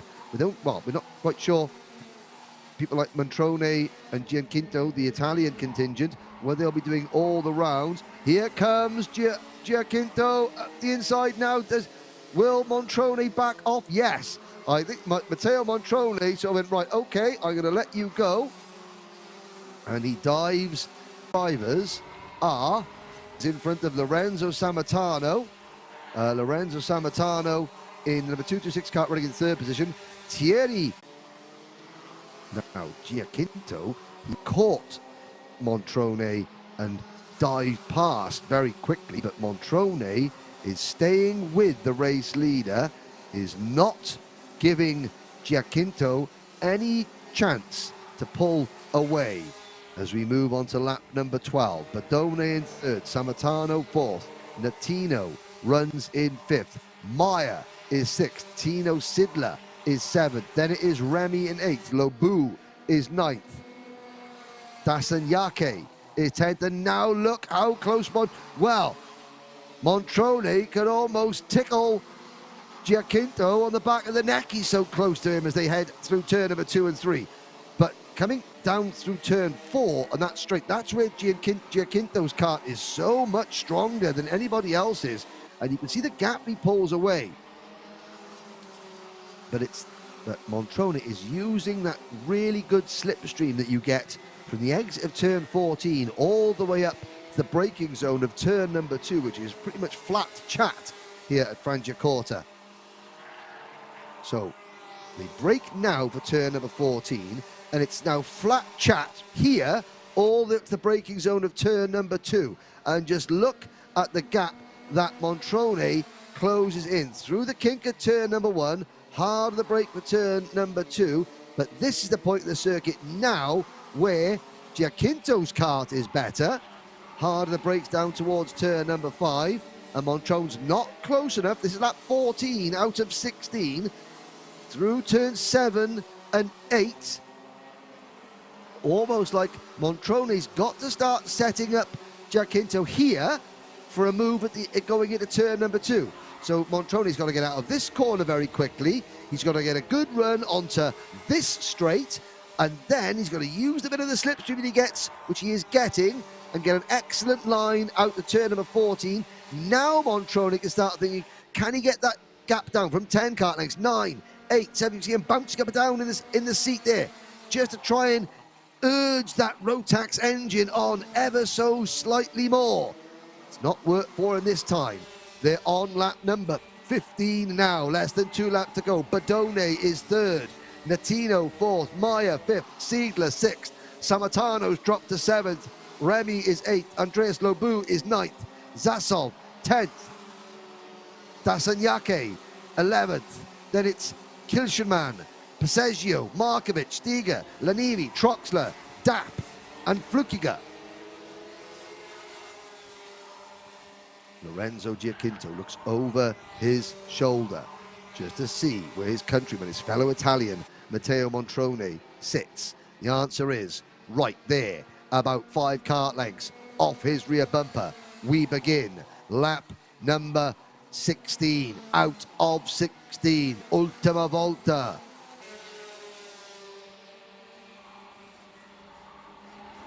Into turn number 5. It looks as though Lorenzo Giacinto is going to just about keep the number 203 Tony kart at bay. The number 220 MKC Racing Tony kart chassis of Lorenzo Giacinto has got 2 more corners to negotiate, and Matteo Montrone is pushing, he's trying, but he's not going to get close enough. Out of the final corner, Junior Rotax victory goes to Lorenzo Giacinto. Matteo Montrone is second. Brando Badone is third. An Italian 1, 2, 3. Matteo Natino is fourth. Tino Sidler recovers to take fifth position. Great recovery drive from the defending champion to pass Colin Mayer for, well, they're probably the two best placed drivers that are going to the full championship. That could be significant. Tino Sidler grabs fifth position from Colin Mayer right at the end, with Lorenzo Sammartano in seventh. Then it is Andrea Remy in eighth, Andreas Lobu in ninth. Georgi Zasov rounding out the top 10, followed by Kalin Dasanyake, Lenny Nevio Passeggio, Thierry Kilshenman, then Boris Markovic, Dario Stiga, Damiano Lanivi, Charles Troxler, Toby D. Dapp, and Liam Flukiger are the 19 finishers. Sadly, Anai Tenti and Sebastian Usoren failed to finish. And that is 3 finals down, 3 finals to go. The junior Rotax race decided by less than 3/10 of a second.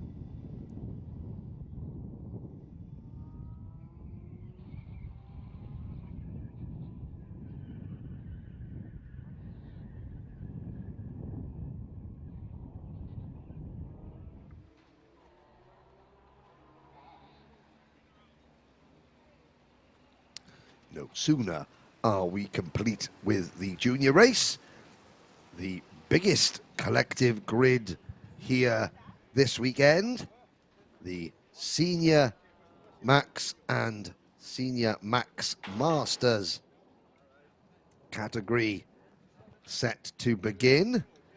Again, the drivers whose karts begin with the numbers 3, they are our senior drivers. The drivers whose karts begin with the number 8, they are our Max Masters. Samuel Ifrid has been very, very quick all day. He has won both heat races. His teammate, Oliver Kirch, see just casually leaning against the pit barrier there in that red and white race suit on the right-hand side of your screen. He will start alongside his Ubik Racing teammate. The command for all drivers to get into their karts is given, well, everybody apart from Mr. Kirch. And this is good strategy, psychology. I'm so relaxed about this next race that I'm just going to pop into my go-kart with about 2 seconds to spare.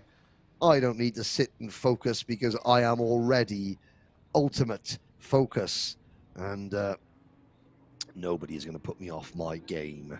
That's what he's saying. Samuel Ifrid, his teammate, is probably thinking to himself, yes, I don't need to be watching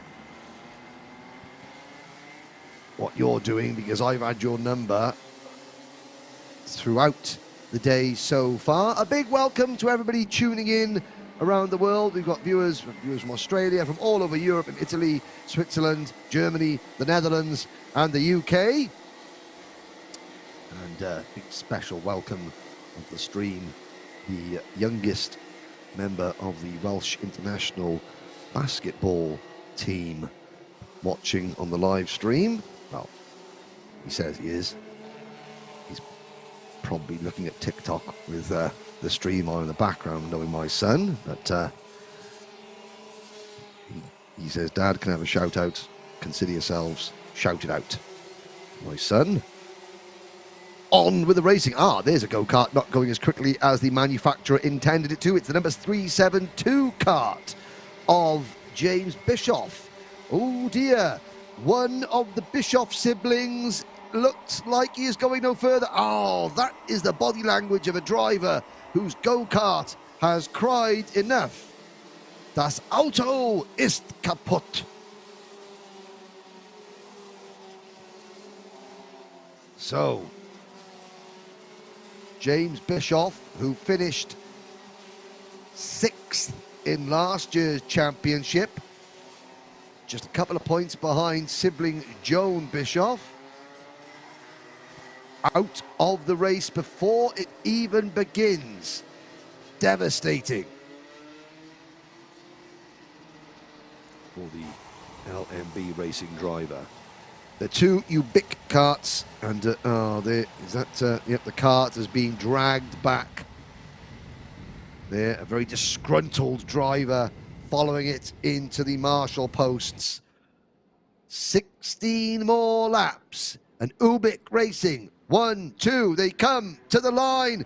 Ifrid on the left, Kirch on the right. Here we go, through turn number 1. The red race suit, Oliver Kirch, gets pushed a little bit wide. Oh, and that looks like it's Maximilian Kamalander up into P3. And the Alain Berishvili, the Cosmic Cart, number 329, moving into second position.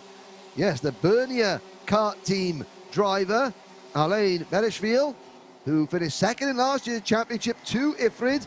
Is there, oh, a bit of pumping and boring there. That's one of the MKC racing drivers. Was that, not Jan Koch, I'm trying to see who it was. It could have been Elia Papacina getting involved. Oh, there's an awful lot of bumping and barging away about just behind the leaders. And as they emerge at the end of the opening lap, Samuel Ifrid leads by half a second over Alain Berishvili. Olivier Kratch is there in third position, followed by Kevin Hummel in fourth. Jan Koch is fifth. Then Joan Bischoff, upholding Bischoff family honours, is in sixth position. Elia Papacena is seventh. Then it's Samuel Satelli, followed by Maximilian Kamalander. Max Kamalander in ninth place. Then it's Gianluca Poggi, Lorenzo Roncaroni, Luca Pozzo, Leo Gupsa is in 13th place. The driver graduated from junior class last year. 14th is Samuel Shah. Then it's Tommaso Greco in 15th position. Watch for Tommaso Greco in kart number 342. Finished third in the opening heat race. Oh, and that was one of the Ubic drivers there, taking a right old chunk out of his nearest rival. That could have been Max Kamalander. We'll have a little look as they come through. Yeah, Max Kamalander's dropped back to 16th position behind Dominic Dunner. Tommaso Greco is up into 14th position. Alejandro Jimenez is in 17th place. Tristan Koenig is 18th. And Nora Loaka. So we've got three Loakas racing. Nora is there in 19th place in kart number 323. Peter Spengler is the best placed of the Masters drivers. Oh, and that's number 323. That is Nora Loaka having a brief rotation in the Grammy Power Sovdi kart. And there's only one Bischoff, as Joan Bischoff, who is in 7th place, make that 6th position. Here is the battle for second place. Well, Samuel Ifrid is 1.8 seconds up the road. There's a move from Elia Papacena passing Kevin Hummel. Oh no, two drivers off the 328. That is Fiorella Santarelli, and I couldn't quite see the other driver. Both drivers up and out of their karts. And let's have a look as they come by next time around. Oh, I think it was Elia Jeromin. Elia Jeromin in kart number 304. And Fiorella Santarelli coming to grief. So we're down to 28 runners now. A quick look at where Martin Pasandin is. He's 21st. And Pasandin has now got past Peter Spengler. So, and somebody pulling off at the inside of the track there into the pit lane. Who was that? Or was that a slower driver going back to pits after an incident? No, it was Elia Papacena. Elia Papacena, I believe, has pitted, obviously with a mechanical problem there. Oh, and there's another kart slowing down. That very deep black and yellow liveried kart. That is the number it's the number 377 of Leo Gupsa, who got it all wrong going into turn number 5 and lost a whole heap of momentum. Meanwhile, back up towards the sharp end, lots of chopping and changing because of the amount of incidents we've had. This is the battle for third place we're watching between the Cosmic Kart of Alain Berishvili And then the number 312, that Lando Norris chassis of Kevin Ummel.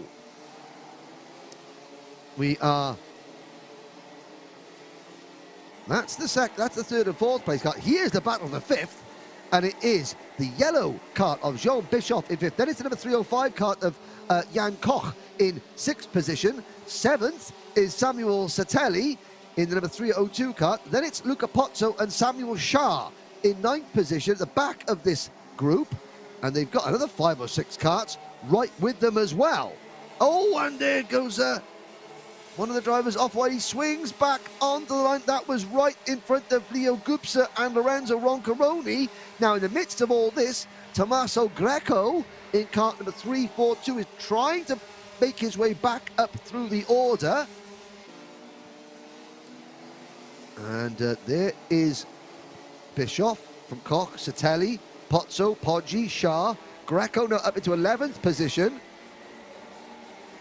This is 5th, 6th, 7th, 8th, 9th, 10th, 11th, 12th, 13th, all the way back to Dominic Dunner in 13th position. Lorenzo Roncaroni has slipped back to 14th position. It was Roncaroni who was getting nerfed wide at the exit of turn number 12 last time around and losing position at this point on the circuit 1 lap ago. We're on lap number 7. Well, we're coming towards the conclusion of lap number 7 here in this 16-lap race, so we're approaching half distance. Battle is on for second position. The 329 Cosmic of Beersville under pressure from Kevin Ummel, and Ummel takes over P3. Samuel Ifrid and Oliver Cratch are well up the road. Ifrid leads by 2.1 seconds over Cratch, and Cratch is 2.6 seconds in front of Ummel, who now runs into third position, followed by Berishville in fourth. Bischoff is another 2 seconds behind this group, or this battle rather, in fifth position, and he has got everybody else behind him. Koch, Satelli, Pozzo, Shah, Poggi, Greco, Gupsa, Dunner, Koenig, Jimenez, Schupman. Mark Schupman in 6th position, Maxim Harder in 17th, Henry Dos Santos is 18th, 19th is Michael Enns, then Kai Traub rounds out the top 20, Lorenzo Roncaroni is 21st, in 22nd position is Martin Passendin, who now leads the Masters division. Passendin, and he has got Kamalander right behind him. Then it's Peter Spengler, second in Masters, third in Masters, 25th overall is Miro Sfaguza. Then it's Marco Ranch in 26th position, and he is fourth in Masters. Nora Luaka in 27th place overall, the only other driver still running. Elliot Jeromin and Fiorella Santarelli have continued. They're a lap down after their incident. Elia Papacena and James Bischoff out of the race. Samuel Ifrid, our race leader, sets a new fastest lap, 50.096 seconds. But this battle is the best answer. Oh, and there's it. It's all gone wrong for 3 of them. No, make that 4 of them. Karts running very wide coming out of turn number 3. 3 karts, 4 karts getting turned around. Oh, 1 driver there, 2 drivers out of the race. That is the number 377 kart of Leo Gupsa out for the race. Oh, Tommaso Greco also in trouble. Now, I didn't see what happened now. Gupsa and Greco, I think, came together, and 2 other drivers there avoiding action out of the race there. Oh, poor old Greco. Tommaso Greco stomps away from his stranded go-kart. The number 342 IRT Racing Energy Core chassis will go no further. Now, this has moved Dominic Dunner up into a 10th position. Maxim Harder is 11th. Alejandro Jimenez is now 12th. Henry Dos Santos is 13th. Michael, in my ends, is 14th, followed by Tristan Koenig in 15th position. Kai Trau up to 16th. Lorenzo Roncaroni is in 17th, and in 18th place still is Martin Passendin, your Masters leader. Gianluca Poggi was another one of the drivers involved in that incident at turn number 3, along with Max Kamalander. They have dropped to 19th and 20th position respectively. None of this, of course, matters to Samuel Ifrid, whose lead over Oliver Cratch remains a solid 2 seconds. Here comes the battle for third. Alain Bierschwil back up the inside of Kevin Ummel. 3 laps in exactly the same position when Ummel passed Bierschwil for third position. It is now Bierschwil back in front. Here is Jan Koch and Samuel Satelli battling for 6th and 7th positions. Koch in cart number 305, Satelli in cart 302. Behind them is Luca Pozzo and then Joan Bischoff in 9th position. That huge train of carts, which lost 4 of its members about 2 laps ago, and has now been sort of spread out ever so slightly.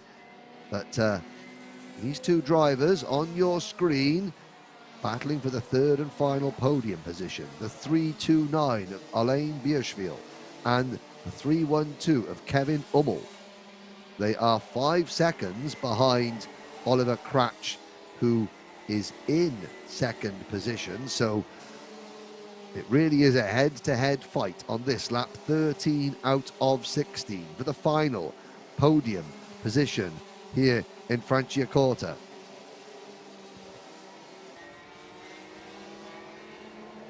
Out of turn number 13, down the straight into 14, Ummel pushing Bierschwil along. And I have to say, Samuel Shah is closing in on this duo.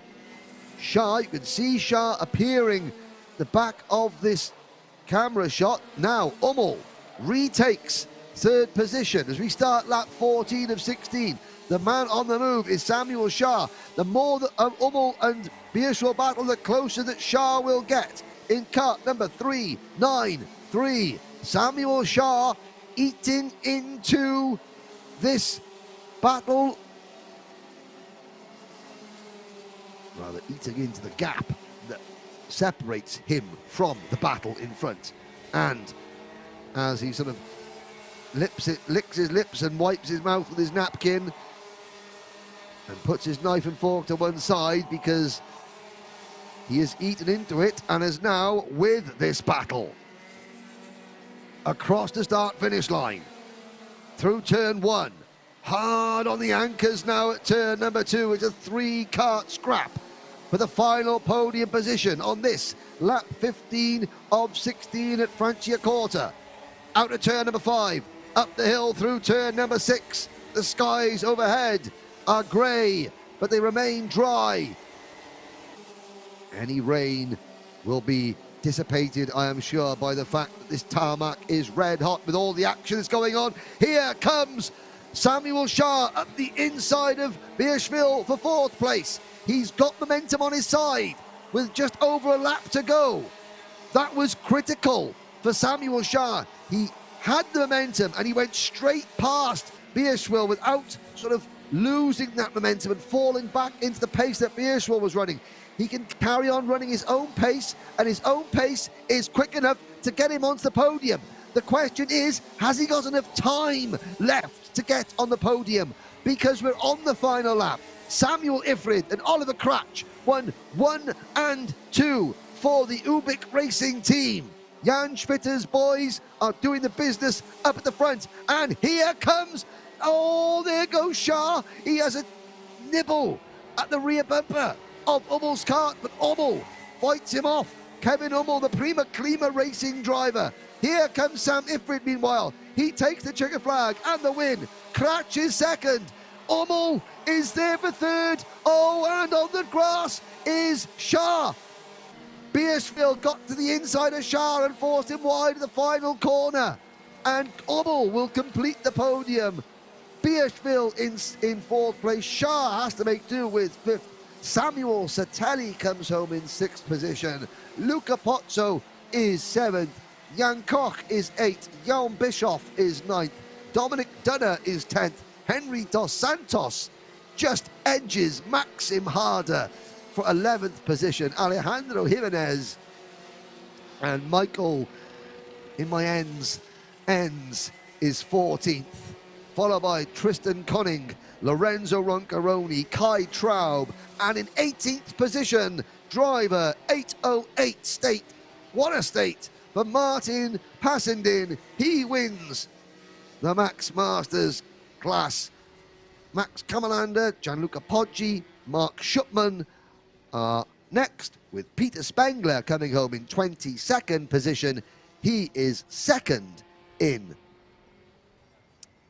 the Masters class. Nora Loaka is 23rd, followed by Miro Sfagusa and Marco Ranch, with Fiorella Santarelli, the final finisher, in 26th position.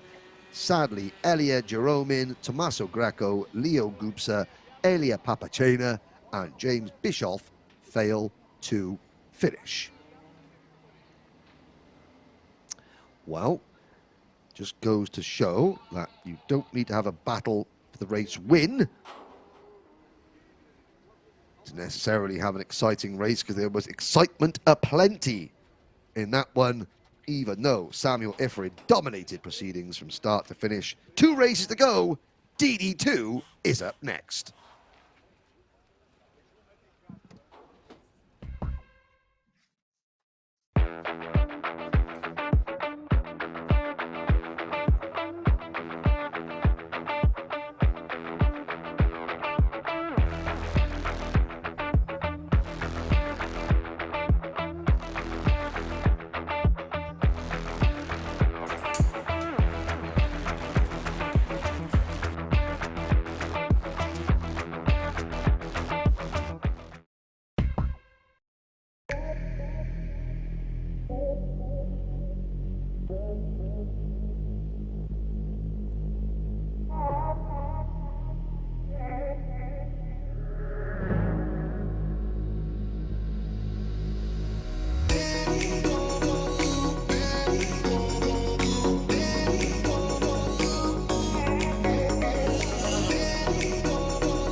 Welcome back, ladies and gentlemen. Thank you very much for joining us here once again for the final 2 races of the opening round of the Rotax Max Challenge Switzerland Championship of 2023 at Franciacorta in Brescia, northern Italy.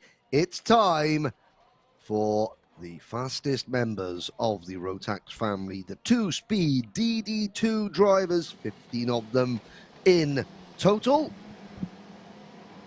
heading out onto the circuit for the final time today.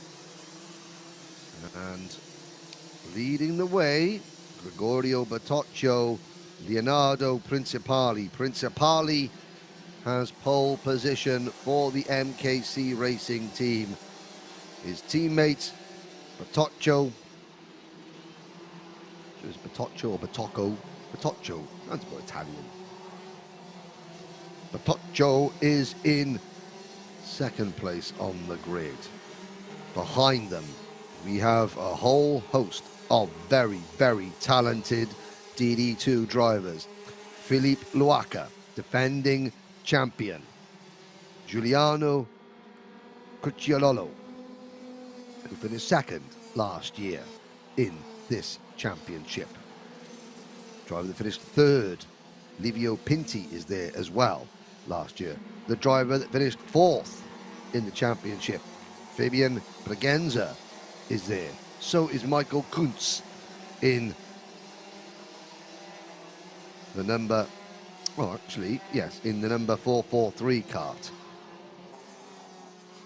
Eric Muller, sixth in last year's championship, also right there as well. So all the major players in Swiss DD2 racing, plus a smattering of interlopers from neighboring Italia, set to do battle over 16 laps here at Franciacorta. There is the Ayrton Senna style crash helmet, number 416 of Livio Pinti on the Grammy Power. No, Gramiger. I think it's the Gramiger Power team. Chuck Gramiger. He used to run the Group C Cheetah sports car team. I wonder if there's any relation. Showing my age, talking about 1980s Group C sports car racing, but then again, if you were alive, you remember it well. If you're alive now, what a time to be alive. It's DD2 action coming into the tram lines. It's an MKC Racing 1-2. They come to the line, lights are out, we're off and racing. It's a great start from the poles. It's an appalling start from the outside of row number 1 again. That is Bertoccio getting left behind, down towards turn number 5, all with 3 wide. Livio Pinto on the inside there. Somehow they all get round cleanly. I believe this is a 16-lap race. I will defer to anybody who tells me otherwise. But as the drivers head down to... Oh, and there's somebody running very wide now. Is that that blue livery cart? Is that Gabriel? Or is that Giuliano Cucciololo? I believe it was, down to 8th position. It's Principali leading Philippe Loaca. Then Jason Berglas. Gregorio Bertoccio in 4th position. There he is, chasing Berglas's Republic chassis. Then it is Ramon Rudolph von Rohr in 5th position, followed by Stefan Wittwer, Mattia Banella. Then it's Cucciolillo, Pinti, Kuntz, Muller, Bregenza, Zurcher, Silvan and Hartmann. All 15 drivers safely through the opening lap.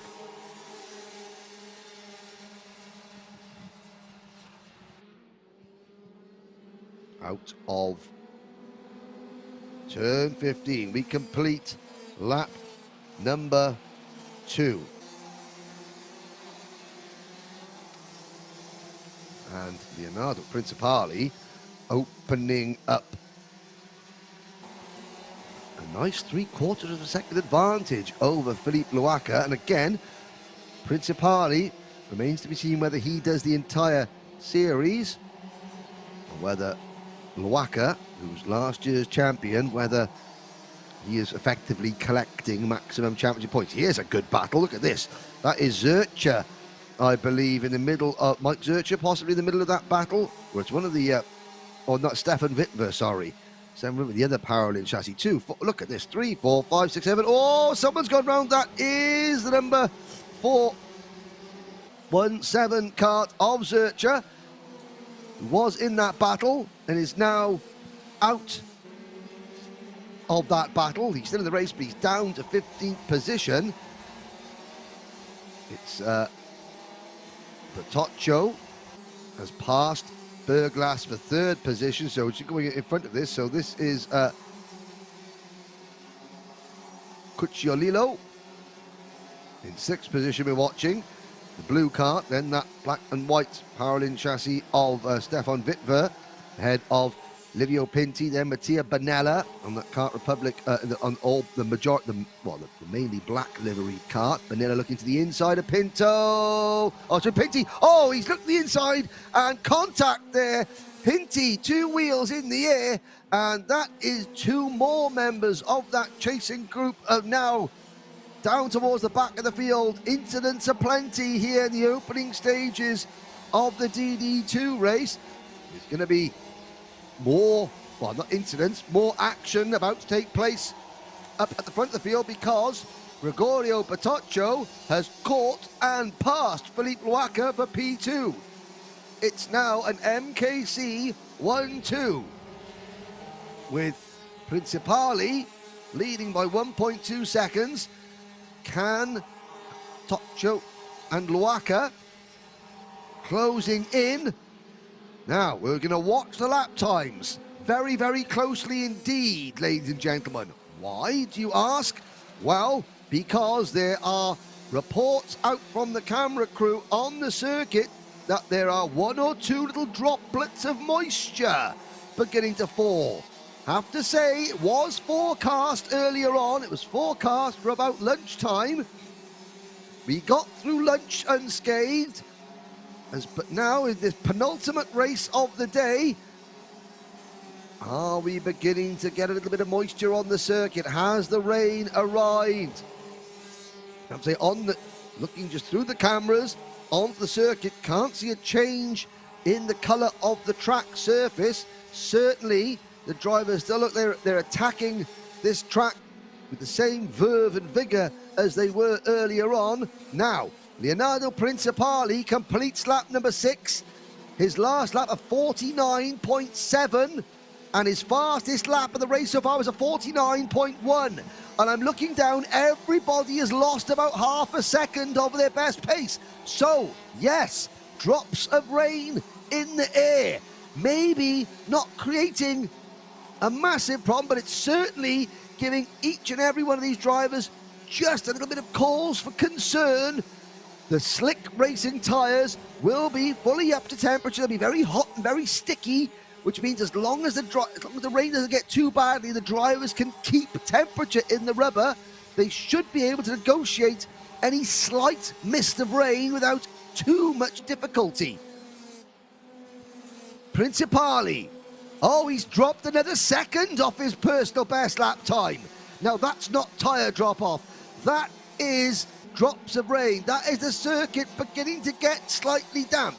He's 1.3 seconds in front of his teammate Bertoccio. Then it's Luaka. Then it's this battle you're looking at on your screen now. Jason Berglas leading Ramon Rudolfo Rua for 4th and 5th position. Behind them is Giuliano Cucciolillo.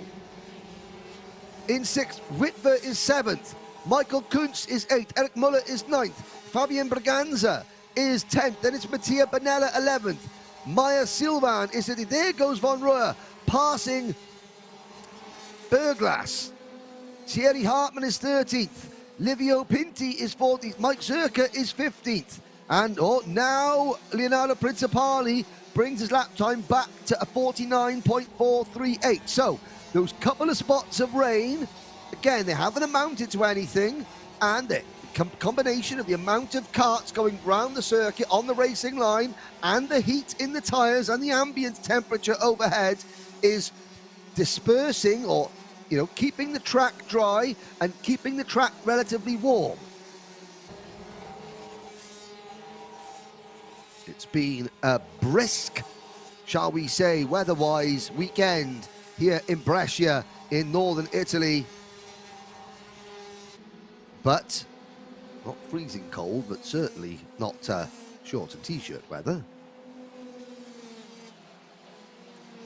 As there is enough temperature in the track to keep any bits of residual moisture at bay. Gregorio Bertoccio shows the track is behaving perfectly by setting a new fastest lap in 2nd place, 49.119 seconds. He reduces his teammate Leonardo Principali's lead to 1.1 seconds. Watching on screen the battle between Stefan Witwer and Michael Kuntz. Kuntz in kart number 443, Witwer in kart 409. It's for 7th and 8th positions. They're trailing the blue kart of Giuliano Cucciolillo. Cucciolillo running in 6th position. Here comes a move. That is Michael Kuntz looking at the inside, going to turn number 5. Witwer closes the door. Don't forget, these are the 2-speed karts. So you'll see on the steering wheel there'll be a paddle shift on the karts, and plenty of gear changes around this circuit, this 1300 meter circuit. And now Kuntz looking like he's trying to fight back a little bit. He looks to the inside, last the late breakers. Oh, and runs wide. Oh my word. And it is raining now, because look at that. Two karts have spun off together. And there's a third going up as well. Oh, the rain is coming down. But Toccio has taken the lead. Principali has gone off. And now the rain is coming down in steer rods. They're on lap 12 out of 16. Gregorio Bertoccio leads this race. Look at the rain coming down.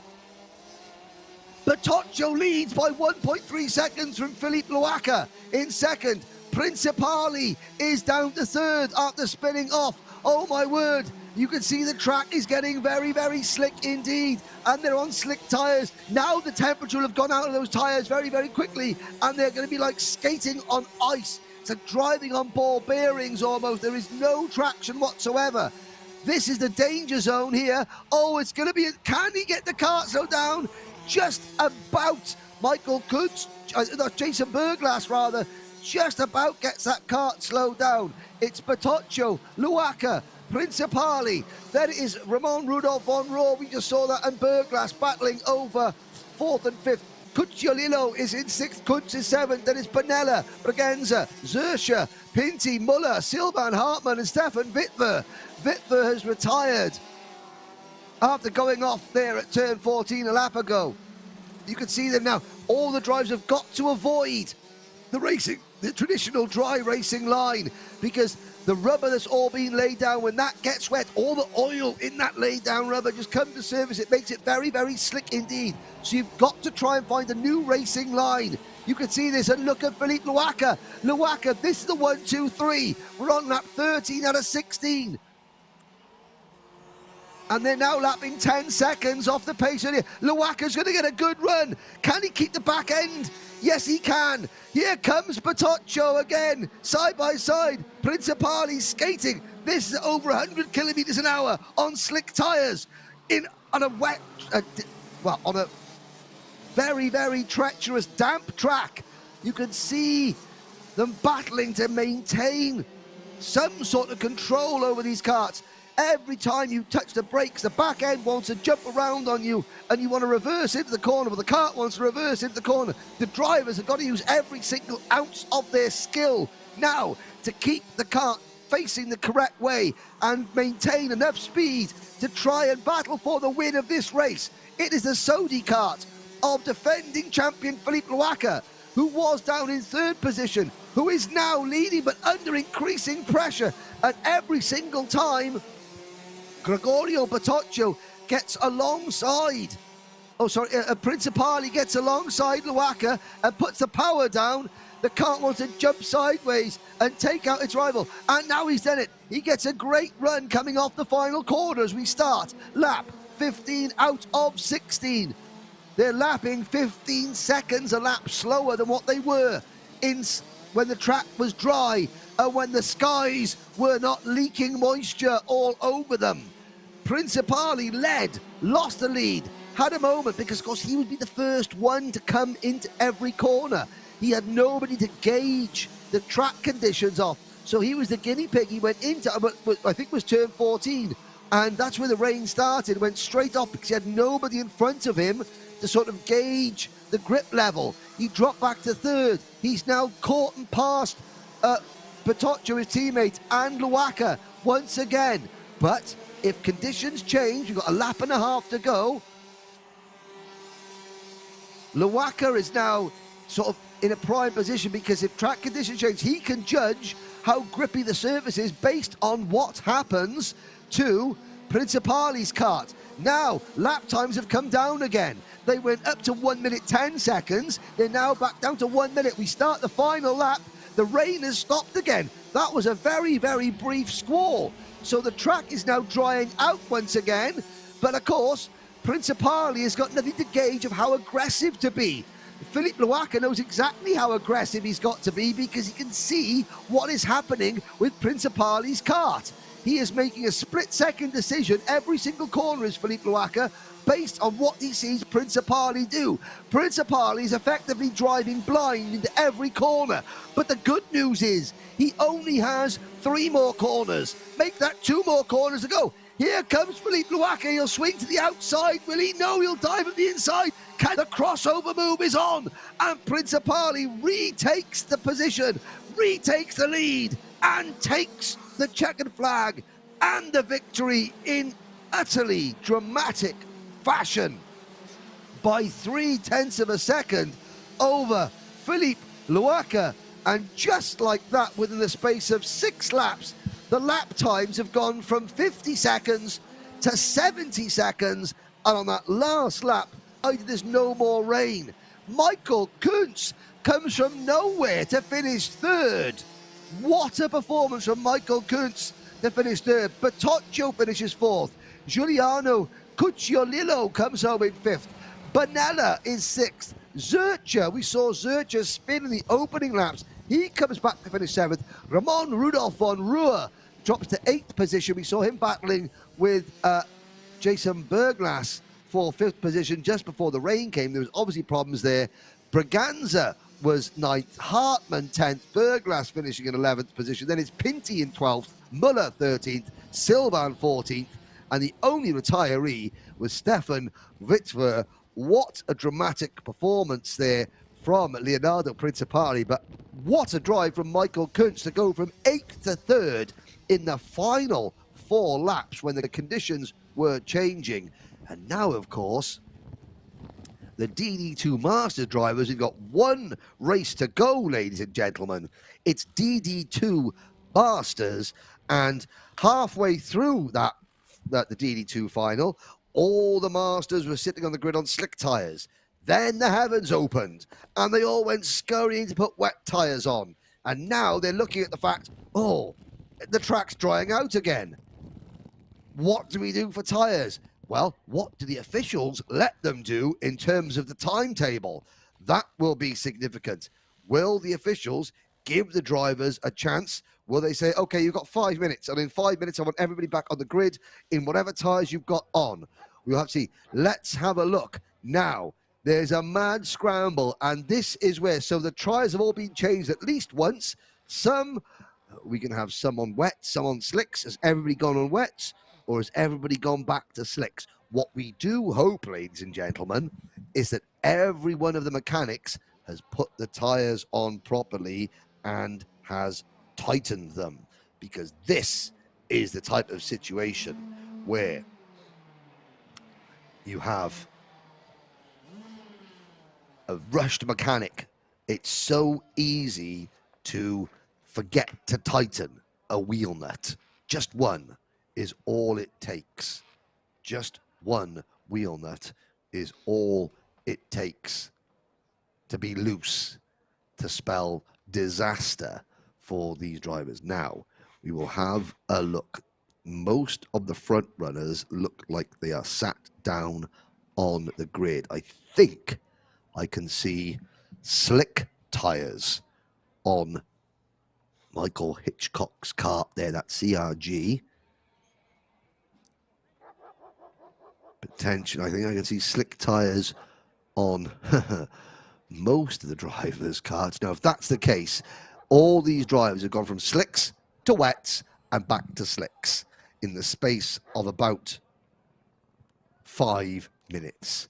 You've got 18 karts ready to go on the grid, 18 very tired and weary mechanics who have had their mental faculties stretched beyond all recognition just by a brief spring deluge here in Brescia, northern Italy.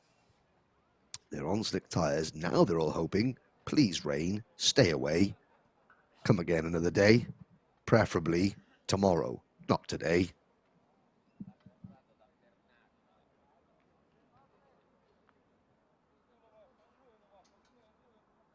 And of course, we've had wins for Jan Adriano, who's just beaten Michael Hitchcock in both races. Of course, if there are any drivers out there on wet tyres, they will be the ones thinking, please rain again, please rain again.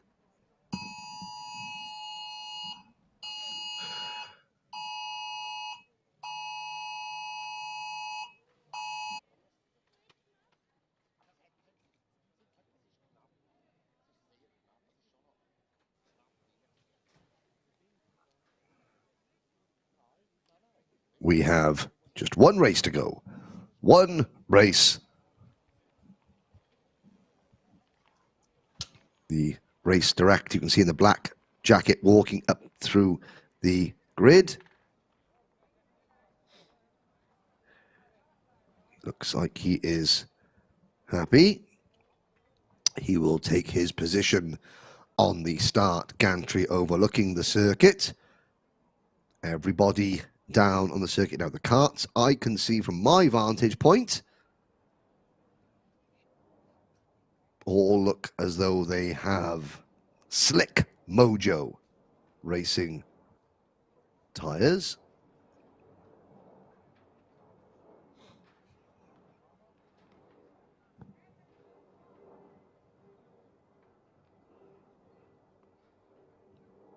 And we wait. Of course, what the officials have done, very correctly, is they have given every driver, it's the last race of the day. So, we're not running late on a timetable, so to speak. So the driver is, well, the officials are making sure that every driver at least has the opportunity to get onto the grid. Obviously, if there was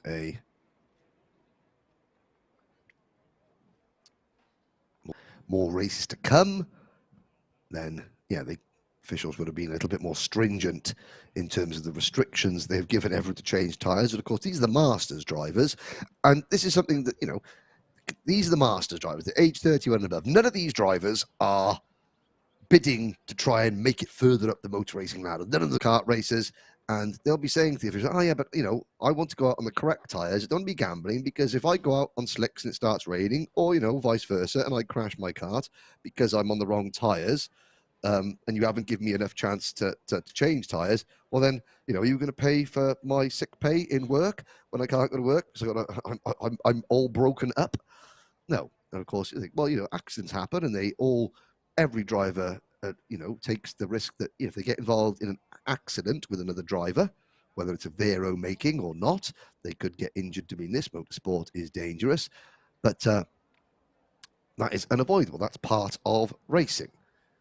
However, the officials have recognized, okay, yep, we're going to, you've all got, jobs to go, businesses to run, things to do on Monday.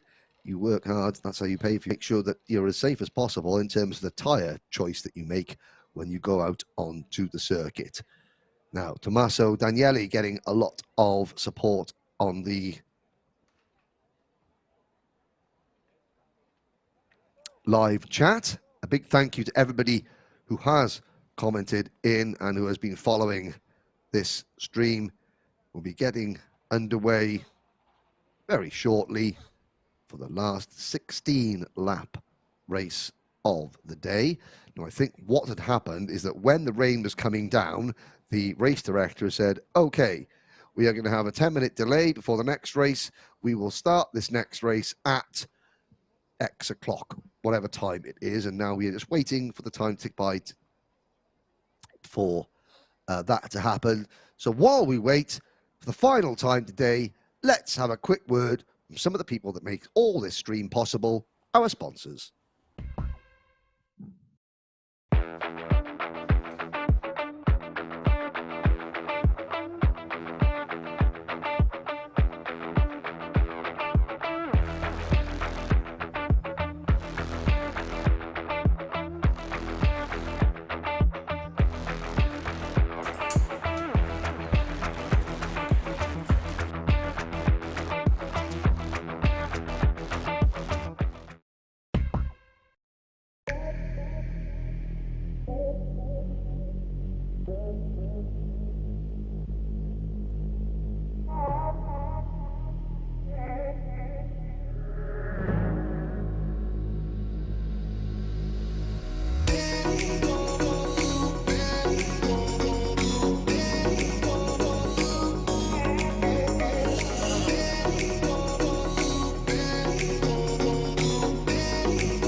Welcome back, ladies and gentlemen.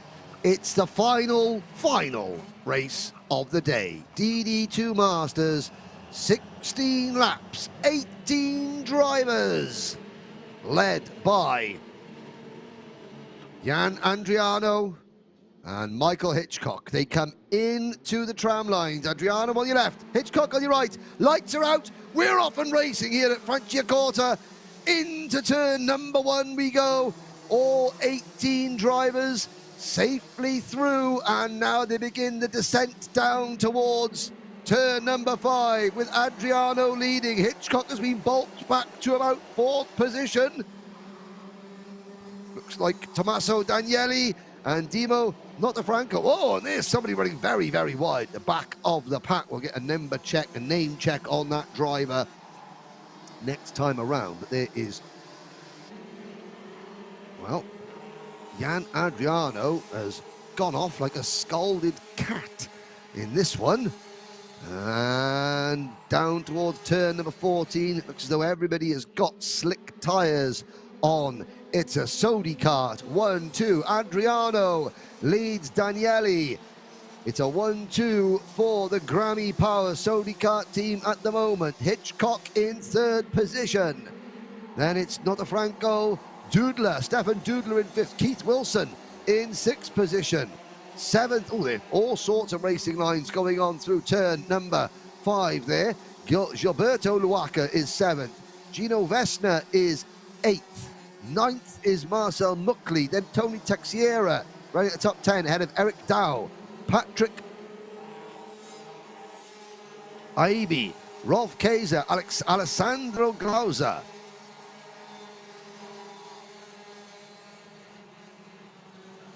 Followed by Ueli Fritchi, Rafael Brugger.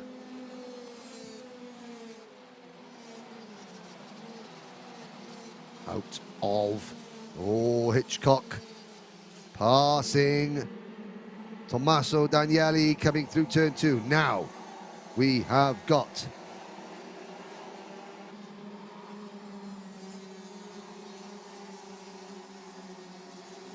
a 1-3 for the Grammy Power Sodi kart team. Adriano ahead of Hitchcock. Tommaso, Doodler, Notafranco.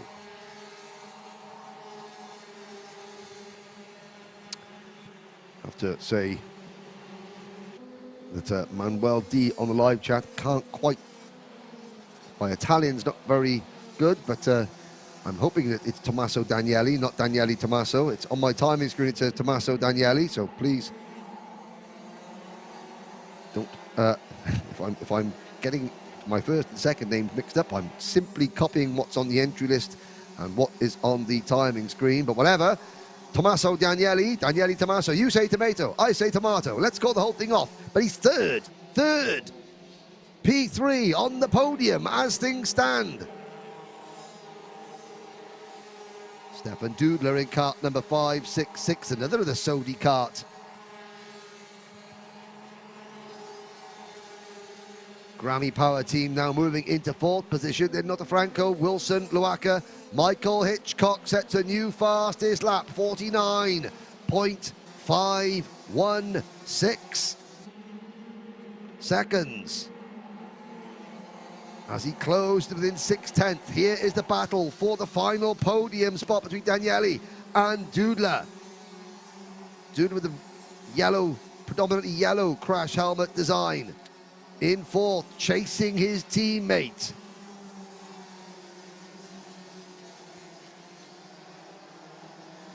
Well, Tommaso has got his supporters online. He might have a little way to go before he's the new GOAT, because he's down to 4th position. But we've still got an awful long way to go in this one, and the track remains dry. Meanwhile, up at the front, Michael Hitchcock is within 0.3 of a second of race leader. Oh, there's Keith Wilson having a right old go. at Dimo Notafranco. Notafranco on that Cosmic chassis. Number 590 towards MRP for the Maya kart team. Wilson in kart number 591. That's the TB kart entered by the Race Zone team.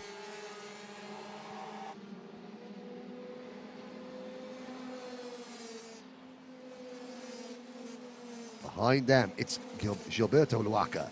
Alessandro Glauser making some good progress. Alessandro Glauser,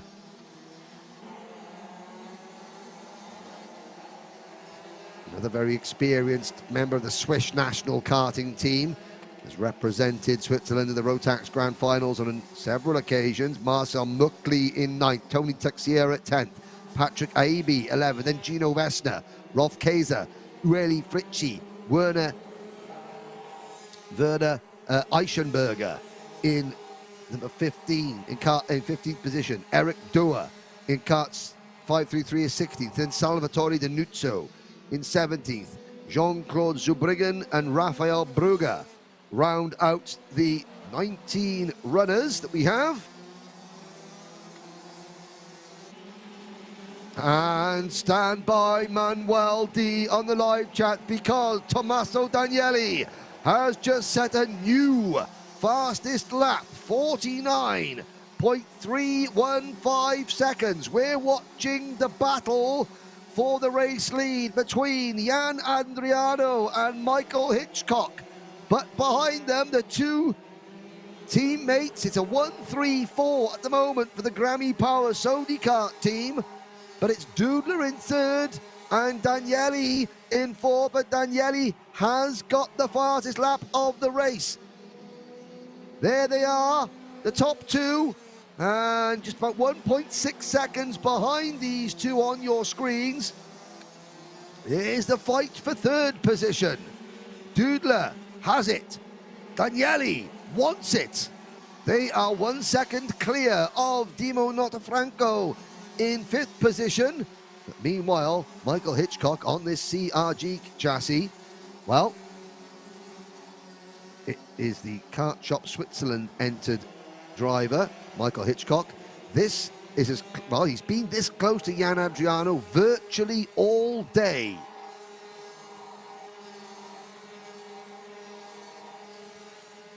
But he hasn't been able to make a move yet. Now he is got, well, what has he left up his sleeve? Has he been lulling Jan Adriano into a false sense of security? Has he just been studying, watching, waiting, poised for the time to strike? Adriano and Hitchcock. Oh, Hitchcock runs a little bit wide coming out of turn number 10. That could have been by design. That could be part of the line he wants to take. However, Adriano pulls away, into braking for turn number 14. No sign of the rain that was forecast. Oh, Daniele. Sorry. Daniele. Tommaso Daniele.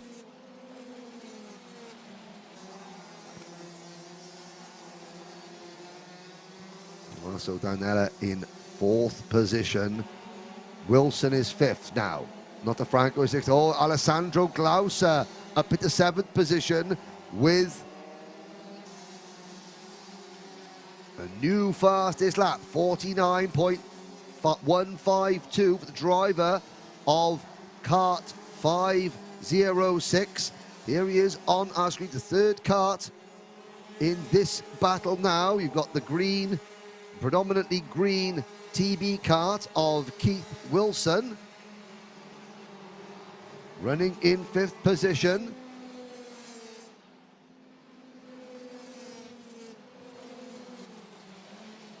Then it is Notafranco and Glauser. Glauser is the one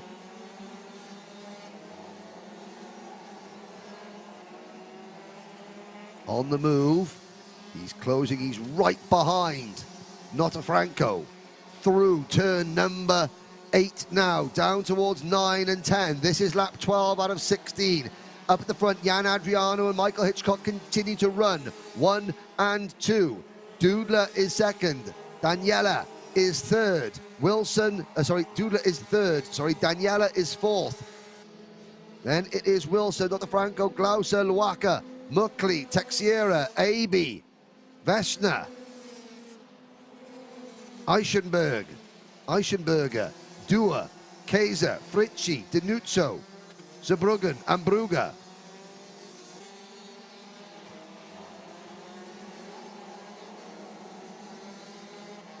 Adriano's lead is now less than 0.2 of a second.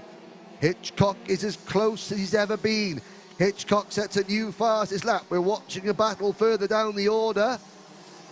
This is the number 507. That is Tony Texiera holding off Patrick Aibi. This is for 10th and 11th position. But up at the front on lap 13 out of 16, it is closer than ever before. Adriano responds with a new fastest lap of the race. 49.124 seconds.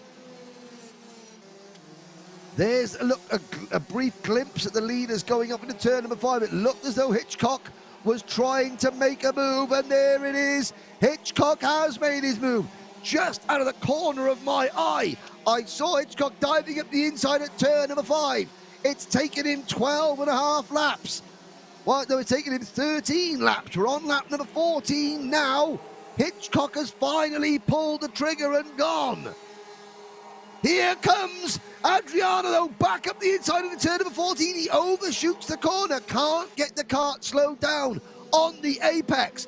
Hitchcock gets him back. Here comes Adriano to the inside. Oh, collision. They touch. They both go off. And in third position, Stefan Doodler collects the spinning kart of Michael Hitchcock. I don't believe it. Who emerged in front? I believe it is Tommaso Daniele. Doodler, oh my word. Hitchcock on the outside, Adriano on the inside. Adriano made contact as he spun to the inside. Stefan Doodler in third position couldn't avoid him, and he clips Adriano. Hitchcock went off on the outside, and between them all, Tommaso Daniele takes the race lead. Here we go with 1 lap remaining. Adriano gets back in front somehow. Adriano gets back in front. It's Daniela in second. Glauser is third. Glauser to the inside of Daniela. Daniela back to P3. Here comes Dr. Franco. Keith Wilson is there. But Jan Adriano somehow scrambles back into the race lead. Doodler and Hitchcock out of the race. Well, Doodler is down in 8th place. Hitchcock is out of the race. But with 4 corners to go, Adriano has recovered somehow. Here he comes. He takes the checkered flag. Second is Alessandro Glauser, and Tommaso Daniele is third, but it could have been so much more. Dimo Notafranco is in fourth. Keith Wilson is fifth. Sixth for Gilberto Luaca. Marcel Muckley in seventh position. Stefan Doodler in eighth. Ninth is Patrick Aibi. Tony Texiera is 10th. Gino Vesna 11th. Werner Eichenberger is 12th. Eric Dua is 13th. Rolf Kaiser is 14th. Ueli Fritzi is 15th. Salvatore Denuzzo is 16th. Jean-Claude Zubriggen finishes 17th. Raphael Brugger in 18th position. And Paul Michael Hitchcock out of the race. And you could just see Jan Andriano dived at the inside. It was right there at that apex there at turn number 2. Got up over the curb, spun sideways into Hitchcock. Hitchcock went to the outside spinning. Adriano went to the inside. Adriano, I think, managed to get back on track there. Hitchcock was clipped. It was Hitchcock, the cart, that was clipped by Doodler as Doodler tried to thread his way through. Hitchcock from proceedings. See there with the long hair, Michael Hitchcock. Oh dear. What can he do about that? So the defend, he said, no, don't touch it. No, these things weigh a ton. We'll wait for the recovery vehicle. Absolute heartbreak